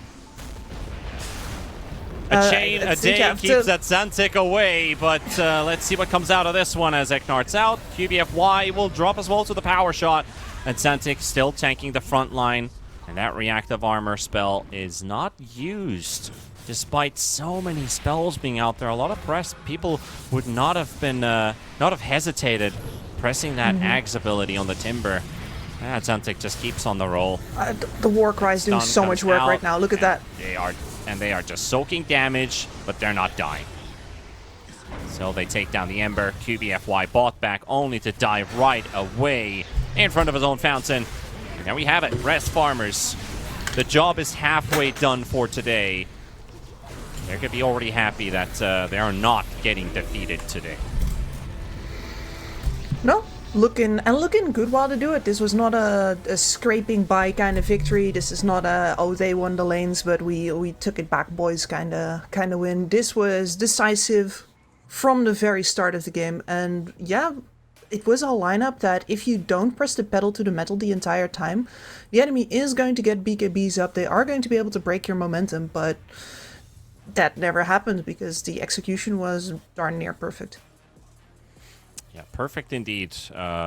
Despite a couple of moments which looked a bit wonky, you know, Bloodstone coming up with the Sand King, how much can this Wind Ranger take? And is Zantic forced to do all the moves? But then again, they also understood that if they get those items up, they built the space for mind control, they will have a near impervious Sand King, and everybody else is still pretty healthy on their side. So the game plan worked, and it also credits them with a victory here in this first game. Crystallize didn't die this game, but No. TB could be ignored. He could be, yeah, especially with the Warcry from the Sven in the end there. There's a singular DPS source and simply not enough time in the fight for Monte to actually leverage that. Not enough of their disables to latch a fight for him either. Yeah, this looked pretty decisive, and I gotta say, Vladik is on the struggle bus, and you don't like to see it. I would like a little bit more of a closer game, and I would like to see Vladik get into his comfort zone in the next game. Well, one more game still up with the Rest Farmers and Monte. You are watching Relook Media's Rest Regional, and we're going back with one final break until the last game of the day.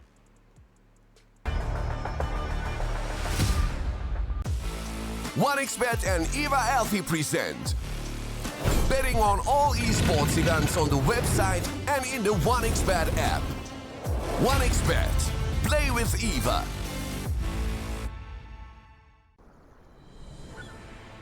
What if Kunka knew that he could not only play Dota, but also place bets? Better the best black hole.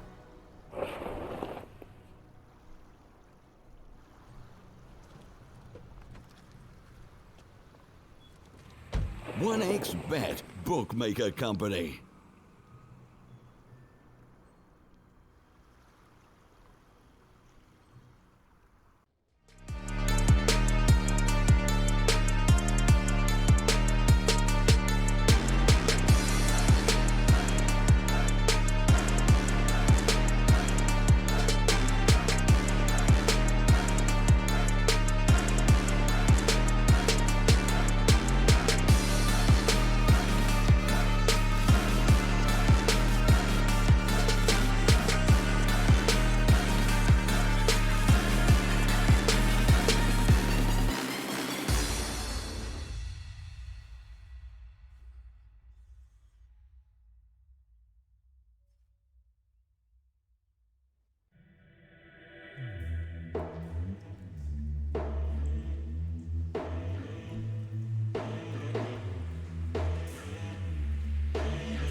your skills in the gaming. 1xBet. Respect from 1xBet. Respect from 1xBet. Respect from 1xBet. Respect from 1xBet. Respect from 1xBet. Respect from 1xBet. Respect. Respect from 1xBet. Respect from 1xBet. Respect from 1xBet. Respect.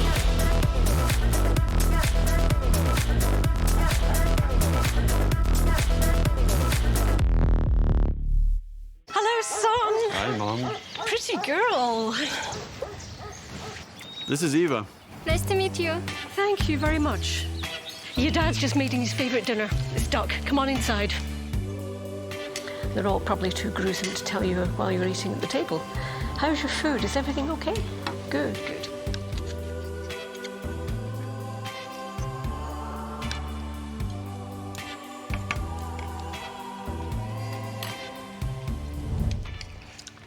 You seem to know each other. Yeah.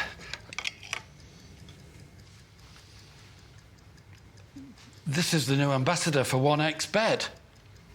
Oh, I see.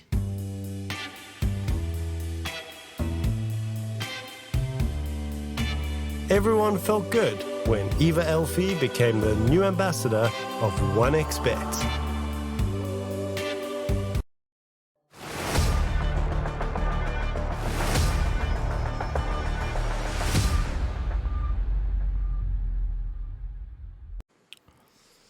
And off we go. We've got one final game for you folks here at the Rest Regional. It's going to be Rest Farmers leading the series versus Monte in a situation where they needed to score some points.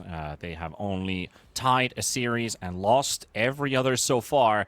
But now there is light at the end of the tunnel. You know, they needed to win pretty much both of their last two series to still have it in their hands compared to the rest of the pack. So this one at least puts a tiny bit of pressure off of the team. Now they just got to do the same thing again, Kips. Again, and then tomorrow again as well. But yeah, I mean, as far as wins go, this one was convincing, right? Monte, at no point in the game did they look like they could make plays whatsoever. Normally in an Ember plus Darkseer game, you want to see the two of them meet up, start to leverage those Ion Shells, do that with the help of your Spirit Breaker as well. We didn't see many Spirit Breaker ganks. We didn't see the Ember Spirit meet up with that Darkseer. We mostly saw Moonlight dying a whole lot versus the overwhelming amount of disables being leveraged against him as the solo playmaker. So Monte have, I mean, a whole lot of solutions to be looking for, and Rest Farmers have already picked up that Sand King again. Now, there is one thing that I want to say about the Sand King. I just talked with Bowie a little bit because I'm like, am I crazy, man? Am I just going mad here about this Bloodstone? And he brought up a very important point to me, which is that if you are going to max out Sand King's farming speed, which you would like to do, as well as his best ability, which is the Stinger, then you only have a single point in the stun, and then the Blink does feel kind of like a waste because you're not that great of an initiator. So in that regard, if you're going to wait up until that point, until you have the 4 points in your stun, you're going to have to build an item before that Blink Dagger. And I guess then the increased AoE, the extra health, all of the extra stats that you get out of the Bloodstone, as well as the heals, I do agree that it's probably the best possible item, but I still feel like you're missing a window. And that in a lot of these games, the Sand King players aren't looking at whether or not that window needs to be utilized. Now, the Sand King in the previous game could buy whatever the hell he wanted. I believe before we shut off, I said he could have bought his mother a house. It would not have made a difference. Yeah, I do feel like maybe that Bloodstone ends up being a bit of a filler item before the standard build, in a way. It is a pretty expensive one, but all the stats are pretty good on the hero, so it does have its place. But when we discussed this with Bowie, it was kind of like it either looks great where the hero just doesn't die and he gets some multiple hero burrow strike, or that Sandstorm keeps him alive, heals him just enough because it just does decent amount of damage, but it needs to hit multiple heroes, and that puts you at risk of tanking a lot of damage too. So I think there is a trade-off easily in that item. Then again, that one game where it really didn't work out, it was the Phoenix that was keeping the Sand King alive, really kind of nullifying the whole idea of having a Bloodstone. Yeah. But maybe Aghanims could be an item to look at still in the Sand King, but it's clearly not favored in the meta, so it's clearly not a good item. Now, those two things, that's a correlation that's definitely not causation right there.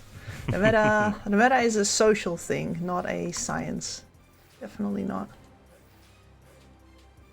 I'm wanting grabbing that pesky Sven for themselves. I think that they were a little unprepared for how little, like, because maybe you turn that game in the end, because you've pushed all of those towers, you bought all of that time. Maybe once your Terrorblade is that big, you finally get to turn the game on the high ground, right? And instead, the enemy's support Sven just says, lol, no, actually my team doesn't take damage for the first 4 of your hits. You're welcome. So that might have been something that, that they want to avoid in this second map here. Monte, of course, do they have a lot of experience with this Sven in their last games? Crystallize has 1 game on it with a win. They have not played it as a support before. And of course, when you see Elder Titan, that kind of deletes the Sven 5 idea. We did get an Elder Titan 4, which actually made the lanes better. When they had Shadow Demon +1, they decided to swap the Shadow Demon into a 5 and put the Elder Titan as a 4, and they won the lane because of it. So that is something they can look at if they want to put the ET4 instead for QBFY. Well, we already got the Jakiro, and if you play ET4, you don't have a really room for a Rubik, and that forces the Sven into a position where he has to be the carry. So supports are kind of filled. Or then you lock the Sven into a position where you're laning versus the Sand King. Again, annoying laning matchup for him. And already a lot of high damage output. This could also be at Xantec Snapfire coming out pretty early on into the draft, which Monte also needs to address. So you do have plenty of picks to go, but you got to really hope that you pick the right way now and not end up being with that, bait Sven. Like we had yesterday with Rest Farmers. Now they have the problem on the side of Monte instead of Rest Farmers. They must be enjoying themselves right now.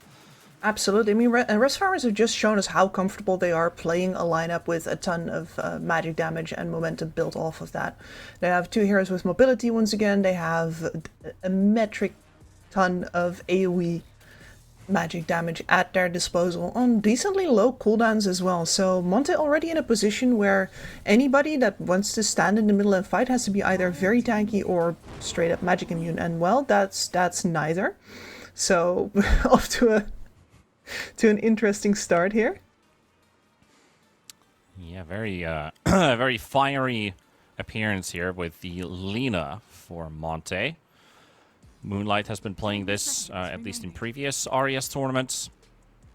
Then again, it does get a bit of benefit from the Elder Titan buffing up the damage from Lina. Also a bit of protection in terms of the spirits. Elder Titan rushing in forward, giving vision for Lina. But the Sven Warcry, it's not a factor right now. So that's why they're putting it as a core. ET Nyx as our support duo. I enjoy this a lot. Any of these heroes can be stunned out of Invis by the Nyx Assassin. But especially... 5 seconds remaining. Sorry about that. That's especially... all right. I mean, we're chuckling here because we see SK and Nyx like pretty much hand-to-hand in game. Like, you got one side has SK, the other always goes for Nyx here. It feels... Clearly, it feels that's really the good. laugh. Clearly, yes. There can't be production messing with me. No, not at all. Anyway, yeah, cancelling out the Snapfire ult, stopping the Sand King in his tracks. Both very good things. And we've already seen that, and I want to say here, oh man. Oh man, oh man, oh man. Talk about more blunt instruments right to the face. I mean, either of these 2 heroes could be ads. I think it's going to be Your Spirit. Yeah, it is the first one for this tournament for Rest Farmers. I've not played it before, and is this also the This is the second Earth Spirit of the tournament. The previous one was a loss for Night Pulse, actually. Night Pulse. I wonder who losing is Wizard Mr. Spirit. Professional. Rank 54. Who is this guy? Nemiga Night Pulse played it. So it was a mid Earth Spirit and it lost. That was Nemiga winning Night Pulse. 5 seconds remaining. I'd love myself some Atlantic Earth Spirit, though. I've seen some pretty cool builds at the early 736 and also some late 735 builds. One of my favorites was the same you did with Nature's Prophet, which is literally Vessel Blade Mail. Nothing else needed. And the hero is So it is fast. scary, it deals damage, it is worrisome to deal with by dealing damage back to the hero because of the Blade Mail. But it just allows you to go from kill to kill and get that snowball going very early on. Nature's Prophet Carry had the same thing. I think it was in SA where we saw the same build with Vessel, then going Blade Mail, teleporting all over the place. And it suits Adzantic's playstyle based on game 1, where he was on the hunt all over the place. He goes from top to bottom, bottom to mid. Wherever there's action, he is involved with it. Sometimes maybe it left Shad a bit alone, but with all that mobility, he knows how to calculate the distances. How long will it take for me to get back there to help out Shad? And of course, Shad's hero is the one that's missing here. Is it something that pairs up with this Earth Spirit early on? Do they need a mid-game hero that is? Or are we packing a punch towards the late game versus this Sven? It's gonna be a pretty early timing here for rest farmers. So pedal to the metal. Really early. Yeah, absolutely. The Broodmother, a fantastic Orchid Carrier. We've seen it being used to that effect by Nande already earlier in this group stage. Oppressive, of course, and especially if these other 4 heroes are wreaking havoc elsewhere across the map, or if you just have 3 people moving from side lane to side lane, MC farming on one side, Shad on the other. I can see a lot of very easy game plans here for rest farmers. Of course, they have no carry presence whatsoever. Sure, Broodmother scales, but I want to call her like a medium core traditionally. And the Sand King, unless we do see the elusive crit build come out here immediately, not much of a late game DPSer either.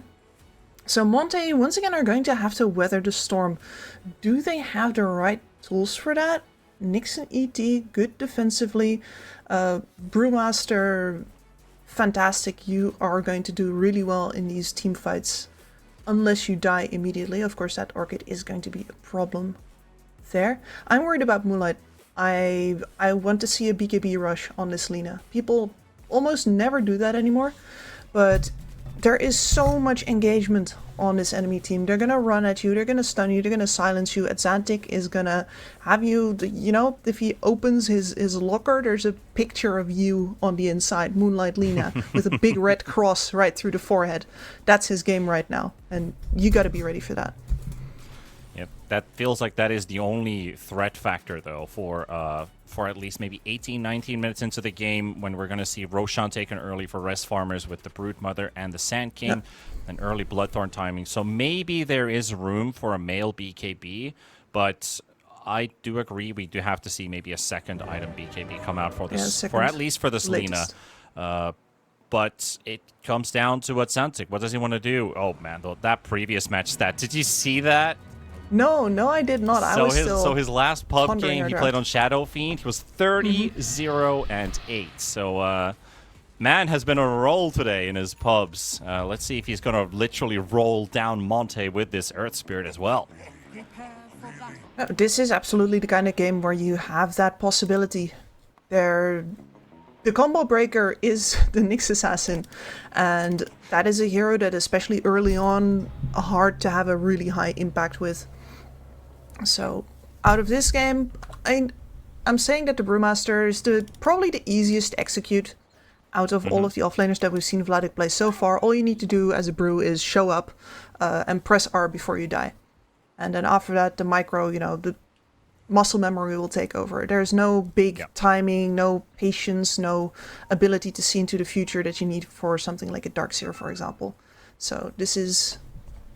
I think Monte are giving themselves a good shot here, but they have a storm to weather.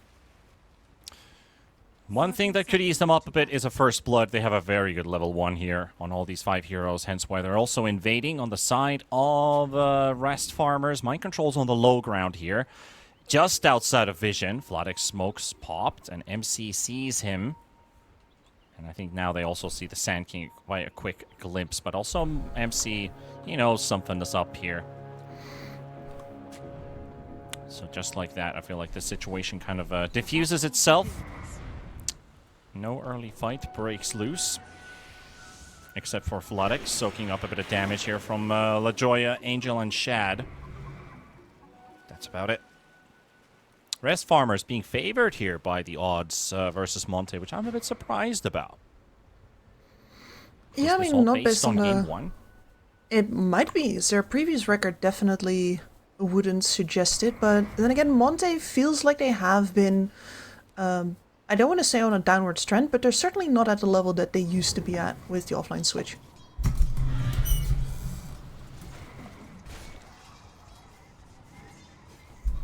Crystallize has to face the same thing as last game, which is, of course, the Sand King Jakiro. Has a much more durable hero this time around, but doesn't have the benefit of the Metamorph. But his timings will be very crucial. This Sven has a fantastic game ahead of him. There's a lot of good counters coming out of this hero in general, but there's also a lot of crowd control he can fall into. So if Sven can keep up to his timings, we're talking Blink BKB, maybe an Echo Saber, Mask of Madness, 4 items needed at around 22, 23 minutes, and you're good to go. That's Absolutely. where Broodmother has Aegis. We're going to see a pretty brutal fight of around 20 minutes for either of these two teams, dependent on how this laning stage goes. He just needs to get there. Just needs to get there. I mean, I can just sit back this game because you've got all of the long-term goals already planned out here. And I do agree, by the way. This is that a very much how this game's timing-based gonna go. game. But the laning stage is where we see the delays in itemization as Mind Control is going down in the top lane. This Elder Titan, I think this hero is starting to earn a second phase ban at least. This hero has been rocking the safe lane, and I'm surprised that Elder Titan is not being targeted in the ban section. There's a lot of great heroes you got to ban away, but this Elder Titan has... this has got to stop. Yeah. The amount of damage that you get out of it, absolutely huge. And I think maybe people are still letting it through because the mid-game impact seems to be fairly limited. You are mostly an Earth Splitter at that point. But then again, the reason to keep on picking it up is the fact that you are going to get farm. You're going to get to your shard, you're going to get to the Aghanim Scepter, and then you straight up have an extra core from the plus 5. Yeah, and you win the lanes, and so far, still the same since the Frontiers has been introduced. You win 3 lanes, you're very likely to win the game. I've not seen a lot of comebacks come out from a triple core net worth lead. Since Dota has been introduced, a triple core net worth lead has been the game is no longer your choice.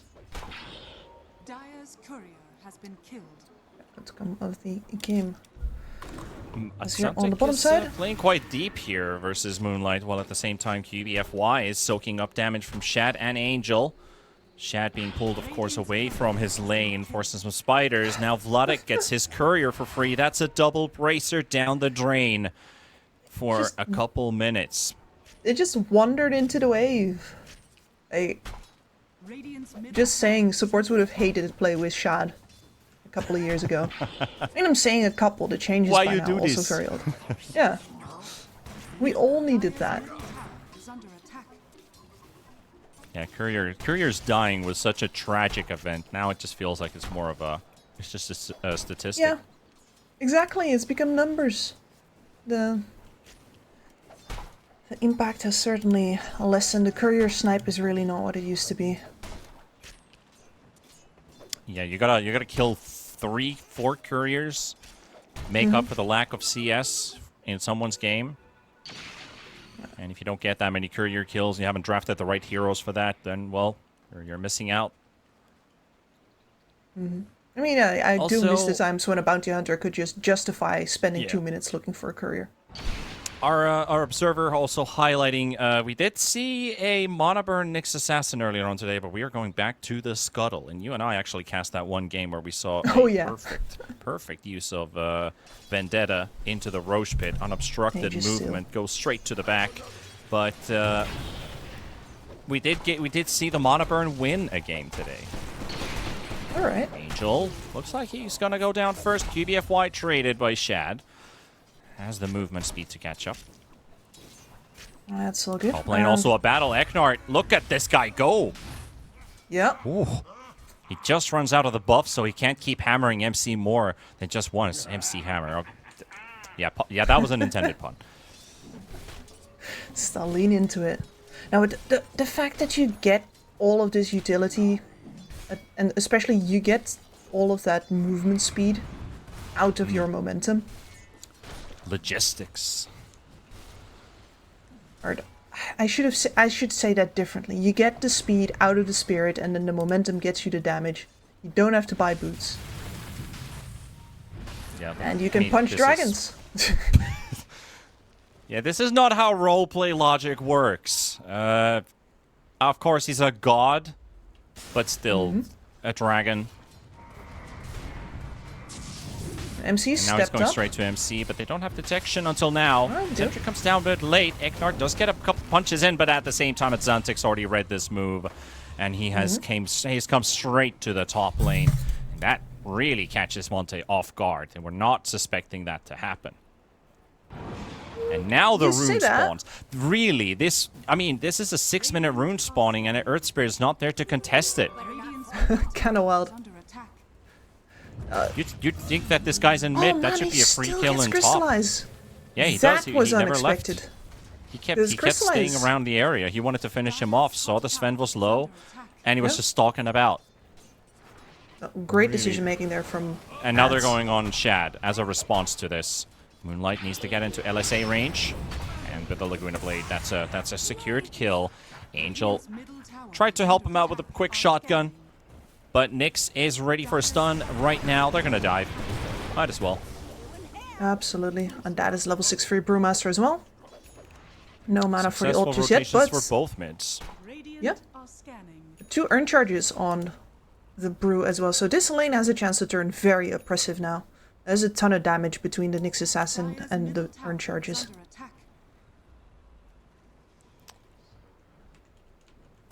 Hero takes the Wisdom Rune away before the Elder Titan shows up. Looking very nice for Eknart to hit that level 5 from the Wisdom Rune, but he also gets it from QBFY, securing theirs. So an extra point. Actually, 2 points in Echo Stomp. Bit of a change in this Elder Titan build-up. I've seen Echo Stomp being skipped. I've seen the 1 value point, but 2 I haven't. Maybe because of the spiders. Talking about the spider, indeed. Shows up for the stomp, and there he goes. Earn charge used. 150 right-click damage from Spiderlings, and they picked Brood into an Elder Titan. Yeah, this is... Eknart's gonna have himself a good time, isn't he? Meanwhile, mid... Moonlight's not gonna have himself a good time. Oh, that is rough for Moonlight. That's Xantic and the boys applying the pressure for the kill. Maybe even more. They can keep dropping Eknart low enough and crystallize. It's gonna call for a pause. Might have been an awkward moment for the Lina there if there was potentially some internet interference at that time. It is Eknart that is actually disconnecting out. But still, a very good dive there. Going straight in front of the tier 2 tower. Earth Spirit, he's snowballing now. That's official. Ooh. And there goes the whole team of Monte. So this is the same we had yesterday and the day before. But I don't think we were notified about today's disconnect. At least I didn't get word about it. Yesterday we had we were notified, so we had a tech pause. Okay. All right. And yes, so this is the same problem as before. It is. Well, this is going to be a long pause, as again the electricity is out, so it's time to build up the backup generator once again, bring it out of the dusted closet since yesterday. Man, not a lot of dust on that thing. Getting good use. Yeah. And yeah, this is being called as well by the admin to the other team, so this will be a technical pause. We will be right back with a broadcast, as we'll be taking a technical pause, waiting for Monte as a team to reconnect back into the game as they get their power up and running. So stay tuned. Don't disappear anywhere for too long. Good chance for you to get your refreshments, your drinks, or foods, or whatever your food courier might be knocking on your door. We will be back in a few minutes.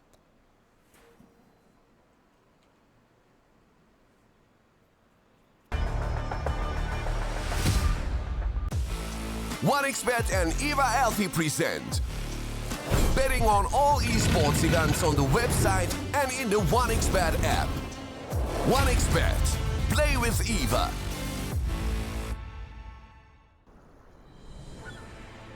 What if Kunka knew that he could not only play Dota but also place bets? Better the best black hole.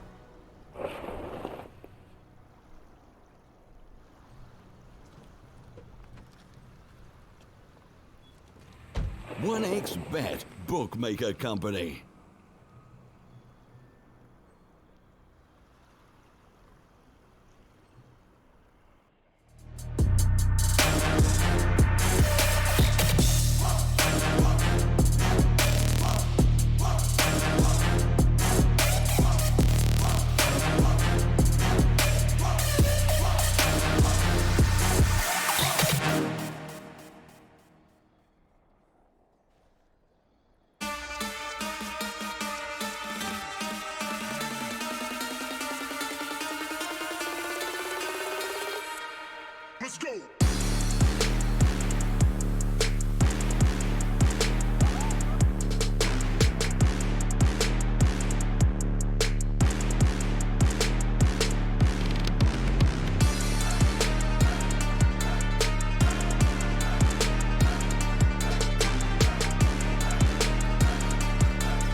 proud of you.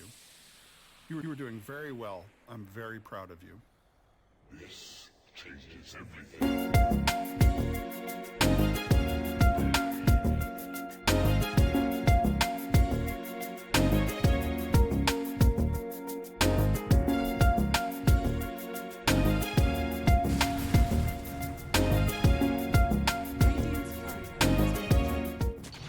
Radiant's bottom tower is under attack. And we're back, ladies and gents. Our tech pause is over. Monte is back in the game. It does come at the cost of Moonlight dying moments before, as that pause was called. But we're back into the game itself with a 4-6 scoreline. 8 minutes only into this one. Rest Farmers winning game 1. Game 2 completely up and open. We do have Atsantic snowballing, which is something to account for here. He's closing up on the Spirit Vessel. But on the other side, Monte, they're playing for their own timings, and that's mostly the Sven at around 20-ish minutes. He has had a good start, but he's also last in net worth, Kips. Yeah, and that is always the case with Sven, then. Who is going to buy time for you? Well, not going to be Moonlight.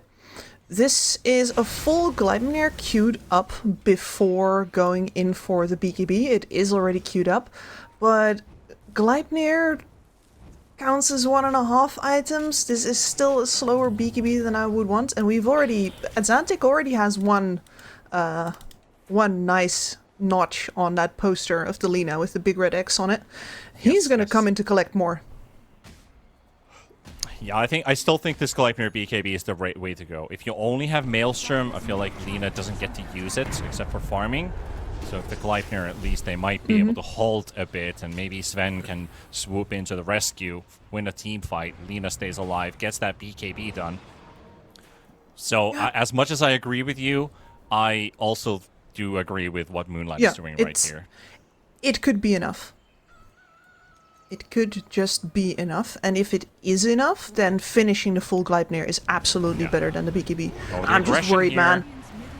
Got the primal split to catch Nice, Angel, two and stuns. Zantic is the target, and they've got the damage to take the Earth Spirit down. Angel is going to be poking Moonlight by quite a lot here, but Moonlight gets a revenge kill, and this will lead into a tower too. So really well played there by Monte, gaining the wraparound at the same time as Rest Farmers were looking to fight it, but Zantic realizes we're only 2 and they're 4. Yeah, bringing in that Brewmaster as well. Here, finally, Vladik showing up where it matters, when it matters. And this is starting to be a beautiful game for him. Going to fly in the Spirit Vessel too as soon as his courier is alive again. And now they're cutting off MC on top. Yeah. I actually wasn't looking at mind control, but I see that he's also in trouble. I was looking at the Elder Titan there for a second. Lina is dropping. Shad's coming in as well, and this is the power of Rest Farmers when they get to cluster up. This looks a whole lot more damage than what Monte had a moment ago. And they could, I mean, they're very low leveled here, so Roshan is not the call. Instead, it is the tier 1 tower. Get back to farming. But what I was looking at, what I was reacting to dramatically, was the Elder Titan Astral Spirit at level 4 hitting a Broodmother and his spiders. And a level 7 Elder Titan, he was 6 then, packed a 75 plus 360 damage buff. So level 7 hitting over 400, Cool beans. which he unfortunately only gets to use on the creep wave that was pushing in.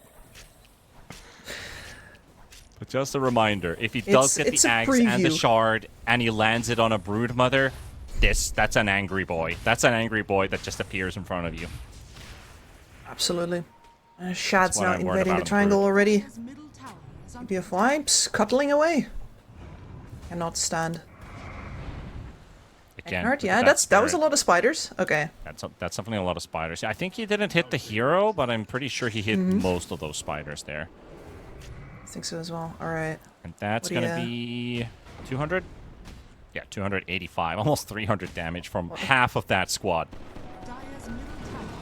Monstrous. But does he get to leverage it is the question. It's the wave again. Yeah. Take the full brunt of the Elder Titan's hate. Yeah, he's going to need the items. But once he does, Crystal is being chased here at Zantic with the haste rune. Couldn't get in front of the Sven for the kick. Sven still had a stun as well, so that would not have worked out. But the Elder Titan Trying to look for a quick stomp, and he does not find a way out there. No, he throws Spirit out immediately, hoping that the Broodmother would have her Spiders group, but Shad is very much wise to his tricks. Will not let that happen when he has full view of that other Titan, keeps his Spiders split off until the ET has already recalled. Yep. And since this game has gone a bit better for Mind Control compared to the last one, he had a 15-minute Bloodstone. This one's going to be quicker. He's 13 in, and he's got the money already for that Bloodstone. So 2 minutes faster than the last game. Getting up to speed with it. He is, and since the teamfights of Monte mostly consist of a Brewmaster, I do think that we're going to see more use out of this Bloodstone early on now as well, because there's... If you are not the target of the Lina, and I don't think you shoot me, I think that should be ads every single time. Or at least up until ads finishes his Blade Mail, then I don't even know what you're supposed to do as Monte. I suppose you give him a ride on the old... Well, right on the old Brewmaster lift. train by the looks of it. As Velotic will go down and Ekron's going to follow. He hit it. He hit for 500 damage and he got to hit Atlantic maybe once. That's gonna hurt once he punches that Blade Mail.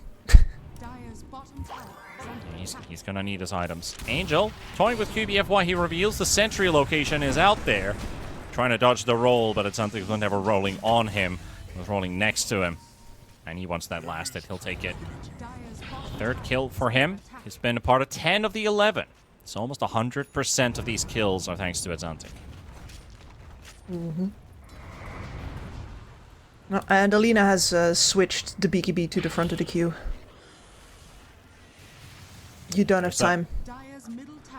There's a reason they second phase this Mr. Spring roll.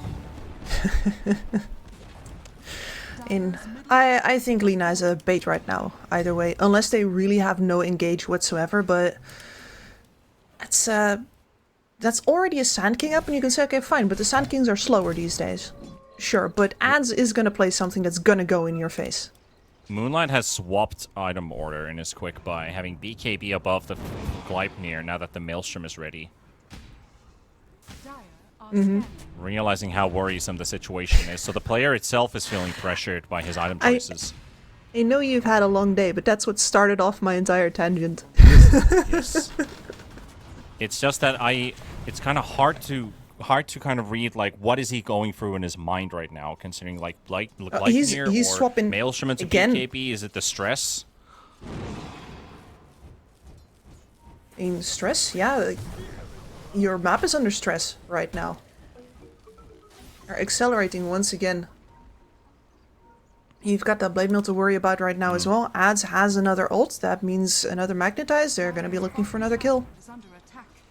Eknar trying in vain to grab these Spiderlings again.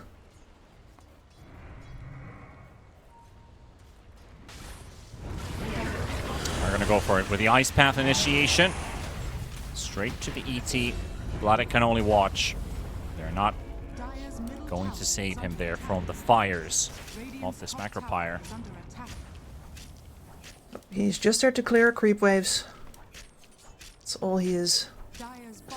Now the entirety of Monte squeezed into a tiny corner. Shad having taken over the entire triangle. He's got his BKB at the ready nearly as well. As Orchid can kill anybody who shows, even... Yeah, Moonlight can't even be halfway in between the towers. That's too far up. Yeah, the only one who can is pretty much QBFY. Between 2 or maybe even 3 fires. Which is the triangle and an approaching gank squad. They are just rolling back and forth. They're just hunting for anybody who crosses the boundary. QBFY is there again. I think La Joya just saw him there, so Atlantic rolls in with the scuttle.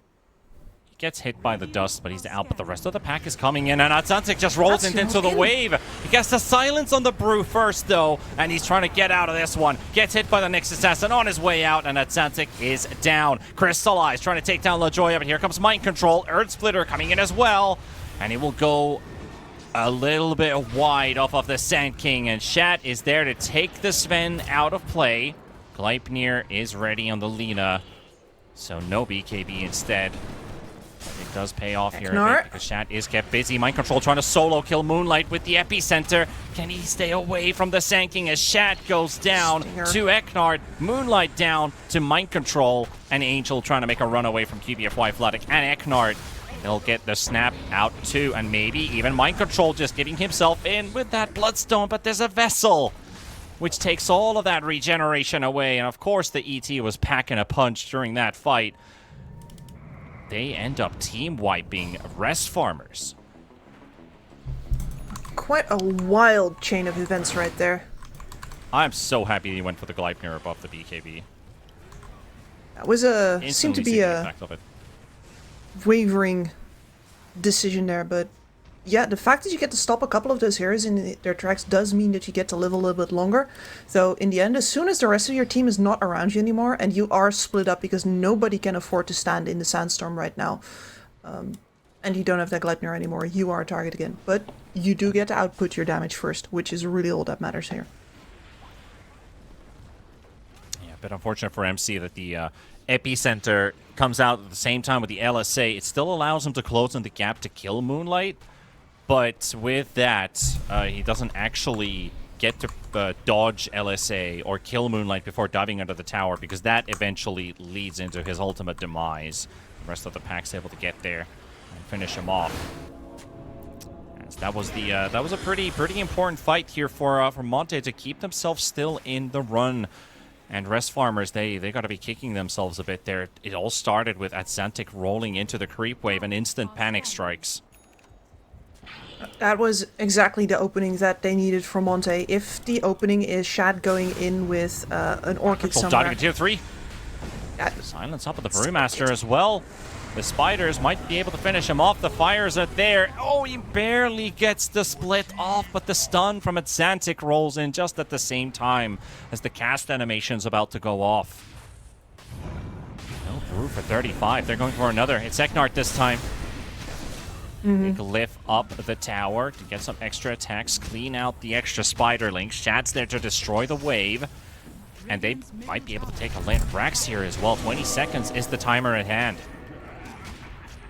Yep, especially with the Elder Titan being out of the picture, you do need to group up with this this lineup to get as many hits into this tower as possible, so ET would be a big problem for you. Yeah. Instant dust being used there, trying to hope QBFY would be nearby, but the tier 3 is gone. Moonlight's on the side. They go straight for the Nyx Assassin. Moonlight's waiting for them to stack up a bit more. 2-man LSA stun, but it might just feel like, oh no, I might have just set myself up for my ultimate demise again. They do get the primal split off at least.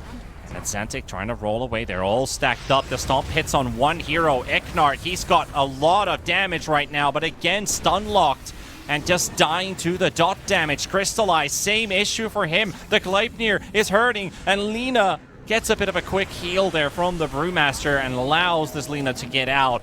But it means at the same time, Brood is back to full HP. Atlantic can continue to make these plays happen. Eknar coming in with a buyback. The Stomp's going to connect on LaJoya. He's 60 HP. The Cookie save on the other side of the gate. The Vessel might just be the one that kills off the Jakiro. Now they take down Atlantic at the low ground. LaJoya finally burns down. And as they chase Shad, Eknar high on his heels. Angel teleports away. And Eknar doesn't have the tools to fall down a cliff like the Spider does.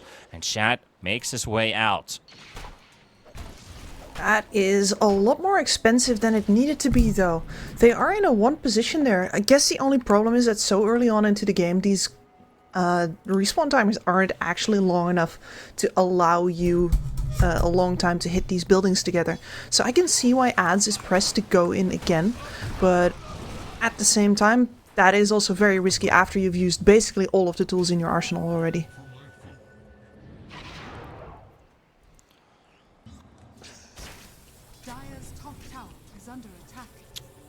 But here they go again. Still the same 3k lead remains for Rest Farmers, but it hasn't increased despite the tier 3 tower fallen. The racks are low, but at least they get to walk into the Roche Pit now, secure the Aegis. But Sven is getting bigger, and Lina is also getting that BKB now. Exactly. So the game state has now finally changed. They recognized previously after that first lost fight that, hey, it's we're in still exactly the same position. We don't have to care. We can just go high ground here, press our advantage. But now with the Lina BKB up, that is not the same anymore. And very soon that is going to be exactly the same for Crystallize, who's flying in his recipe as well. 2 BKBs online. Game has changed dramatically. Rest Farmers yesterday were in a position to potentially win a game, but they ran out of steam versus Night Pulse. They were able to outscale. They did, of course, have the offlane Morphling take over the true carry position. But in this case, Monte, they finally get to play to their strengths. They have been on the receiving end playing with scraps up till now. And Rest Farmers, they recognize as well. They can't afford to lose another fight. They see the Earth Spirit. And here comes the Nyx Assassin from the other end. The gem on the Earth Spirit. He gets saved with a cookie. The Stomp comes through. Moonlight pops his BKB, takes down La Joya, takes down the Snapfire. And Elder Titan is also taking a bunch of damage. Aegis gone. QBFY running away from Shad. But there's with the Remnant throwing in the Spider in the air. Azantic soaking 3 hits from Moonlight. Crystallize hadn't even ulted up till this point. And they've lost 3. And Shad and MC are going to have to back out. No epicenter. There's still a BKB up on Shad. There are small things that they can do. QBFY already down. Shad charging in. MC just needs to find a target to stun. 3. It's not Vladik. He's just standing there, hiding behind the trees, looking for an opening. Are they reading these teleports? They don't see Sven. Lina split to the side. MC's trying to get there. The vessel's there. He's gone all by himself. Can they help him in time? Spider's coming in. Shad trying to help him out. Moonlight already down to 1,000 HP. The Sandstorm hurting a lot. And slowed by the Spiders. Slowed again. And MC another stun available. This chase proves to be fortuitous as they take down Moonlight. And Vladik teleporting away. No stuns remaining. But I would have said in so many scenarios, that Brewmaster would have at least been able to intervene, but the lack of a Sven leaves this Lina vulnerable. So MC's chase pays off. Yeah, absolutely. The fact that Crystallize is not there anymore means that... And the pressure is on, right? Rest Farmers have shown time and time again that they know exactly what their window is. They've been pressing that advantage to the fullest, and here as well. They know the BKBs are down. We have a tier 1 tower up again. We can make sure that we TP in here and press this advantage right now while there are no BKBs. And then the Sven leaves as well. Yeah, that's Rax lost purely on underestimating the willingness of Rest Farmers to press their advantage right now. Yeah, really good understanding and reading. Like in general, mind control, even going for that play with vague information about the Sven. And I think they saw Sven show up somewhere on the map, recognizing that, hey, I'm going to go for this. They even cast the Vessel on Sand King, but it didn't get to tick. So he was able to blink in on the Lina. If that Vessel tick went through, Lina would have lived. That's how small margins that was again. Yep. And that would have also meant that you don't drop the gem. I'm trying to see where it is, though. Yeah. Very big sequence of things here. We do have 3 of the 4 items on Sven and 200 gold for the Blink, which will make Crystallize's game a lot easier. He's yet to kill a hero, at least with his own raw hands. Only assists picked up so far for him, the only one at a 0. A very awkward involvement in a previous fight, wasn't it? He shows up late, pops old BKB, doesn't get to slap anybody, leaves too soon, and then the party continues without him. Yeah. Somebody yelled at the house party, "Oh, cops!" The cops arrive, they leave, and then the party continues. Exactly what happened. Now it's on tick. Now Crystallize gets to use that blink for some power, and he's got an instant double for himself. That easy. Sven has arrived. I think the cops have brought back up. Yeah, Fun is over. They brought in the riot squad this time. Exactly.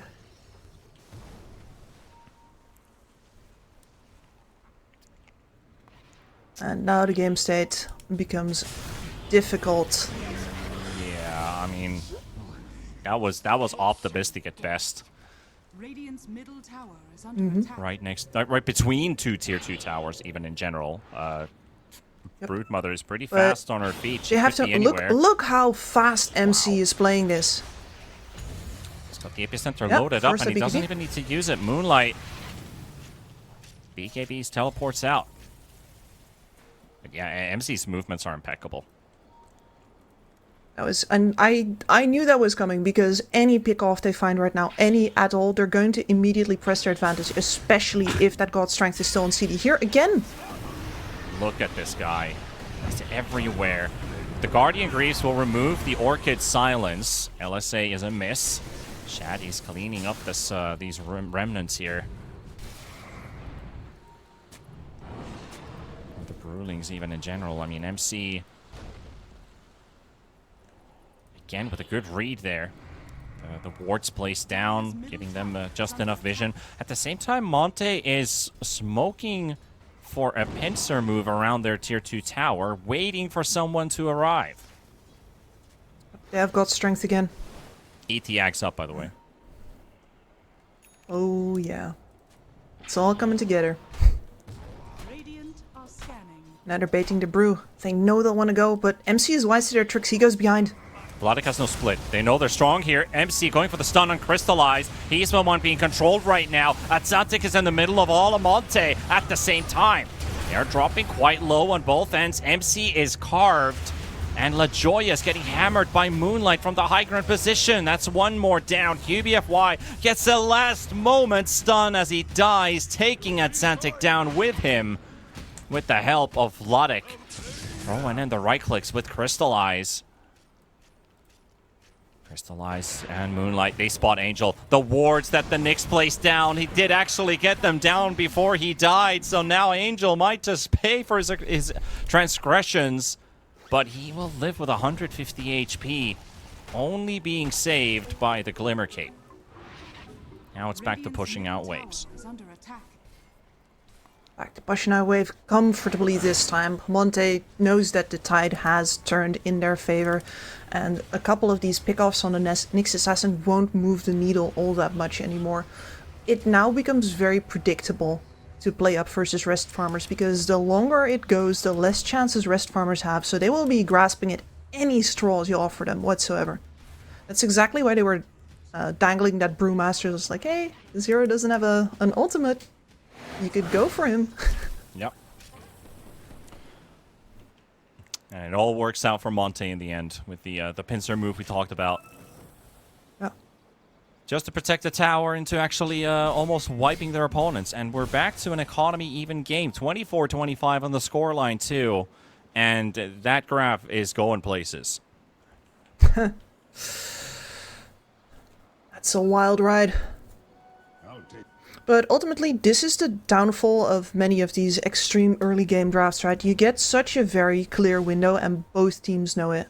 And as soon as that double BKB is up, the entire game is changed. And the fact that you don't get the scale on your side, I don't want to say whatsoever, but hard enough to deal with the fact that there's now a Sven with a finished up Daedalus on the other side. It's going to be your undoing. Yeah, it's going to be an excruciating game for rest farmers from this stage onward. Mm-hmm. What's another gem? Yeah, Monte scaling now working in their favor. Daedalus is ready on Sven, so he's one item away from being fully 6 slotted. Broodmother also not too far away from getting that, 25 talent, which is also pretty big. Only just picked up such a measly 35 attack speed at level 20. Mm-hmm. That's all you're getting. It's not quite a lot. I mean, Brewmaster gets 90. So that's the difference between the two. It's half a hyperstone, but that's still 1,000 gold, right? Yeah. Yeah, it's worth something. Are you inspecting the teeth of this gift horse? Are you complaining that others get better horses? Some horses win races. Yeah. Not all of them. Well, and we are definitely in a race here. We are. Race and against for time Roshan to either get as this well. Roshan They done. do get some scans connected. Instant spread, delta spread from the Roche pit. QBFY's there. They spot La Joya. It does not take long for this AD Lina to finish him off. Atlantic's BKB already pocked, but look at Crystallize. That's 2 heroes out. QBFY will die to Angel. MC's waited for those BKBs to run up. There's still a chance. There's still a chance. Moonlight's They're going all in. BKB is on just in the right time. Eknar will drop with the Elder Titan. Buybacks are coming in back and forth. This is going to be a long fight. La Joya getting blocked by Vladix. Earth Remnant. Sven, though, ends up getting molten down by Shad. And that's La Joya also surviving, keeping Angel alive, fighting versus QBFY. And Moonlight is dying to Shad and MC. QBFY will take one with him. But now Shad's coming in, and Roche will take a slap. He wants something of this action, too. Takes a kill for himself. Well, at least they'll get his courier. And the gem, which was there to recover it. But it's going in the way of Rest Farmers instead. The scans, there was maybe a second for Rest Farmers to get the hell out of that Roche pit. Mm-hmm. And the moment those scans turn red, instantly get the hell out of there. Oof. That was the fastest split I've ever seen. No hesitation. They were ready, but great use of the buybacks here. You're recognizing that you have the tools to kite out the Sven. Yeah, he's still got the God Strength up, but it's really the BKB that matters the most here to keep your damage output in check, to keep him from being disabled and life stealing off of you. So... That was every support. Yep. But that is also Aegis Online. The real raw deal here is, though, I'm not sure how much an Aegis matters. If you get a good engagement from Monte, you kill a couple of these heroes that, especially the ones that just bought back, you get the supports down. I'm not sure if you've got the damage to actually win the fight even after the BKBs are down. It's gonna be close.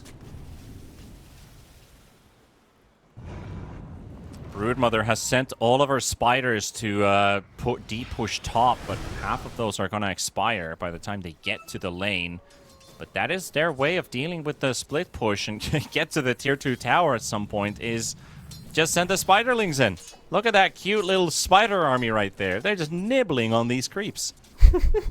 How adorable. It really looks adorable, doesn't it? And I mean, especially these spiders. Oh, you are? Well, to some dealing level. with it really well. But I play Broodmother from time to time, so I think it has helped me with my phobia. Oh, exposure therapy, that's very good. I'm the designated spider OA hooter. I've been helping out all my girlfriends since, well, primary school. Putting all the scary bugs away. I guess you're not the one who also eats them in front of them. No, Oh, no, I'm not that autistic. That's not what I meant, but yeah. Then again, that is a strat that does work, you know, sending your spiders to the other side of the world to thrive. It is helping a bit. Of course, there's a Sven that just cleaves, but that lane is still staying in. But it helps. It helps, yeah. It allows you to not have to fear him taking down the tower there. It makes sure that you get to stay in this dominant forward position, cutting both of the other two waves. So it's a little improvised, but it does what it needs to do. It also prevents Eknar meanwhile, from getting huge on this ET. No spiders to get all of the damage off of, and being in the forward position here means that you're looking for potential pickoffs, and that is the thing that Monte has been doing really well in the meantime, is Vladik and Moonlight have just been hugging their tier 4s. No openings given. Not a lot of farm going the Lina's way. It's all about the Sven pretty much at this point. He's almost 500 last hits in the last 40 minutes. That's 100 more compared to the almost 200 more next to the to the next Radiant core, being the Sand King and the Brood Mother. Very close to each other, and they have actually found themselves a QBFY Nyx Assassin here. Will not take too long for them to clean him out of the way. Ah, that's just his life, isn't it? No, I think the real deal here is that the Sven is closing in on level 25. Oh, but they read the moves in the top lane. Eknard, oh, MC. He does not see. But the Burrow Strike was also often cooled, and he could have used the Wind Waker, maybe. I think the pathfinding was messing with him a bit there. Sven 25. Also TPing out. MC sees him. Just no cast range.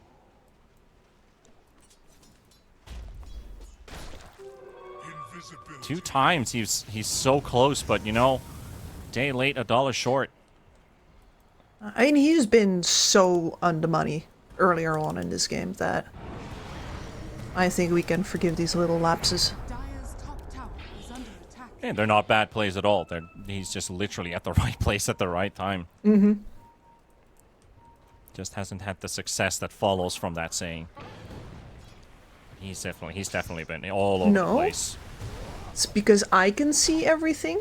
The players need to work with the information that I have. Yeah. No. Yeah.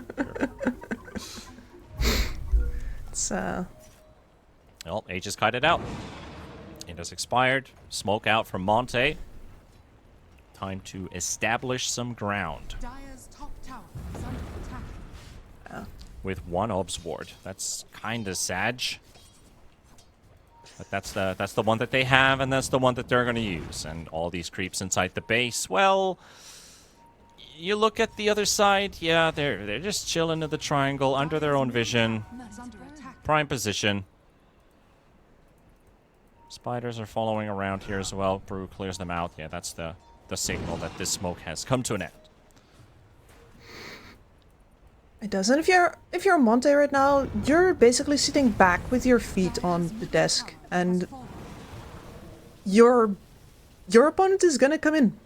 They're gonna come into your office, and they're gonna come bargain with you. You just have to wait until they show up, as I don't think, even if you get further ahead here as rest farms, even if you get 5k more ahead, 10k more ahead, Yeah. I'm gonna need payment in I advance. don't know how much good it's gonna do you. You're serious? Yeah, this is esports. Do try to get payment in advance. Spider-Man meme never gets old. It's probably one of my favorite YouTube meme bases that I've seen like ever. Of course, it is, you know, a bit YTP, you know, YouTube poop related, but that's top-notch humor right there. Yep, the day's gone long, but we're still not done It with has. this last best of two.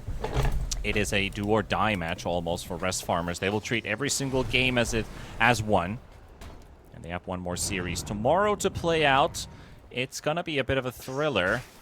They're playing the second series of the day, so not the last one like they have been in these yesterday's and today's series. Do have some interesting games tomorrow. Make sure that you don't miss out on them. Don't make sure that you miss out on them.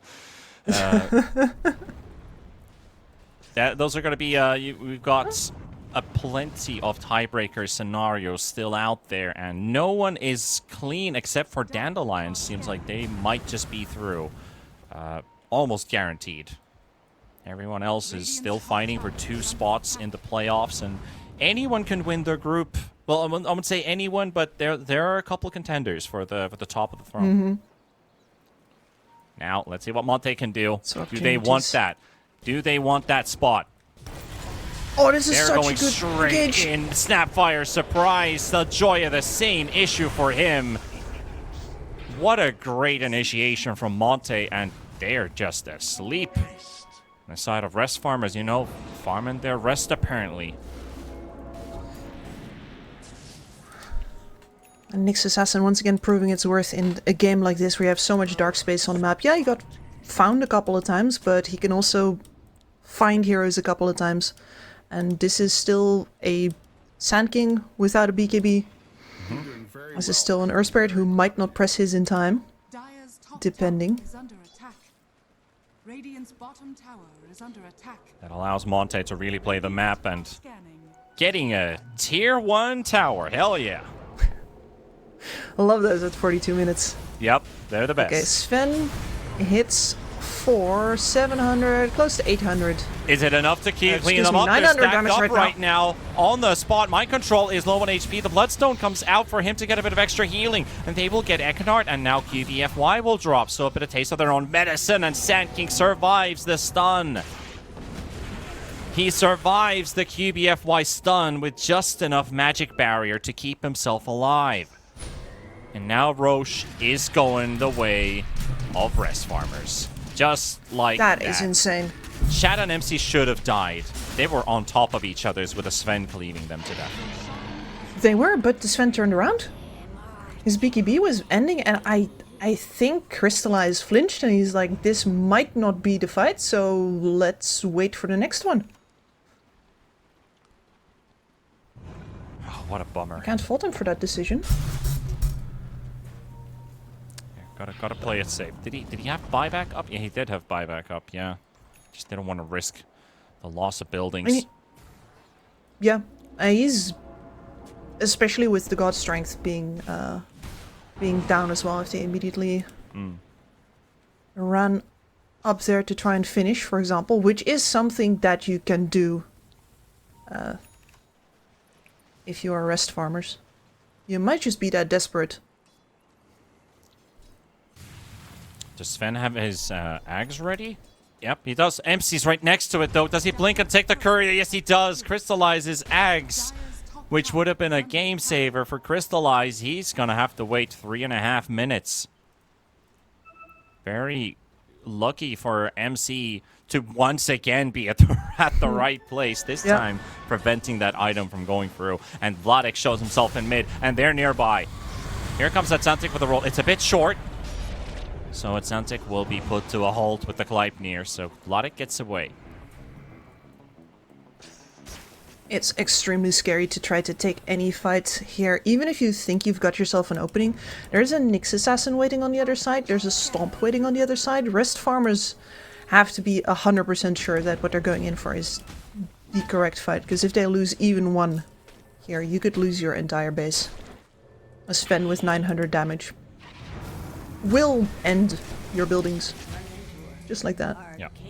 Okay, that went down so fast, LaJoy didn't have time to react. It. Yeah, Shad with his 25 talent on the Tormentor just kills the Snapfire. And Monte have 70 seconds to do something with that. So one's misfortune is another's fortune. He's got no buyback as well on the Snap. That's a dieback on him. Dutch we say, one's death is another one's bread. Depends if you have to pay taxes or not. I mean, Taxman do. always wins. Yeah.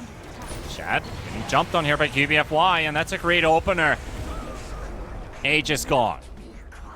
Stomp is being loaded up here in a moment by Eknard. Gonna wait for a bit, force the BKB off of Shad. Has the refresher, can get another BKB if needed. That's a one-off though, that's just his shard. And you can see there as well, Monte absolutely not about to get caught off guard by the insatiable hunger attack speed. Kiting him out beautifully, not giving any way for him to lifesteal back up whatsoever. Moonlight's also getting closer to level 25. Get another talent. Laguna barrier damage into barrier. So pretty solid. That being 125%, that's over 1,000 EHP. It is pretty darn huge. I'm wondering if he doesn't want to go for the crit though. I think if you're Monte, you're all about these fights ending fast. MC. Spider webs are showing up here as well. QBFY is nearby. Vendetta already blinks and stuns on the Sand King. Mind Control. He's down almost. The Wind Waker buys a bit of time here. The Gleipnir, and he's blinking away. MC survives. Atlantic gets out, dodges the LSA literally 0.1 seconds before connection. Oh, what a close situation that was. Both teams on the hair trigger there. DB down for the Lina. God Strength down for Crystallize. They're going to hold back up in their base right now. We're not going to see Monte for the next minute. Yeah, we're not going to see much of the game either because our observer was sent quickly into the main menu because of a bit of a crash. But we'll get back to the game feed in just a moment. It's going to be a bit of a radio cast here with T-Panda and Kips. So let's see what they can actually do with that previous move. They got the Tormentor. Shard for Lina, not really the highest amount of damage this late into the game. Fiery Soul Charge is giving plus 20 damage per stack. Eh. Give me something more, something bigger. It's alright. I mean, I definitely think that they're annoyed that it was not the Elder Titan. Still ET without a shard. Yep. Also, the Sven shard could help with the Broodmother a bit. Undispellable. Mm-hmm. Extra Warcry armor, very nice for anybody that might be getting nibbled on. Also, Brood has a really scary scaling shard too. The 4% increased damage over 16 seconds.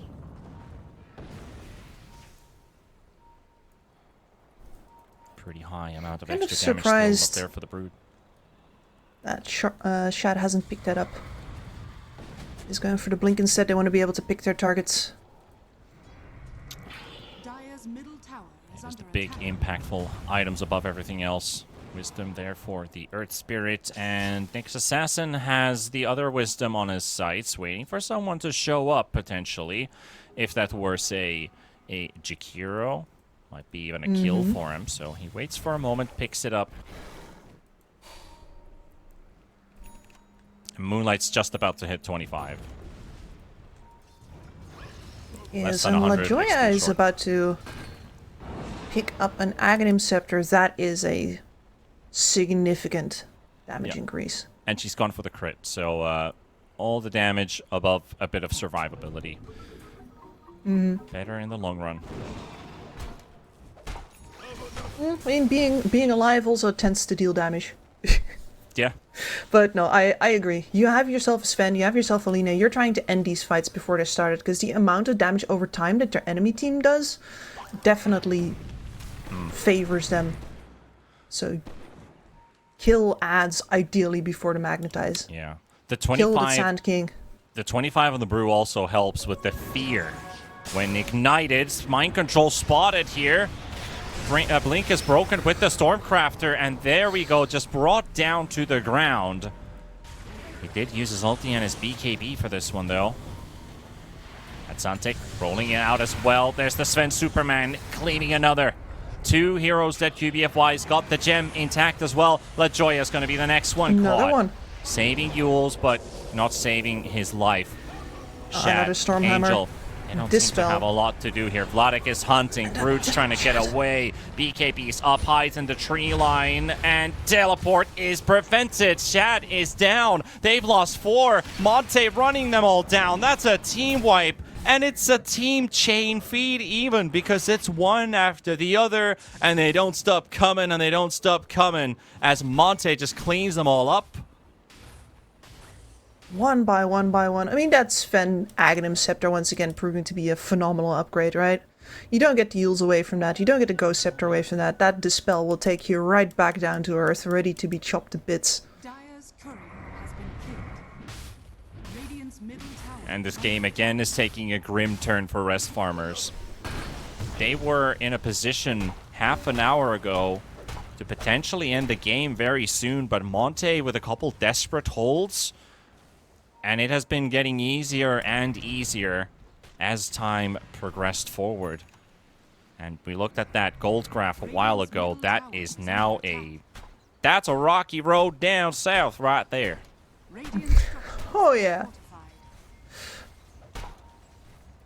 That went off a cliff. And, you know, if you want to know how the players feel about that, I think the only thing to say is that Moonlight currently has a Rapier in his quick buy.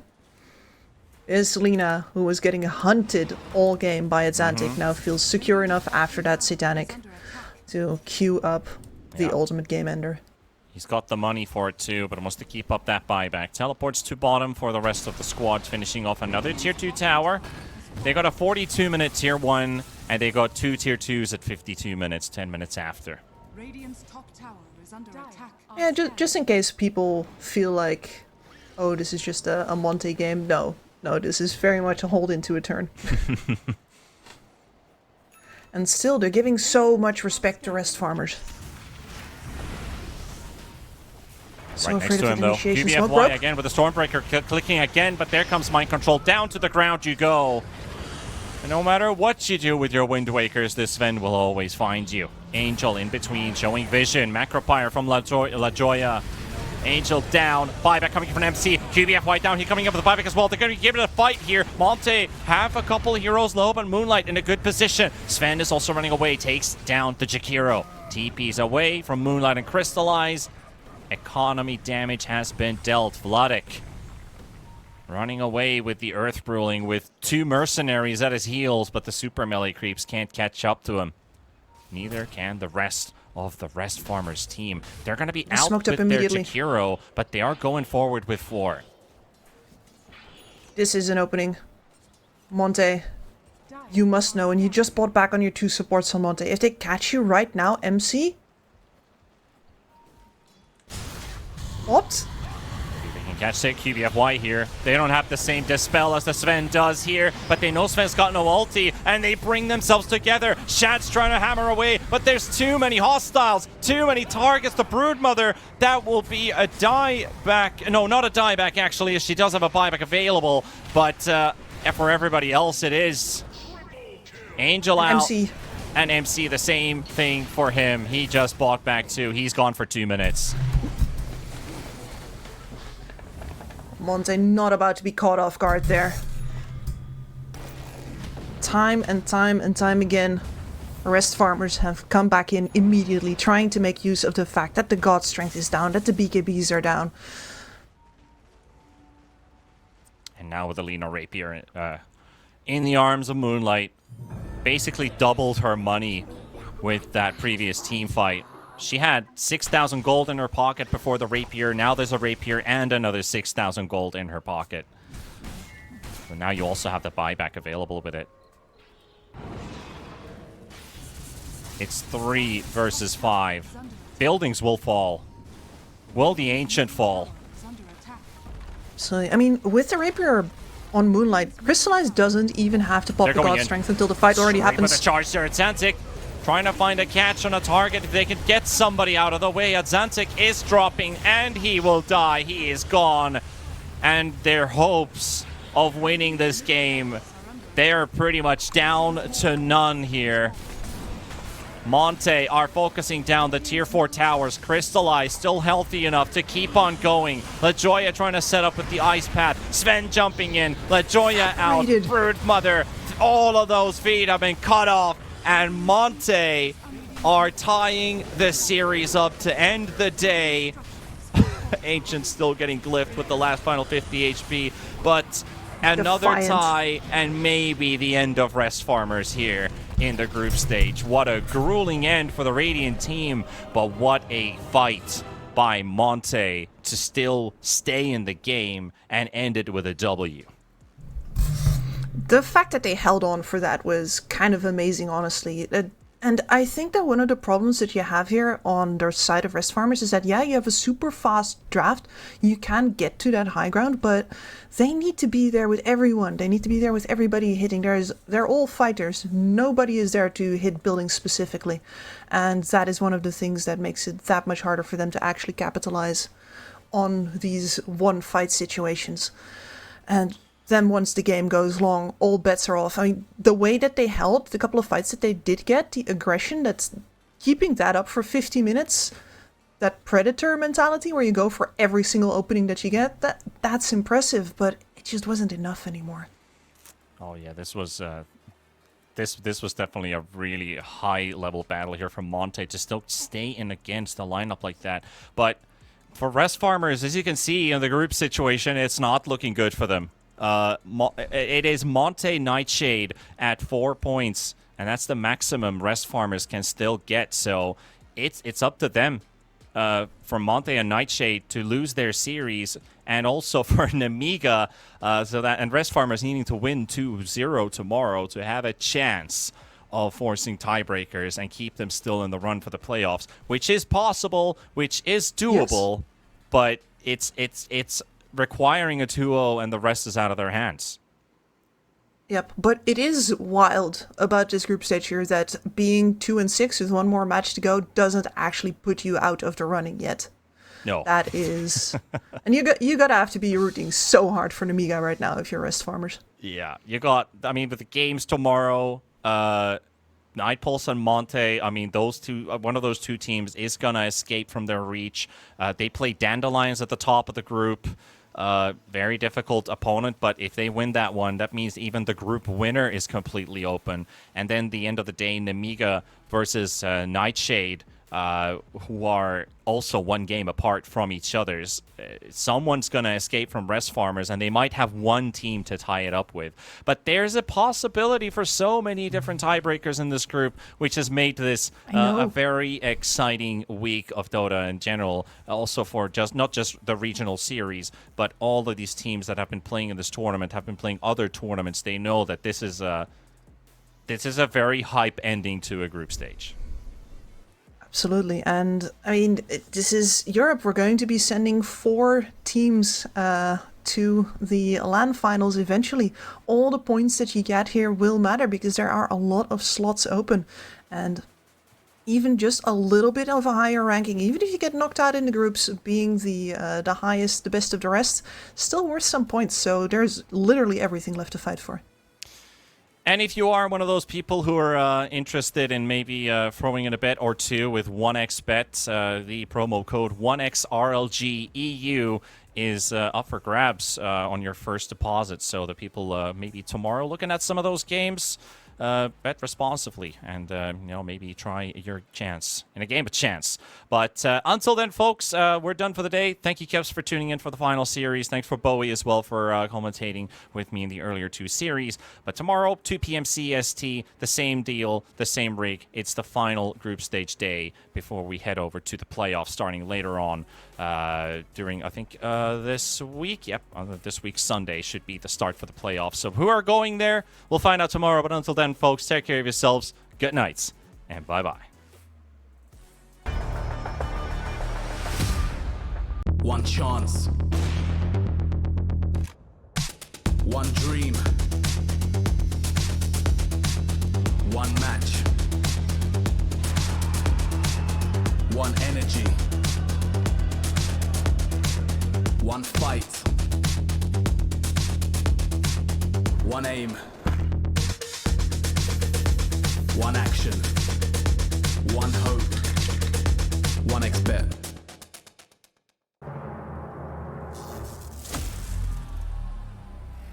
Fuck.